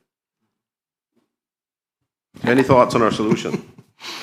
Mr. Chairman, maybe I could help out the DG and I can help one another, since this is a question that would be posed to both of us. Just some quick stats, which I think everyone is familiar with. When we started the 2024 year, the budget for tertiary care at various institutions was 18.6 million. That was the budget for 24. The actual spend at the end of the year on that same budget item was 57.9 million. Sorry, Mr. Chairman, just to my understanding, sorry, are we talking about civil servants post-retirement, or are we talking about NGS 55? This is NGS 55 we're talking about? For civil servants? Civil servants get paid out of NGS 55? Oh. Sorry, yes, you're saying budget about, so I'm trying to figure out how NGS 55 comes into this. So those stats that I was just given, those were stats relating to NGS 55. But so what I'm saying is the budget for 24 for NGS 55 was the original budget was 18.6.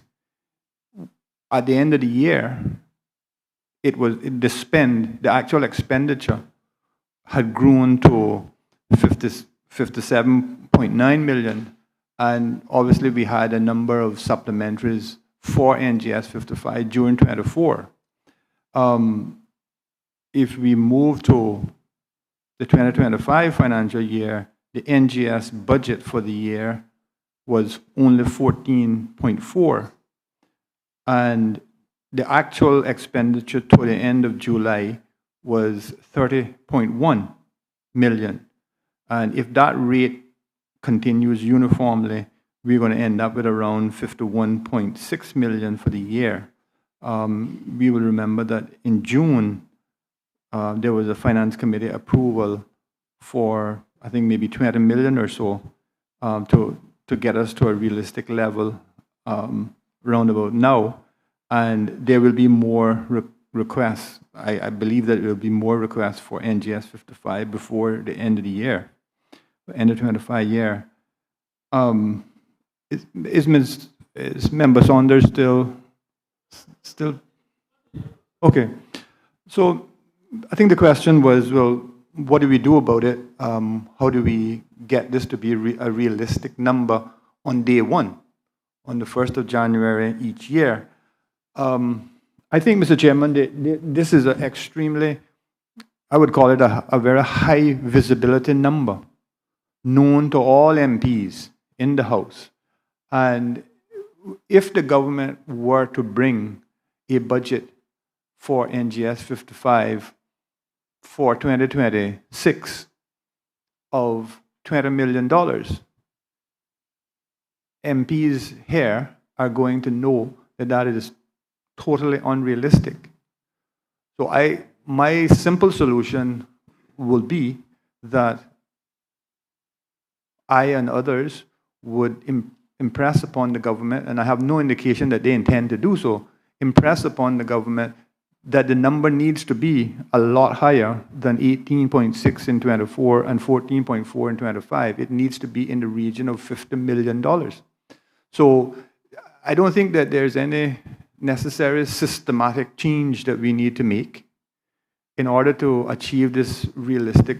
In this one particular instance, I don't think that we need to do a lot of systematic changes to get something that's more realistic. NGS 55 has been attacked simply because it is a convenient way.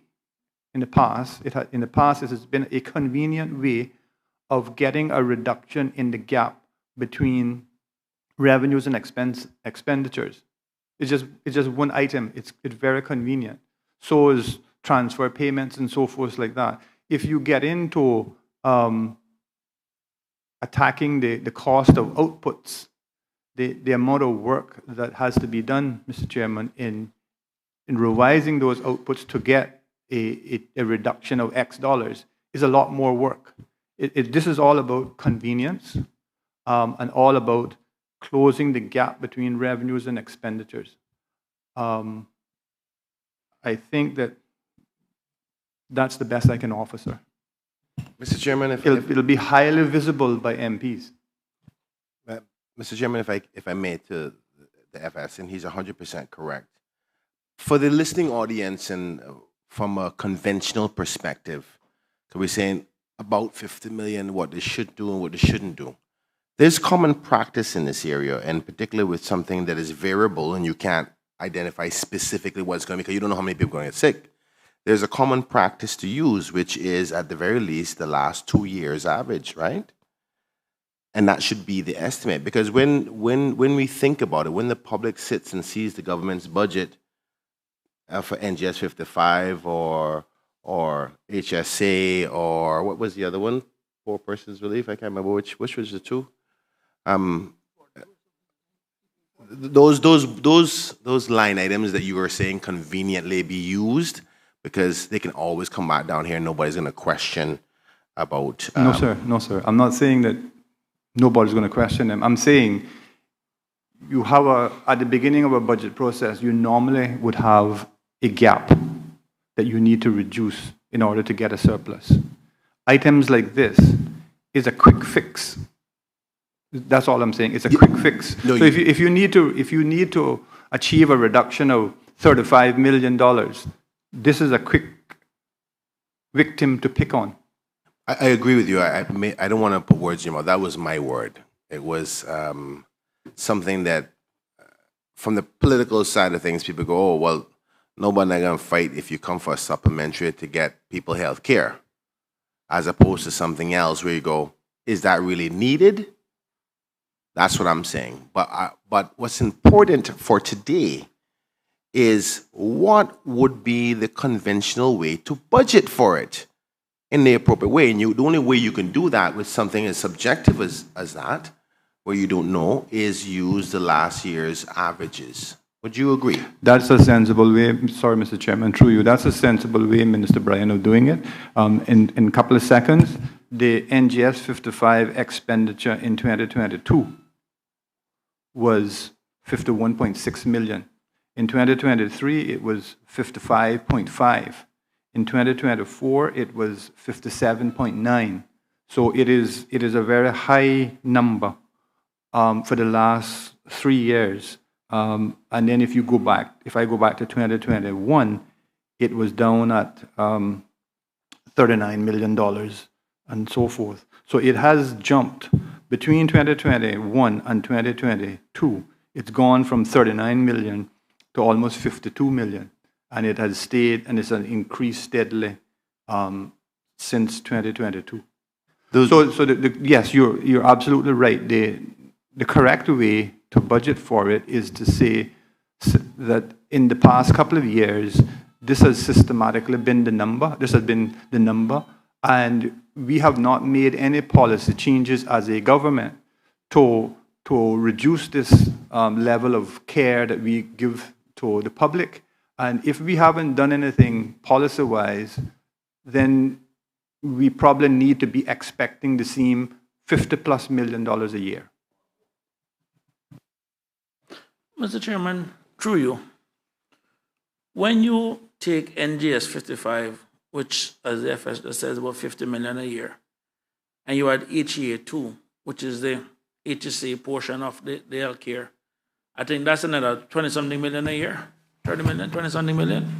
Mr. Chairman, in 2024, the year ended, HEA2, which is medical care for indigents provided by the HSA, for which they got 25.5 million. Okay, so 75 million between the two. Then you take the government's post-healthcare retirement benefits that's owed to civil servants. Then that's 2.4 billion that's due over the next 20 years. So again, you have the retirees of the civil servants that we are basically have to be paying for also, contractually owed to them for the service to this country. Mr. Chairman, I know that Member Saunders is a detailed man. That number for pensioners, the premium that the government paid for to Cineco in 2024 was 46 million. Okay, so between the two items, then you're talking about basically 115, 120 million between NGS 55, HEA2, plus the civil servants, everybody. You're talking about 115 million. The point that I keep making is that when you look at the civil service portion, which is funded through Cineco, now Cineco is regulated by CIMA and has certain reserves and certain regulatory requirements that they have to meet, is that each year, Cineco keep raising the costs to the civil servants anywhere from 6%, 7%.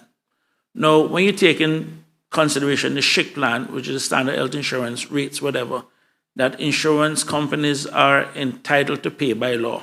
So they're only allowed to pay whatever the SHIC rate is. That rate have not gone up in 20 years. So my question has always been, why is the civil service being charged an extra 6-7% each year.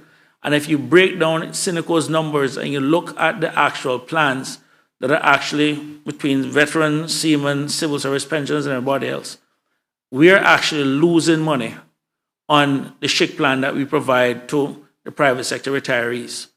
And in order for Cineco to meet their regulatory requirement for SEMA, they in essence then end up charging government more money because they're losing money on the SHIC plan for the private sector retirees. And the question is this then, for the amount of money that government is now paying per civil servant, whether retired or in service, the question is this now, is the government A, getting value for money, recognizes our spigot around the plate with Cineco and everything else. But the point is that every year the civil service costs keep going up to keep Cineco compliant with SEMA, when in fact it is now the civil servants now subsidizing the costs of the retirees who are on the SHIC plan. And the question is, how long are any government, this government and successive government, is going to sit back and allow the civil servants who do not have access to different facilities, who do not have freedom of choice, who are stuck to go in one place, to basically subsidize people who can basically have different places through NGS 55 and whatever. I mean, how long are we going to continue with this? And I think, that is not a question really for you. I think that's a question for us as elected members to deal with. But we can no longer have the civil servants who are getting crunched every year to carry these costs, and the private sector then come and complain about government costs going up when they're not taking care of their employees. At some point, ladies and gentlemen, we need to put our foot down. This is unsustainable.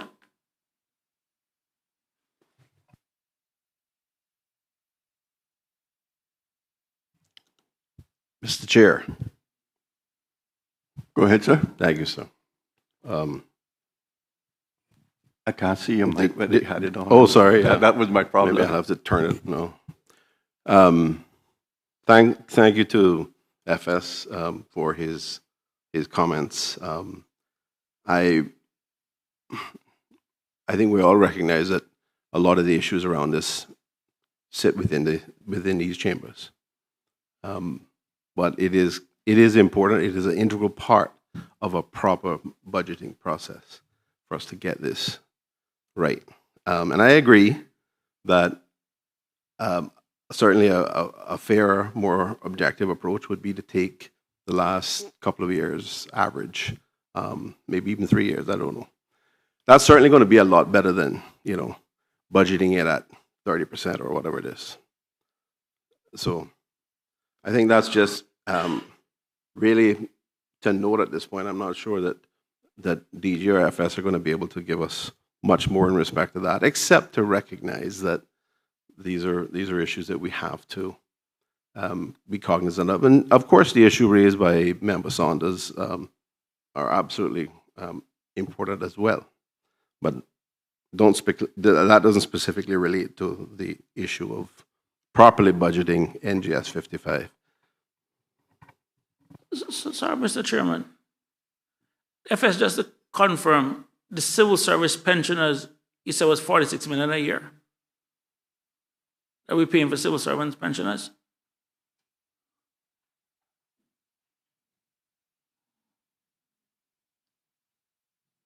Mr. Chairman, it was 46.3 million for the 24 year. For pensioners? For pensioners. Okay. DG, correct me, we have over 2,000 pensioners, correct? What thereabouts? Thereabouts, Mr. Chairman, true, yes. So I want this to dawn on members. We are spending $46 million a year to take care of a little over 2,000 civil service pensioners. $46 million. And we're spending $75 million to take care of other, when you're adding NGS 55 and HEA 2 together, we're spending $75 million to take care of the private sector pensioners. You guys realize what the number look like? $46 million to take care of our own and $75 million for someone else's? Is this what we're going to sit inside and continue to do?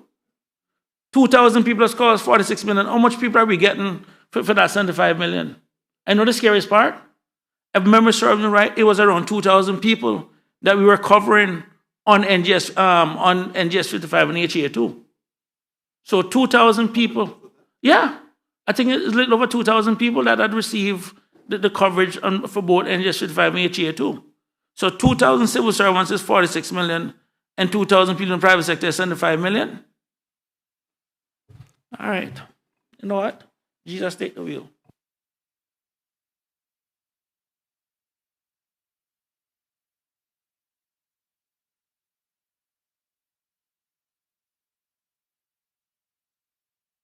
All right, we're going to move on to the next topic. Did you have any other questions then, Mr. Hampton, with regard to tertiary care? No, Mr. Chair, that's okay. We're going to turn our attention now to long-term financial sustainability, and we're going to call on Mr. Bryan to lead off the inquiry there. Thank you, Mr. Chairman.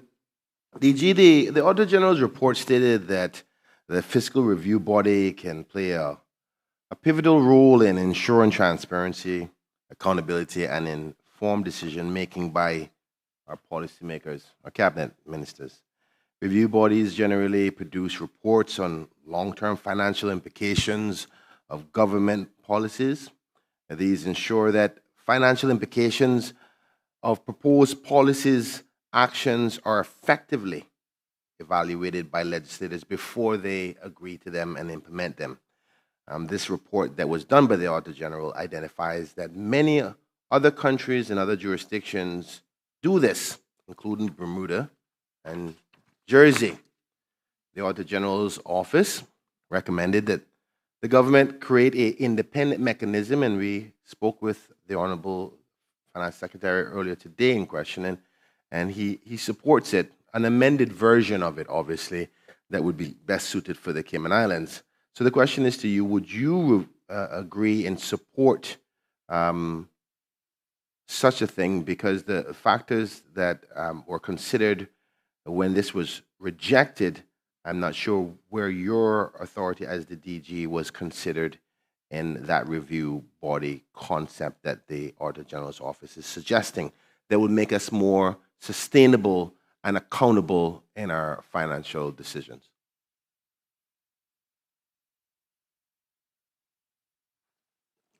Mr. Chairman, I'm just going back on my memory. Was this recommendation accepted by the government? No, we didn't accept it. No. That was my recollection. Was there one recommendation that was not accepted by the government? Yeah. I'm happy to read the responses.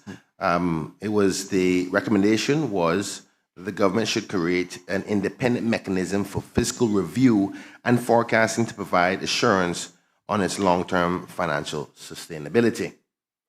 And the management response was management does not agree with this recommendation as it is deemed impractical for the Cayman Islands.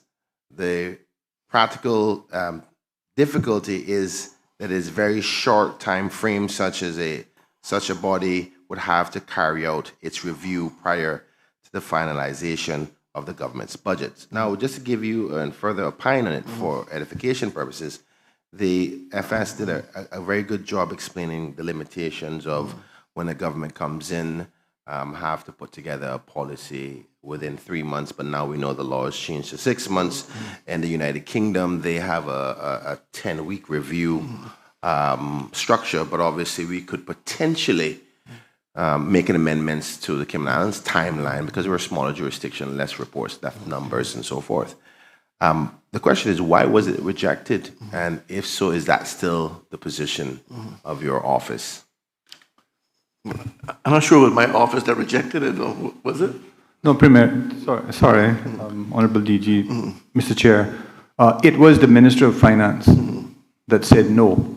But earlier today, I said that we were willing to walk back that recorded rejection. We were willing to change our mind, provided it became clear to us how the committee, the review body was going to work in practice. Was it going to be nimble?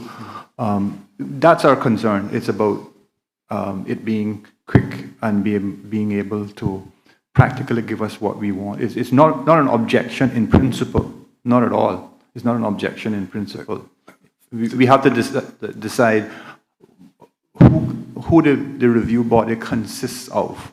Right now, my mind is stuck on, well, accountants, economists.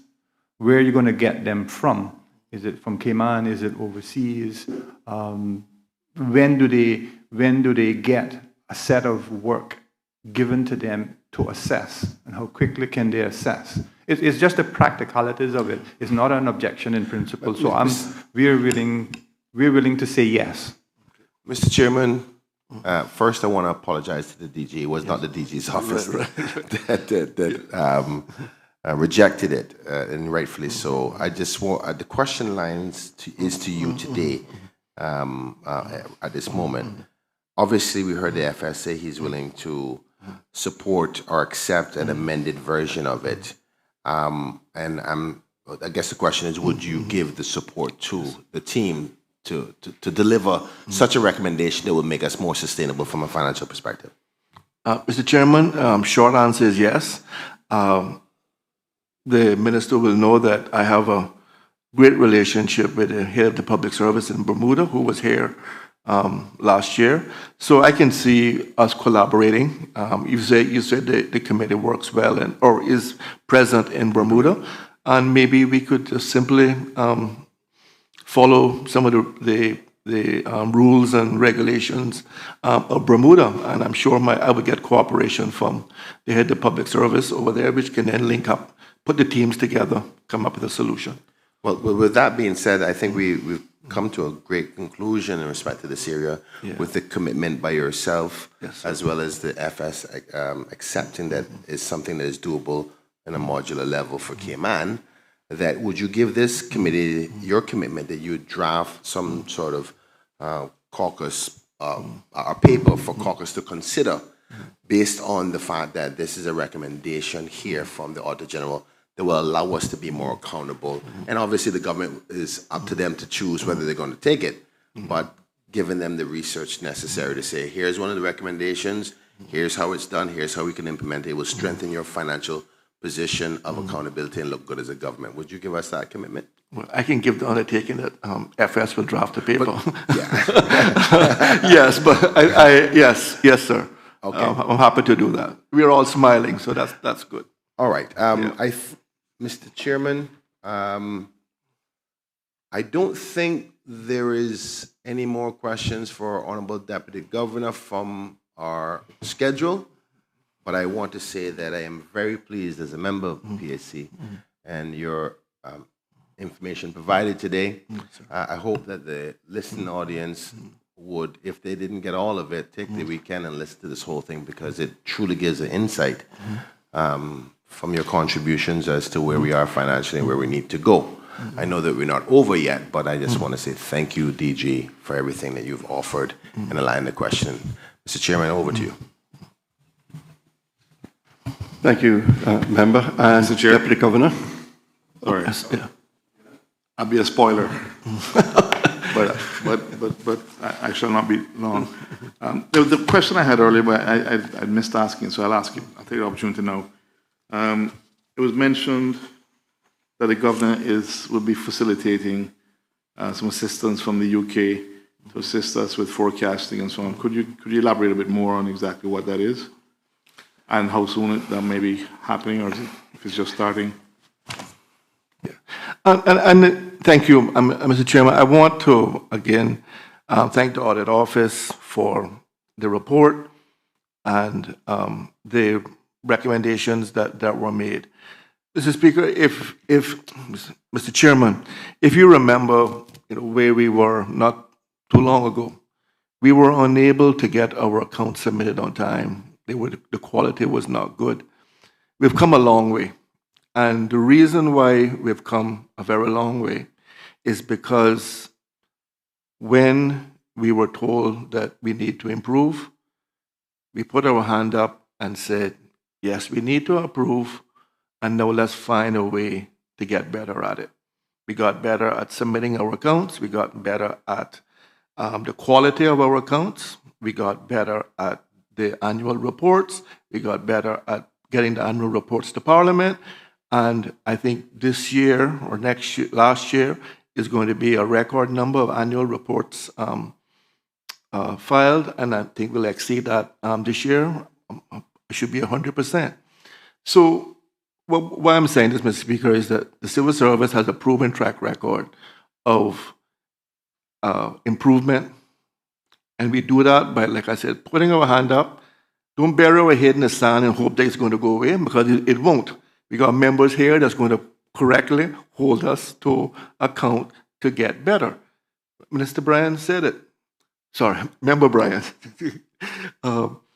We're spending other people's money, and we need to make sure that we do that in the most judicious fashion.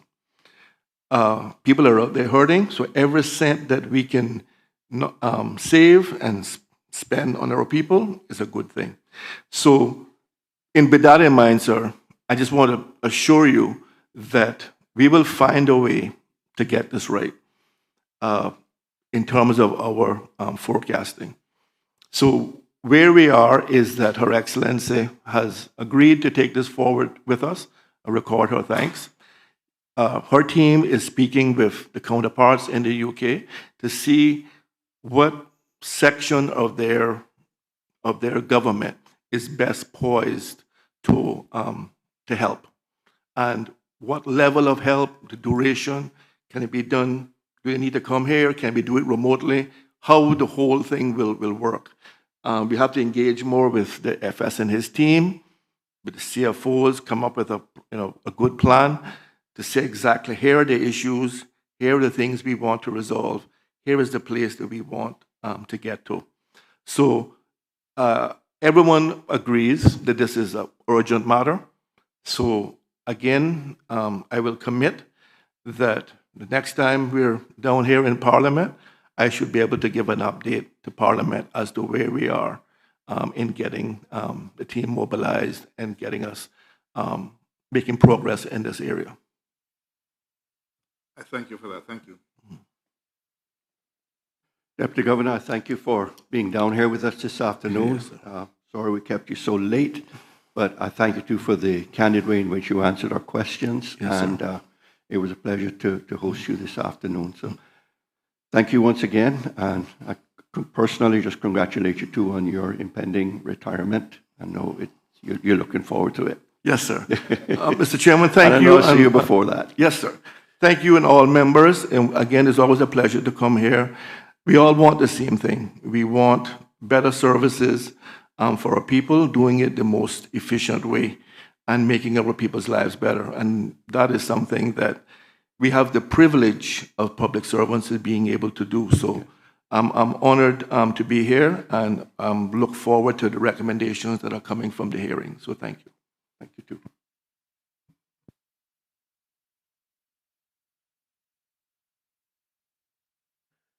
Mr. Chairman, if I may make a suggestion, I've had an opportunity to look at the rest of our schedule, and because we've been so efficient, there's a number of, I know where we stopped off at, but there's a number of, almost everything that is left on the schedule, unless other members disagree. We did ask the FS in one way, shape, or form. Now, if there's further finer details, I think we can continue at members' discretion, obviously. I'm not taking over your rule, but there's only one area that I see that we haven't really spoken about at all, and that's 3.2, which is the changing of demographics in the Cayman Islands space and the liabilities around it, upon which that was allocated to me to deal with. I don't know if you agree with my assessment, because I think we gave a timeline for 4 o'clock, and maybe if members are in agreement with that, we could potentially complete our task on time.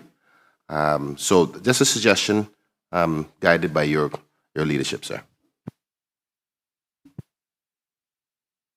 Remember, Mr. Bryan, I do agree with you. Either the Financial Secretary or the Deputy Governor we've dealt with these, I think, with pretty much everything from section 1 and 2 that we have completed. I would, so I think the 3.2, changing demographics, we definitely have not. Mr. Chairman, yes, there's 3.2 and 3.3, I believe, the areas we haven't really touched in depth. Yeah. The changing demographics and infrastructure development and maintenance.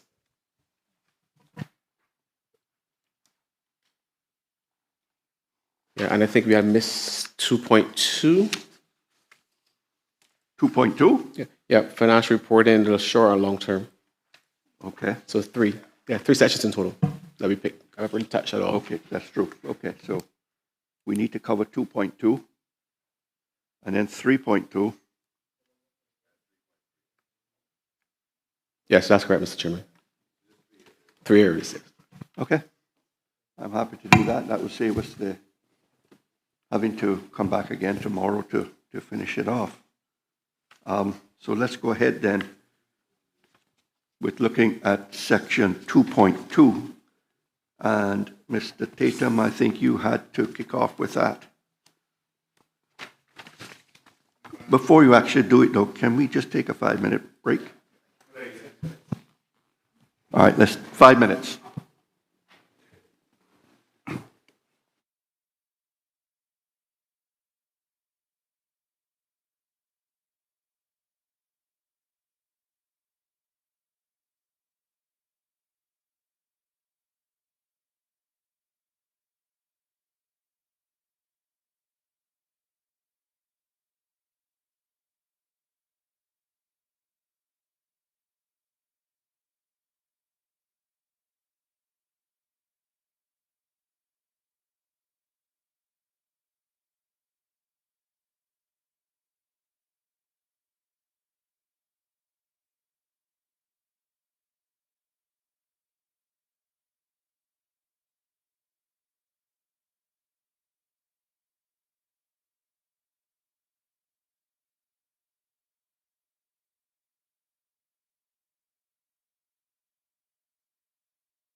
The meeting now reconvened.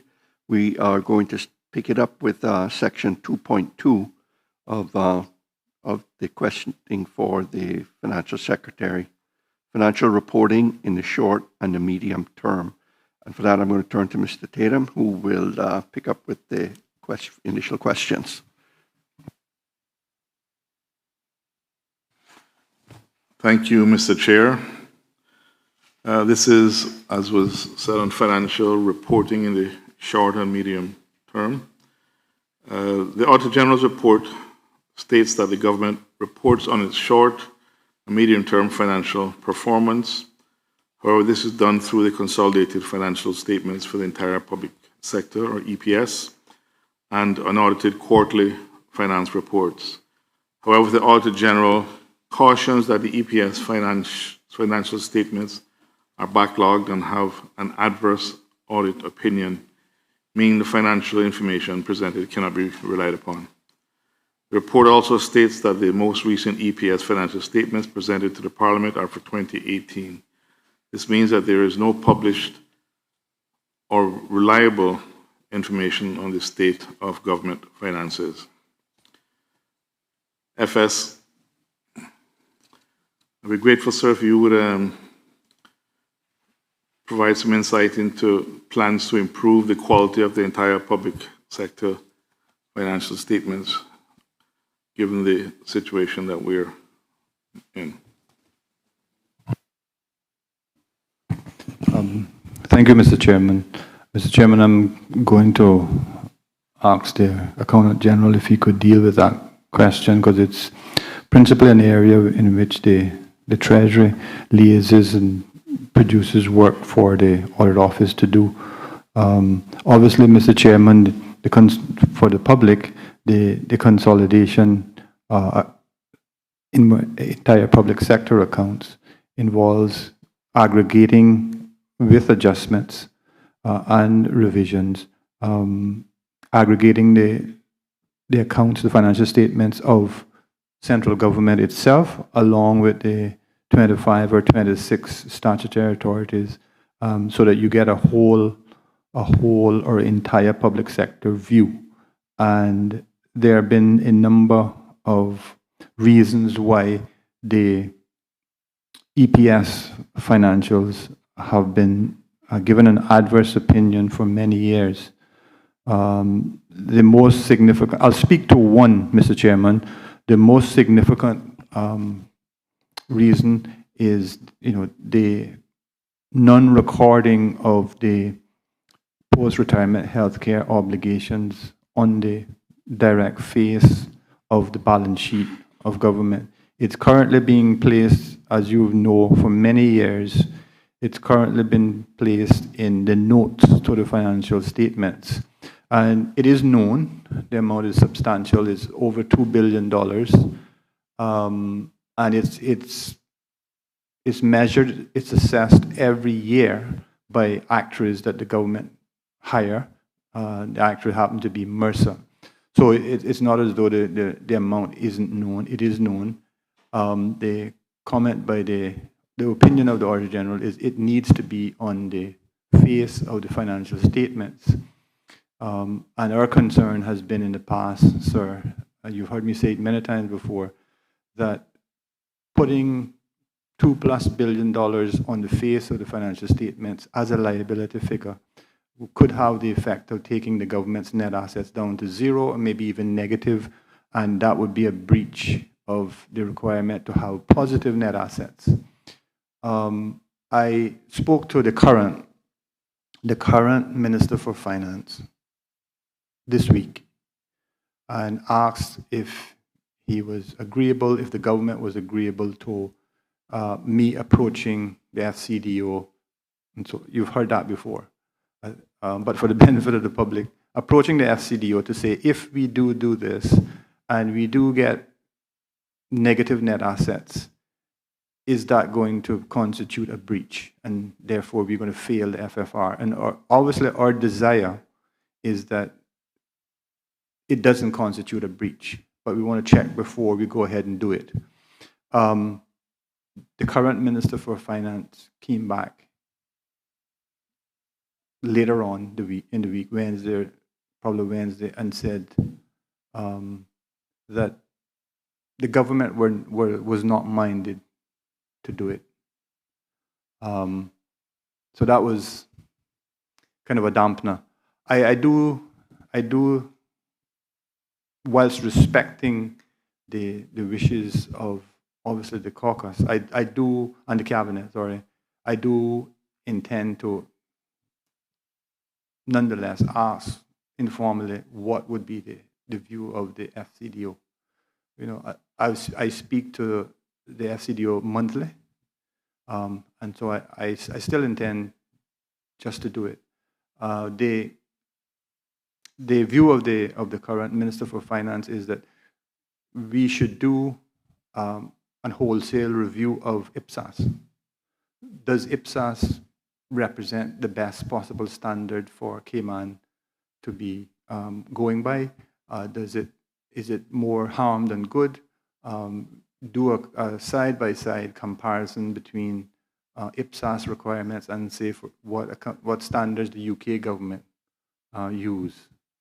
The UK government does not, to my knowledge, does not record its post-retirement healthcare liability on the face of its balance sheet, but simply accounts for the cost annually each year. That's the way we're currently progressing each year, and we see that number is growing and growing and growing. Mr. Chairman, I'll ask, there were several others. I'll ask the Accountant General if he would speak to the other reasons for the qualifications and what plan has been submitted to the Auditor General's office.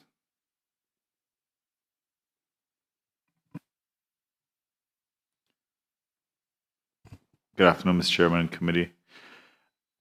Before I start, I just want to point out that the Ministry of Finance and Treasury, we're a consolidation agency for all of the information provided to us by all the various CFOs across government.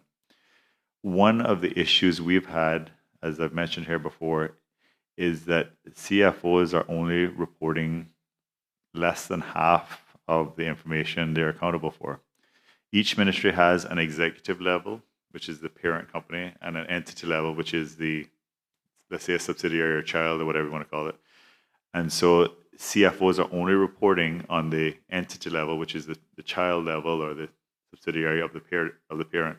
And so what is not being audited at each ministry level across government are things like transfer payments, NGOs, those kind of things that are across government. Each ministry has individual ones, as well as the revenues for each of those individual ministries. So things like tourism, accommodation, tax, and so on, those are not being audited by each ministry. So a CFO, if they received an audit on their TAT to say that it was qualified, they would make whatever changes were necessary to ensure it was unqualified. In Treasury, we're just a consolidation agency, and so those kind of issues we're unable to fix because we're a decentralized environment. We don't have the authority to affect any change in those kind of things. So what we want to do is change the audit, from the entity level, which is currently is at, to the executive level. That would mean when a chief financial officer submits accounts to the audit office, they would be submitting the full set of books for their ministry, which would only make sense because they would then be accountable for all of the accounts that is falling under that specific ministry.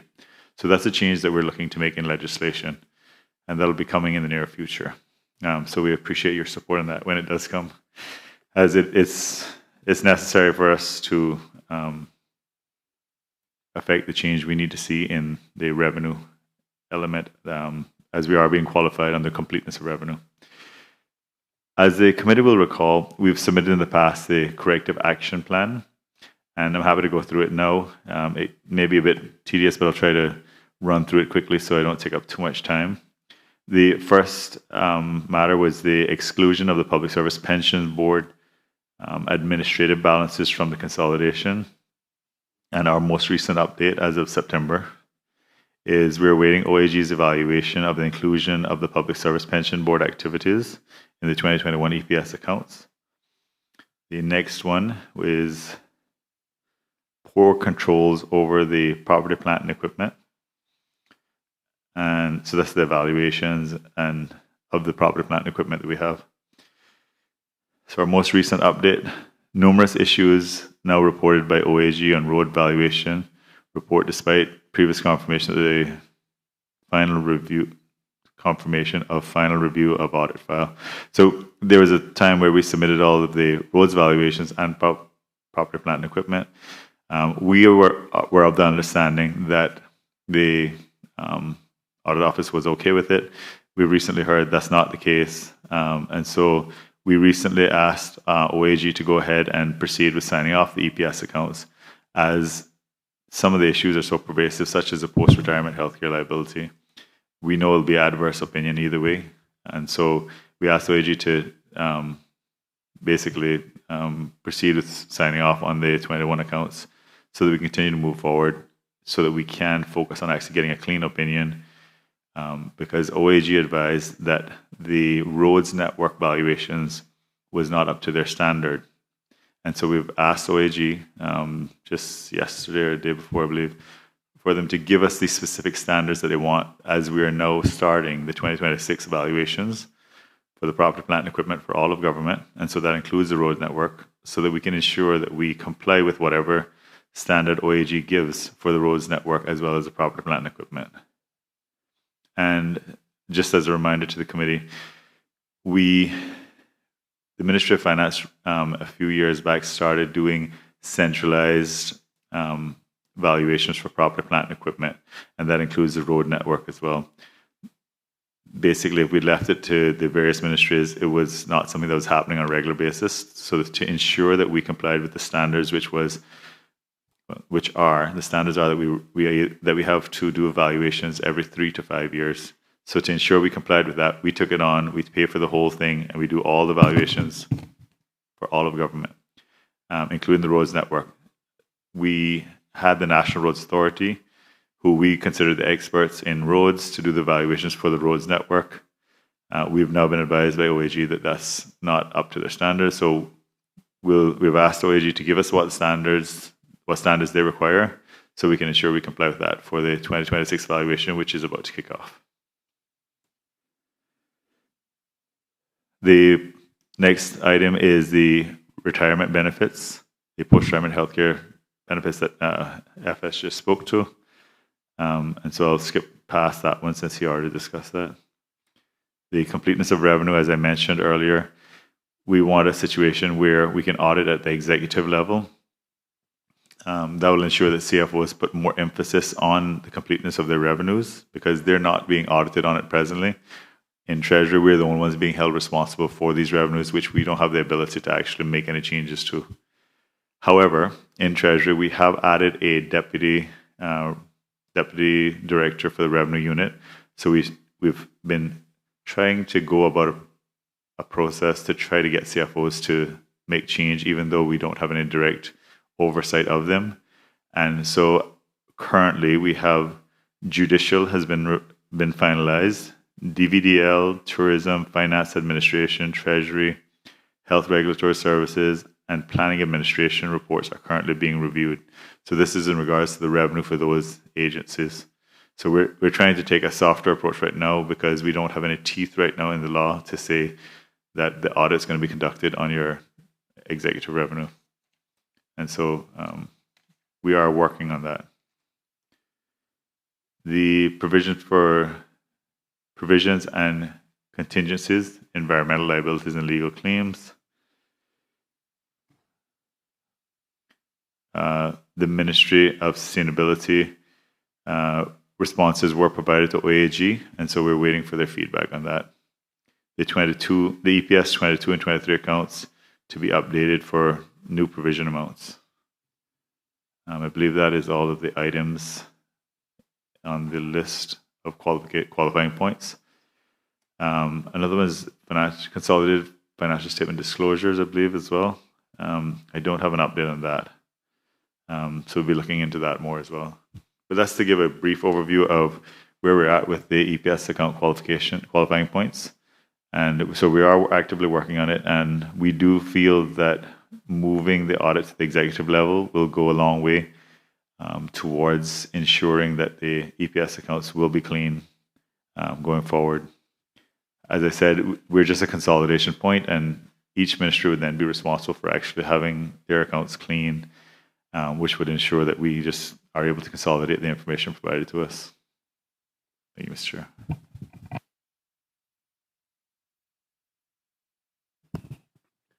Mr. Chair, can the FS say whether or not, obviously we recognize as far that we need some changes to the authority so you can have more say over these obligatory reports to you, particularly because your department is taking all the licks for it, publicly and otherwise. But do you think a 4-year budget would be any benefit in allowing them to have more opportunity to catch up with these reports, which is so essential to the long-term projections of sustainability? So thank you, Mr. Chairman. I think my brief answer would be no.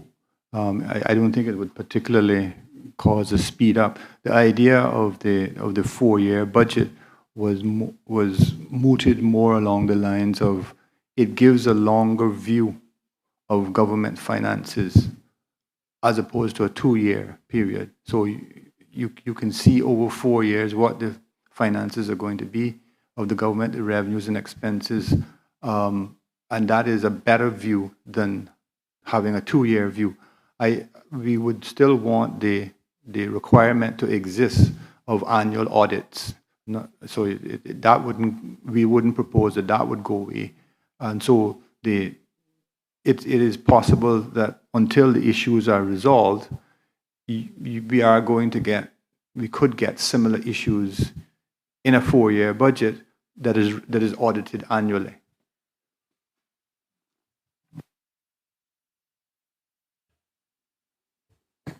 Sorry, Mr. Chairman, I just want to point out that in regards to the move from auditing from the entity level to the executive level, there will be ministries that receive qualified accounts for a while until they get their accounts right. And so I don't want it to come as a shock to this committee or the public when they're currently getting clean accounts now on a portion of their books, but they turn around and get qualified opinions for a few years until they get their executive revenue sorted out. So that's something to be looking out for as well, is that some ministries will have qualified accounts going forward. Thank you, Mr. Chair.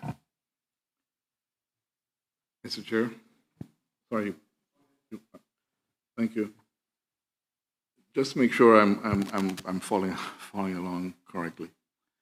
I looked at this and I see that the last time the most recent EPS financial statements were presented to Parliament was 2018. I think that's 7 years ago, if I did my math right, a number of years ago. The main reason for none being, and I assume on that one that was presented, the issue of the post-retirement healthcare obligations was an issue then, correct? I personally see that as a red herring. I don't have an issue with it being in the notes. I'm not an accountant. I understand accounting principles, but I have no issue with it being in the notes. So I will bypass that, and therefore the main issues are, I believe, if I'm understanding correctly, as to why none have been presented. I assume they're being compiled, but is that assumption wrong? I mean, has there been none compiled since 2018? I heard you referenced you're about to begin 2025 or something. So if I'm explaining myself properly. Mr. Chairman, through you, we're compiling the accounts. All the accounts have been submitted every year. We submit the EPS accounts by the 31st of May, which is the required date. And so what we're just waiting on now is the audit of those accounts.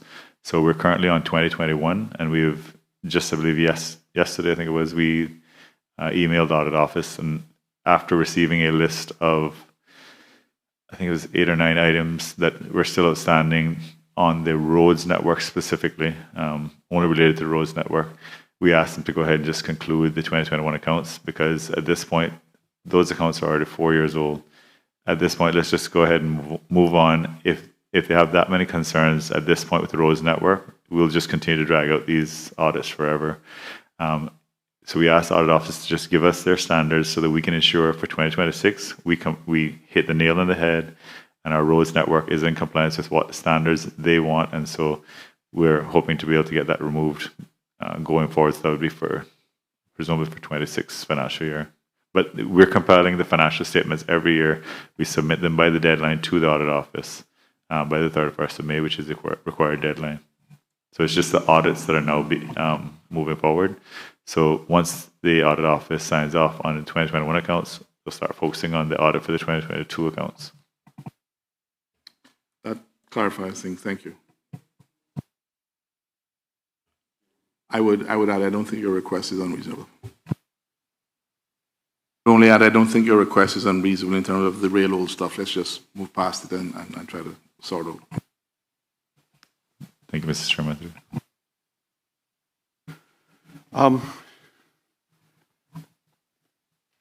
FS, have you looked at the UK's financial statements and their audit reports? Because I know I'm hearing you talk, looking at doing some evaluation of whether the IPSAS are the appropriate standards that we should be doing. I know that the US, and the UK particularly, I don't think they follow IPSAS. They just seem to have made up their own accounting principles as they've gone along, and some of them have been incorporated into law, is my understanding. And so they're effectively able then to manage their accounts and manage the kind of opinion that they're going to get from their Auditor General. And I know that they don't take their healthcare liabilities onto the balance sheet. It's not there. And they have, last I looked, I think it was like a $2 trillion negative net worth. It was an incredible figure that I saw. And yet still they're able to get either an unqualified or qualified report on their financial statements. The last time I looked at it was like 2020 or 2021 statements. So I'm not sure that they would be the best place to look to in terms of looking for guidance from it. I mean, I like personally the idea that we are using a recognized international standards in the preparation of our accounts, and do believe that we must work towards complying with it to enable us to, to get the opinion, get a clean opinion. Otherwise, they will continue to be of no real value to anyone in terms of being able to make decisions and understand more clearly what what the accounts really mean. Mr. Chair, oh, sorry. Sorry, Mr. Chairman. I just wanted to indicate as well that for 2023-2024, UK government financial statements have been disclaimed by the Auditor General. So again, to your point, if you're looking for an example to follow, I'm not sure if that's the one you want to take. In terms of the standards, I know because it was already proposed about potentially looking at what the UK or US does. Yes, they have national standards. But with national standards, basically, they're still based basically against international standards. Just they have internal persons who go through basically and make amendments and tweak them and so forth.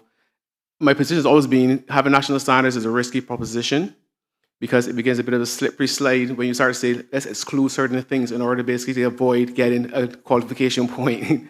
So I think for Cayman Islands basically being an international jurisdiction that basically attracts international business, you want to ensure that financial statements actually are in accordance with a reputable, recognized international standard. Mr. Chairman, through you, I believe, at least at some point recently in the recent past, we were of the understanding that the Cayman Islands had advanced farther into IPSAS than any other jurisdiction has gone. I believe when we had discussed the possibility of considering different standards, I believe a more comparable one was IFRS, which would be even more internationally recognized than IPSAS, just because IPSAS is specifically focused on governments and so on. But it does have quite stringent requirements for social benefits and so on.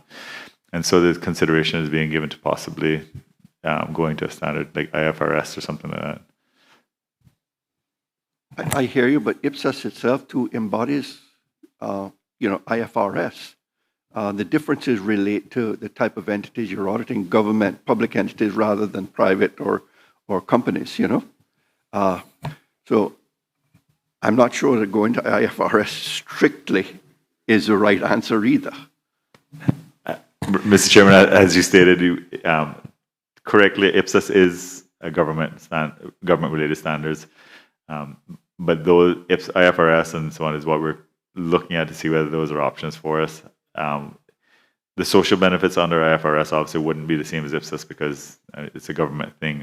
And it is very demanding, just the social benefits alone under Ipsos. And so it is something we're investigating, but at this point, I don't know if that's the best way forward. So as we move forward with our consideration, then we'll update the committee accordingly. Any other questions then? Okay. 2.2.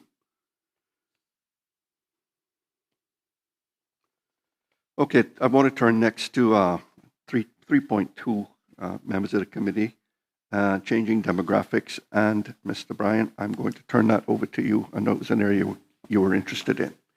Thank you, Mr. Chairman. The Auditor General's report states that the population is growing and the Cayman population is aging. You heard me speak about the interesting statistic of how many persons will be retiring in 10 years, and year 3033, 8 years. This may have an impact on the demand for public services. With an aging population, will likely have an impact on healthcare and social care costs. How are these changes in the population factored in our forecast for demand and cost of public services? Mr. Jefferson, are you aware? How do they forecast that? Are they being forecast? Thank you, Mr. Chairman. It certainly fits in with the thrust of the Auditor General's report, which is about long-term sustainability. Mr. Chairman, the long-term sustainability, if we are going to do the job properly, it requires a dedicated effort. My honest answer is that the Ministry of Finance at present, and for the remainder of the rest of this year, we are going to be preoccupied with SPS, budget, and so forth. So I don't see, us being able to take on that role anytime soon. The role of looking at all of government's costs and revenues over a long term. This area here of changing demographics and the effect of the population aging is just one area in that massive and wide consideration of government revenues and expenses. Until we can actually do that long-term planning, you could almost argue that it deserves a dedicated unit to carry out that function. It's not I do it for 2 weeks and put it down and pick it up 4 weeks later. It needs dedication. It needs constant updating. We need to be such an operation would involve updating your assumptions to go into it. It is really quite an involved process. In the meantime, I would expect, Mr. Chairman, that lead ministries, as I refer to them, such as health and social development, we would expect to see them place larger amounts in their budgets for the increasing age of the population over time. We would certainly expect our healthcare costs to increase. We would expect to see, as population grows, and not just ages, but as the population grows, we would expect to see more requests for scholarships. We are seeing more requests for policing, road maintenance, government-assisted housing.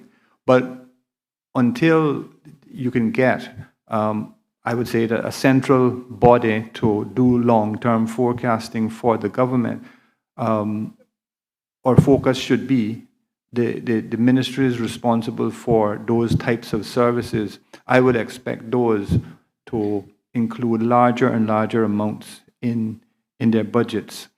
In terms of, Mr. Chairman, just to give an indication, in terms of the healthcare premiums for civil servants, and that would give an indication of the effect of aging. In the current year, the 2025 year, if a person is 65 plus, the annual or the monthly premium that is paid for that individual is $1,906 per month if they're 65 plus. In the 2026 budget, the rates determined by Syneco for premiums has now, the 65 plus category has been broken down into some other categories such as 65 to 69, 70 to 74, and 75 plus. So 60 to 65, whereas if you were in 65 plus before, you were paying $1,906 per month. In 2026, that would increase to $2,081. In 2027, in 2028, that would rise to 2,076. So the point I'm trying to make is, even within the civil service and the retirees group of population, we can see the effects of the aging increase in the amount of premiums that have to be paid as persons get older and older. And not only that, we would expect them, some of them, to need financial assistance as they get older. So I would expect the financial assistance budget to grow as well in future years. So that is my position. The healthcare premiums next year have been included in the budget circular. Have been. So we've attached an appendix to the circular that says, here's the different premium rates that you must charge for your employees falling in certain age bands. And those rates have increased anywhere between 7 and 8%. So I can say to the committee right now that the civil service in compiling those budgets are feeling the pinch, are feeling the tightness of having healthcare premiums go up. So I would expect that the similar thing would apply to if you were out in the private sector and you're getting older, you're going to pay higher premiums, and the government is going to expect to have to pay more social assistance programs, etc. So that's the way I would expect things to go for next couple of years. Lead ministries, I would think, would need to submit bigger budgets. They will get the pressure from the public for additional help, and they will know what is needed. Thank you, FS. To you, Mr. Chair. Unfortunately, what I got from that is that we do not have, and I'm not sure if there's any plans to, at this point, I'm happy if you indicate that, to have a dedicated team to monitor this at all times. Because what I heard is what will ultimately just happen is we just keep on adding more and more money to these costs, because naturally, the closer they get to that year, rather than forecasting down the road, they'll have a closer assessment when the population increase and the number go up. And I think the acknowledgement that we don't have a dedicated team tells us that we should have one. And maybe from today's hearing, maybe the government may consider doing that. I think it's something that this report is basically trying to get to. It's all about the long-term sustainable financing in a sustainable way for the country.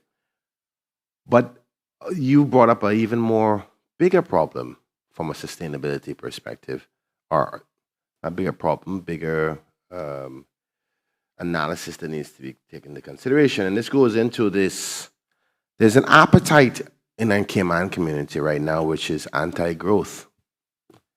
As we continue to have these expenses incur as the days go by based on the projections now, we have the large number of persons retiring in 8 years.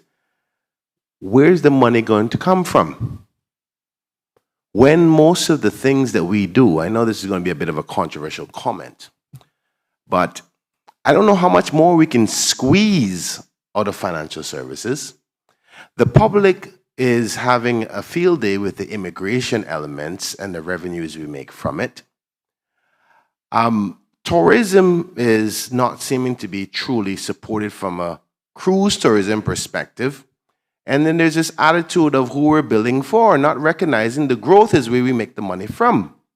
So what you said to me, Mr. Jefferson, is we're going to need to keep on adding money as the years go, but I don't know where this money is coming from. And I keep on asking, are we intending to either make this economy grow where we make the revenue, or are we going to tax the people to find the money for it?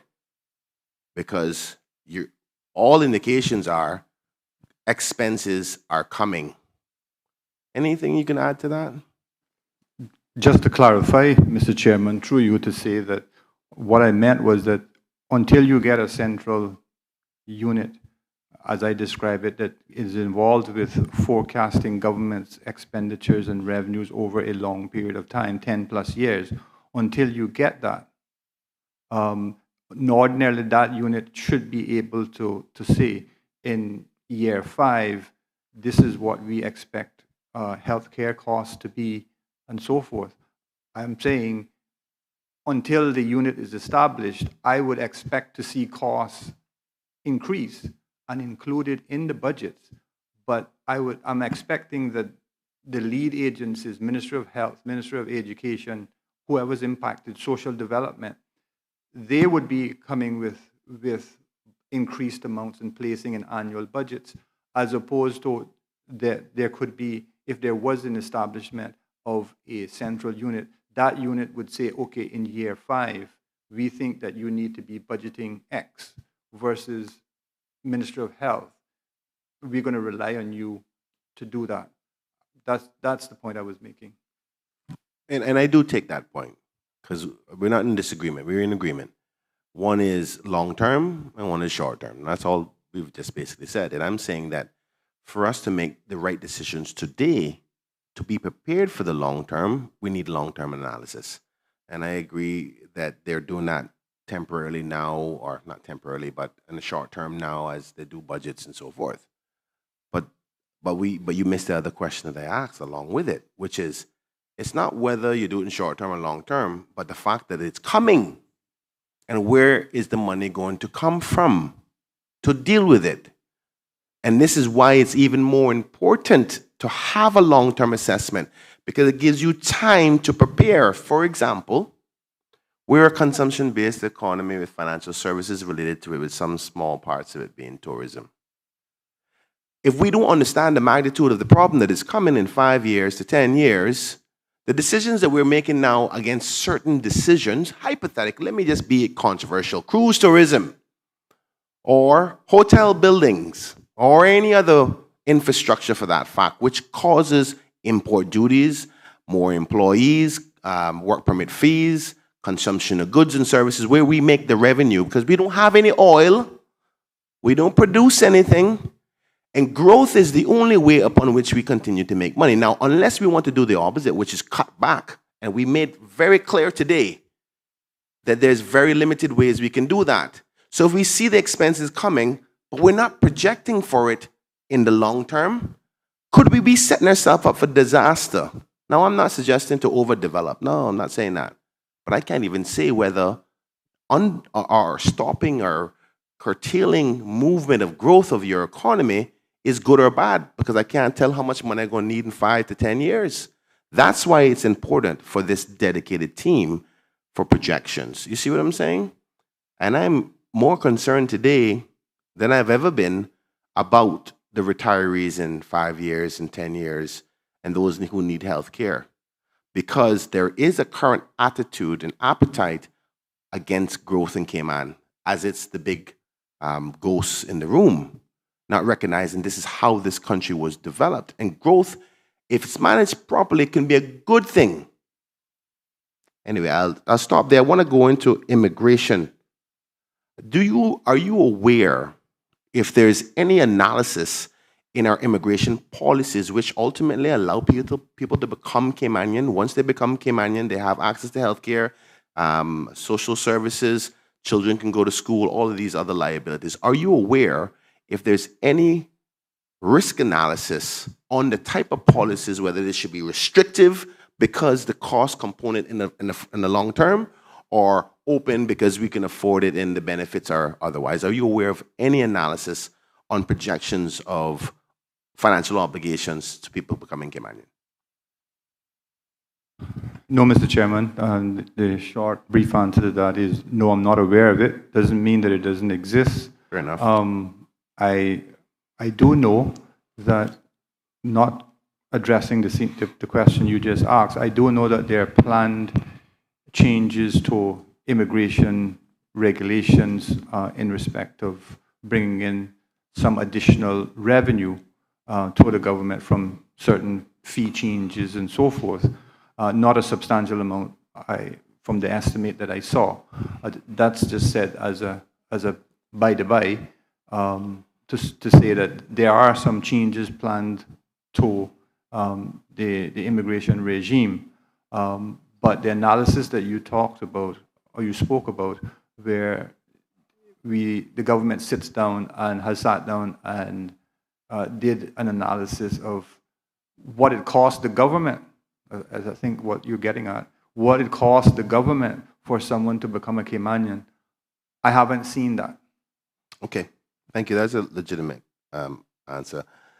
But there's another point where people within our society have always talked about this dependability on revenue from work permits. We're going through a very sensitive period within the Cayman history about immigration. People don't like the fact that our population is what it's at. And a lot of that population growth has come from work permit holders. And a lot of that money that comes from work permit holders is what we help to sustain the things that we're having right now. Do you know if there's any analysis on the impact if the government tries to alter the population in some way, or control it, restrict it, or even increase it, and whether that's analyzed in the financial component? So, Chairman, the closest that I can get to answer that would be to give Member Bryan what the work permit fee income has been in recent years. It speaks more to the dependency that you just spoke about, as opposed to the analysis that you want. I think obviously many of the questions that you were asking, none of them are here today, but it's best answered by someone from the Ministry of Immigration. But to give an indication of how significant work permits have been in the past, work permit revenue, in 2022, it was $90.7 million. $90.7 million in 2022. In 2023, it was $94.4 million. And in that was 2023, $94.4 million in 23. So in 2024, it was actually $107.7 million in 2024. Toward the end of July this year, it was $56 million. So you're probably targeting around the same $90 million the end of this year. If I took the time, I could go and look to see what the preview projection was. But I'm saying it's going to be $90+ million a year. So yes, it is a significant component of government's revenue.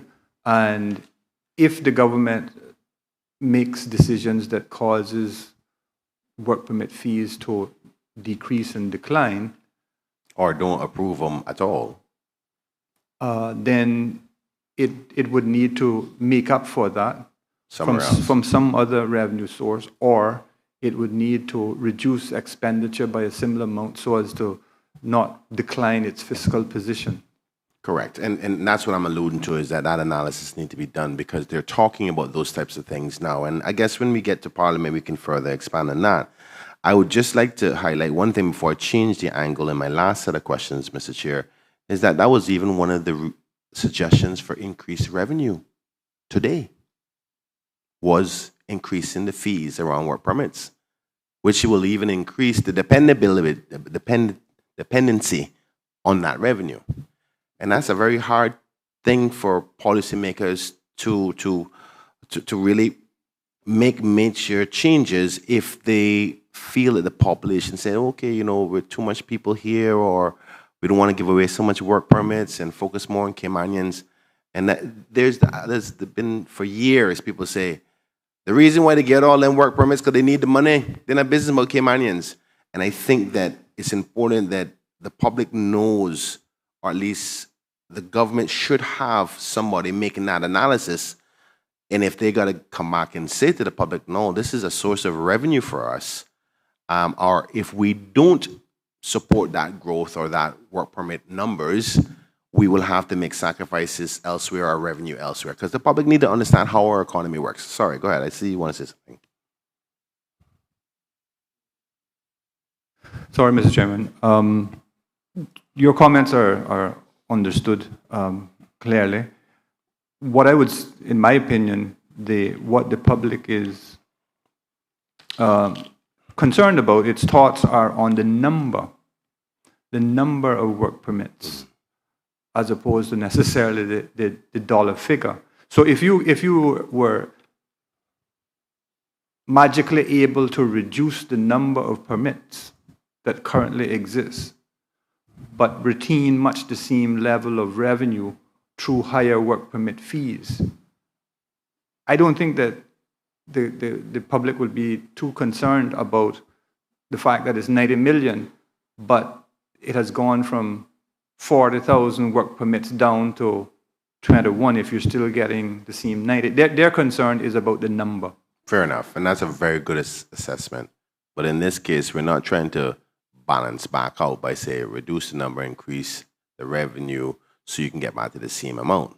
What we're talking about is actually getting more money, so it becomes even more complicated. But I agree with you. You could, if you're strategic, be able to reduce the numbers and still get either the same amount of revenue that you need or even more as another revenue base.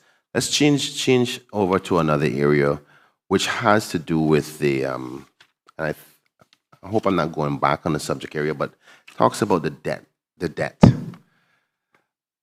Cayman, can you confirm what the current debt of the Cayman Islands is right now as per the last report?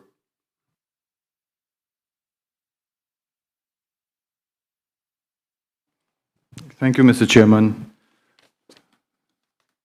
Mr. Chairman, the debt of the government, as of, I'll just give a few years. As of 2021, the debt of the government was $222.7 million. That rose in 2022 to $506 million. And the Auditor General mentions in the report about the doubling of debt. That was because, Mr. Chairman, in 2022, remember the previous administration had put together a COVID assistance loan and had virtually left it untouched, apart from $10 million. A new administration came in 2021, and a decision was made to draw down the remainder of that facility. And that drawdown in 2022 was about $329 million. The money was taken The interest being paid on that was a fixed amount of 3.25%. The loan is for 15 years.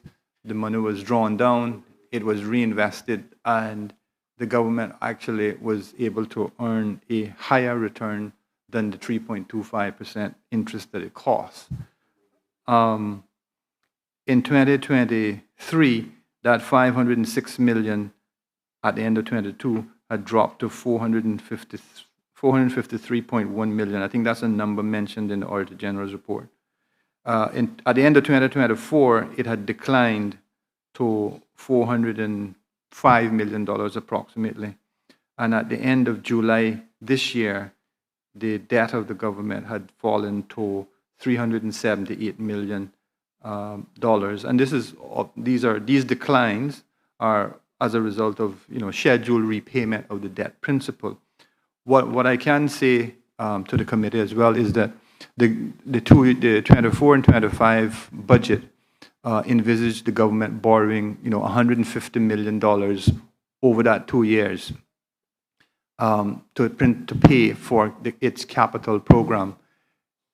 The plan was that the government was going to borrow, I think, $23 million in 2024 and then $127 million in 2025. The government went through all of 24 and did not borrow at all in 24. And we were 7 months into 2025, and the borrowings in that period were also nil. So for 19 months, there were no borrowings on a facility that was approved for $150 million over the 2 years. Very early in August, so it's beyond July, very early in August, a loan drawdown was made, and the amount was relatively modest, 25 million US was drawn in August. Mr. Chairman, I don't foresee the government at the end of this year, 25, drawing down the full facility of the $150 million. I don't see that happening. Yeah, that's good, great news, FS. I'm happy to hear that. And so the last figure we had in the 2024 was 475 after scheduled payments, and then the extra 404. 404. But I think you said in July there was another scheduled payment brought it down to 375. 378. 378 plus the other 25 million for US that just recently draw down. In August, yes. Yeah. Okay, so we're still in the just below in the 390 million amount. How about that, right? The reason why I say that is I think it's an unfair criticism that the Cayman Islands, regardless of which government it is, this one, the last one, the future ones, it doesn't matter, that we are getting, and I want you to give me your opinion on this, FS, which is what was outlined. The total amount was $333 million associated with COVID by loss of revenue and by costs incurred as a result of COVID-19. So if COVID didn't come, the country, if I'm just being a simple old math person here, could have been potentially equal for equal, would have been less than $50 million in deficit. Would that be a fair assessment, or is it a far stretch? It's difficult for me to do that assessment in my head right now. I don't know where you got the figure of 50 million, how you arrived at the figure of 50 million. But I can repeat it again. So let me try that one more time. Mm-hmm. Based on the current estimates of our debt, based on what you told us, the last figure and the recent 25 million US, we're about $390 million in debt. Is that right? Yes. Okay. Rounded to 400. Let's call it 400. And if the estimates cost of what COVID hit the country of $202 million to help the Caymanian people get through COVID, whether it's payments, what do you call it again? Grants and so forth for COVID relief, people, tourism workers who weren't working, and all these other stuff, plus the loss of revenue of 131 million. In the report, it suggests an effect of 333 million. Now, I'm saying, is it too far to assume that if COVID didn't happen, we would have been in what you call probably good management of the country? It's finances. Would you agree with that? Mr. Chairman, when we look at 2020 as an example, which was a COVID year, the deficit for that year was $58 million. And the next year, 2021, it was 19.5 million. And so the numbers that you just mentioned, costs incurred, revenues lost, would certainly take care of those deficits and would turn those deficits into surpluses. There's no doubt about that. Thank you. And I'll wrap up by saying this. I'm trying to give a level of ease to the country. Caymanians are very conservative. We don't like to know we're in debt at all, which is a good thing. It's a good financial practice. But as an expert in this field, you must watch global circumstances with other jurisdictions. In respect to Cayman's debt, what are we like compared to the rest of the world? Thank you, Mr. Chairman. That's a good question. I appreciate it. Mr. Chairman, it did cause me a bit of concern, although it is a fact that the debt, as mentioned in the Auditor General report, has doubled in recent years. It was because of that drawdown in 2022 that doubled it. The $329 million that I spoke about was drawn down in 2022.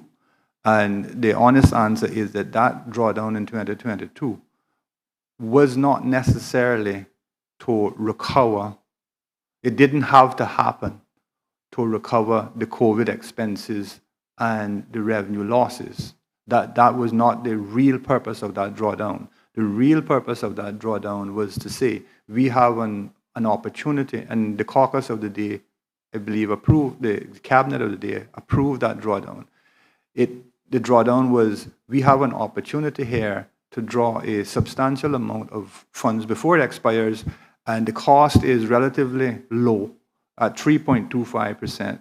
We can take those funds and we can reinvest them at a much higher interest rate. And net terms, the government is ahead. And that existed for a while.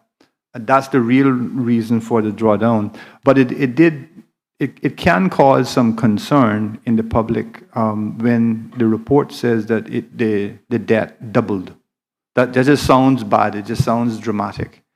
But in terms of, if you were to put that in perspective, in terms of a debt to GDP ratio, the Cayman Islands are extremely modest in terms of its low debt GDP ratio. And that's what you want. The debt to GDP ratio means like this. In Japan, the debt to GDP ratio is 216%.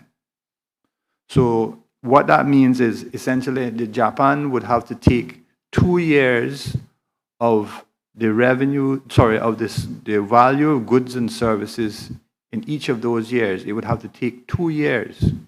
And remember that those goods and services don't all belong to the Japanese government, right? But in theory, you would take 2 years of the goods and services produced by Japan to pay off their debt. In America, it is 124%. So America would have to take all of their year's goods and services value to pay off their debt, and they would still have 24% left. In the UK, the UK has a debt to GDP ratio of 96%. And if you go closer to home, Jamaica has come down quite a bit. They're now at about 68% debt to GDP. And Bermuda has done quite well, Mr. Chair. Their debt to GDP ratio is now down to 35%, was my last read of that. And Barbados has also come down, has also declined. They're now at about 100%. But Cayman is about 7.68%. So if we were to ask for a list of the countries with the lowest debt to GDP ratio, Cayman should be on that list. The ones that are lower than Cayman, I think, are Brunei, was what I remember, and possibly Hong Kong. But Cayman is very good in that respect. So the doubling of the debt suggests a dramatic problem. We're still subject to the 10% debt servicing ratio. Whatever the size of the debt, we're still meant to comply with that. But obviously, if we could have a lower debt, that would even be better. But our current debt isn't posing a problem for right now. FS, I did the exercise a few years ago, and we were certainly in the top 10. And the countries that were ahead of us were countries that had no debt. And I'm talking about places like the Emirates, where they had no external debt. And I think, if I remember correctly, the island of Jersey did not have any external debt at the time. So they were, solid reasons why we weren't higher, but we were within the top 10, I recall. That was, at that time, our debt to GDP ratio was around 5%. Mr. Chairman, this is my last wrap up now. I thank the FS for all of that in respect to this subject area. I know we're going to move on to this subject area, but I think I want to put some context that though that may sound good, we should never be comfortable. Being a jurisdiction of being conservative in our way we handle money is the one thing that's made Cayman who we are. Most seamen used to pinch and pinch and pinch and save and save and save, and that culture should never be lost. As well as recognizing there are expenses coming up front. And though that may sound good to the rest of the world, we don't want to be there, so we have to be mindful of that. But I want to put the low debt ratio into perspective compared to the need of the people. What I mean by that is, when your people need help, don't be afraid, even if it means a little further debt, that you have to spend some more money to make sure they have a quality of life, because it makes no sense to have good financial ratings while your people starve to death, or they don't have a roof over their house, or they're stuck in traffic every day. So as we sit here and criticize and critique, not criticize, critique our extreme measures on financial sustainability, it's good.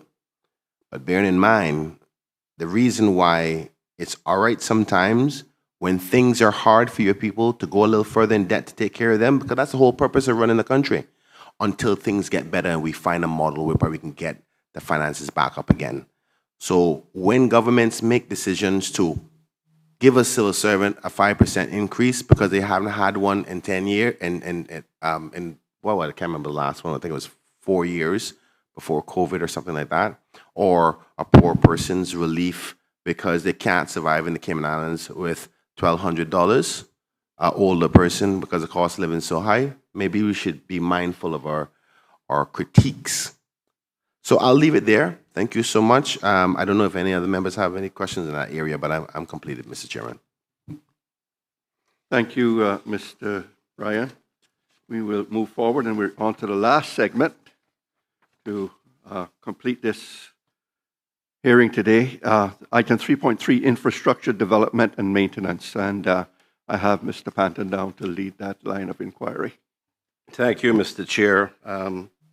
I would note that the budgeted borrowing and stuff didn't the budgeted amounts of expenditure didn't include the COLA at the time, but it did include the borrowing. So just to put that in context, Mr. Chair, thank you. I know it's getting late. I'm going to try to get through this fairly quickly. The Auditor General's report states that the long-term financial consequences of building new infrastructure assets are not always adequately considered when making those investments. And those costs can be substantial. So the Auditor General's report recommended that, or the Auditor General, let me say, recommended that the Ministry of Finance and Economic Development prepare this, what they call a long-term capital investment plan. And that it noted that the plan should inform capital investment decisions, including in relation to the affordability of major capital projects. It wasn't the first time that the recommendation had been made. It had first been made back in 2017. Mr. Chair and colleagues, the Ministry of Finance back in March of 22 had begun including a capital project tracker in its unaudited quarterly financial reports. And that tracker did include a list of capital projects, total project cost, completion time, costs incurred to date, and estimated capital expenditure over the following 5 years. Although that is not the same thing as a long-term capital investment plan, it's noted to be a good start. It seems, though, that there was a decision made in 2024 to remove that tracker from the reports. In fact, it was removed from the third quarter report in 2024. So, Mr. Chair, I guess the question to the Financial Secretary and his colleague is whether, why was the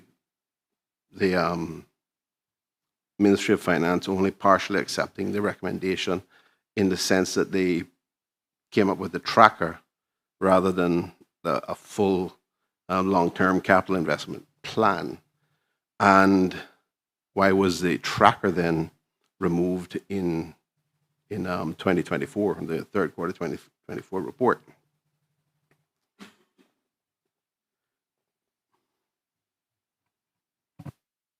Mr. Chairman, thank you to Member Panton. I'll make comments on the tracker, and the Accountant General will make comments on the plan. Mr. Chairman, the decision to remove the tracker, the capital tracker from the third quarter 2024 report was simply because the tracker did not include absolutely accurate information, and we did not have sufficient time to go back to the relevant ministries to seek their correction prior to the gazettal date, which is a legally set date occurring 6 weeks after the end of the quarter. So, for example, Mr. Chair, the tracker would show that for a particular capital project, the cost to the 1st of January 2024, the beginning of the year, the costs incurred to, say, the end of the third quarter of 2024, and then it would also have what the costs were expected to be in the entire 2024 year. And then you would see a number for the costs expected in year 2, year 3, until completion. And then finally, there would be a cost that essentially just adds across those numbers to equal the cost that you would expect to see capitalized. And in many instances, for the third quarter one, the arithmetic was wrong. They didn't add across. So we decided, rather than publish information that was incorrect. Although it would appear at the very end of the quarterly report, we couldn't rely on, well, the reader was going to be tired and wasn't going to look at the very last page. We couldn't rely on that. So we said, we're not going to get the answers in time to publish by the Gazette date. So we removed it deliberately. I'm pleased that in the following annual report, quarterly reports for 25, first quarter and second quarter 25, the tracker is back in. So it's not certainly not a permanent removal. Thank you, FS, for that clear answer. Mr. Chair, I guess just one follow-up question. Does that mean that there are reasons to not develop further a long-term capital investment plan as recommended? Mr. Chairman, through you, FS has asked if I could assist with responding to this. I want to go back to the 2017 report, since that was referenced in the report, in this report that we're looking at today. In the 2017 report, Major Capital Projects Follow-Up, produced by OAG, I believe is October of 2017. There are two recommendations related to the long-term capital investment plan. The first one was the government should develop a long-term capital investment plan that includes the elements outlined in a specific paragraph in that report, 82, that this be updated regular basis and made publicly available. So that's one of the recommendations in 2017. The other in 2017 was the government should also identify who's responsible for developing and maintaining the long-term capital investment plan, ensuring that there are strong links between the budgeting framework and that the capital investment is affordable while maintaining financial sustainability of the Cayman Islands in the longer term. Mr. Chairman, in both of those recommendations, the Chief Officer for the Ministry of Commerce, Planning and Infrastructure was the individual identified as being responsible for this long-term capital investment plan. Additionally, client chief officers were identified, and the financial secretary further down was also listed, but the main person responsible was the chief officer for the Ministry of Commerce, Planning and Investment at the time. And so in this year's recommendation, we've seen a change, and that change now says the Ministry of Finance and Economic Development should prepare a long-term capital investment plan. This plan should inform capital investment decisions, including in relation to the affordability of major capital projects and the capacity of government and the industry to deliver them. This would significantly improve government's ability to plan for and report on long-term financial sustainability. So the Ministry of Finance partly we accept the recommendation in that we completely agree that it is a good idea. We included it in our monthly reporting to Cabinet for the last, I believe, 3 years now, and we are happy to actually put together such a plan going forward. In our response, we did say that we'd try to have it in August 27 for the 28-29 budget, and that if possible, we'd actually try to get it for 26-27 budget. And that is because we're doing a budget modernization exercise. We had hoped we'd actually be farther along with our budget modernization exercise to the point where we'd be able to include this long-term capital investment plan in that document. However, we are not at that point yet. We also have some concerns in regards to whether a long-term capital investment plan will actually be adhered to.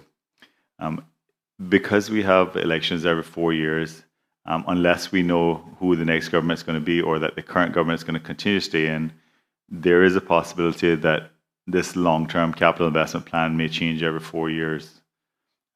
With the change to the budget where we're looking to modernize it and we're looking to go to a 4-year budget period, it'd be an easy fit to say we can do a 4-year plan. That'd be relatively straightforward.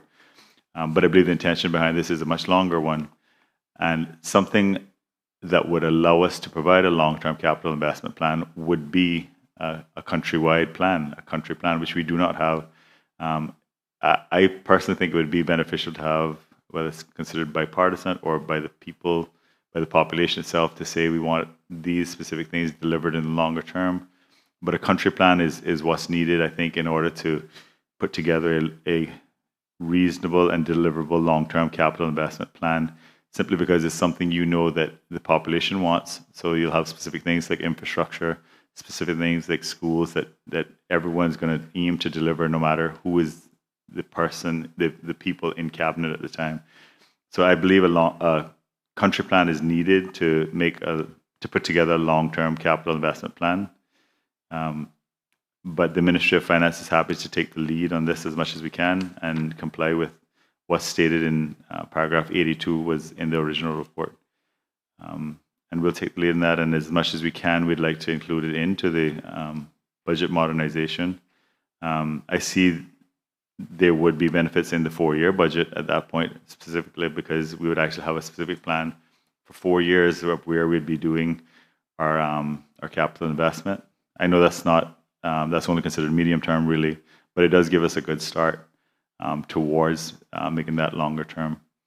And again, if the Cayman Islands government or the Cayman Islands could get a country plan, it would really be where we'd start to see benefits.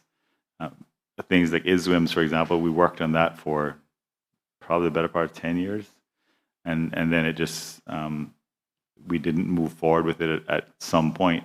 So if we had a clear plan that everyone agrees on, then we'd know upfront that we can afford it, which is one of the issues with the ISWIMS, those kind of things, and we'd be able to put that into a plan to move forward. But I think a country plan is necessary for an effective long-term investment, capital investment plan.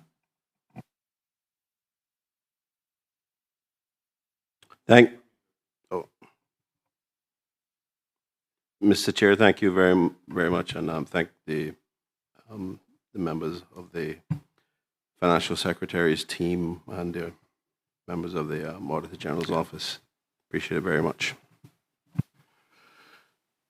Well, ladies and gentlemen, that brings us to the end of our hearing today. It's been a marathon session, I have to say. I think it's certainly the longest one that I've attended or led as well. But we got through it. So I am going to draw our meeting to a close. And thank you all for attending and for persevering throughout the day. And we do have a administrative meeting that we need to discuss. So I will just cut things off at this point in time, and we can just briefly discuss what our next step should be. Okay? Thank you all.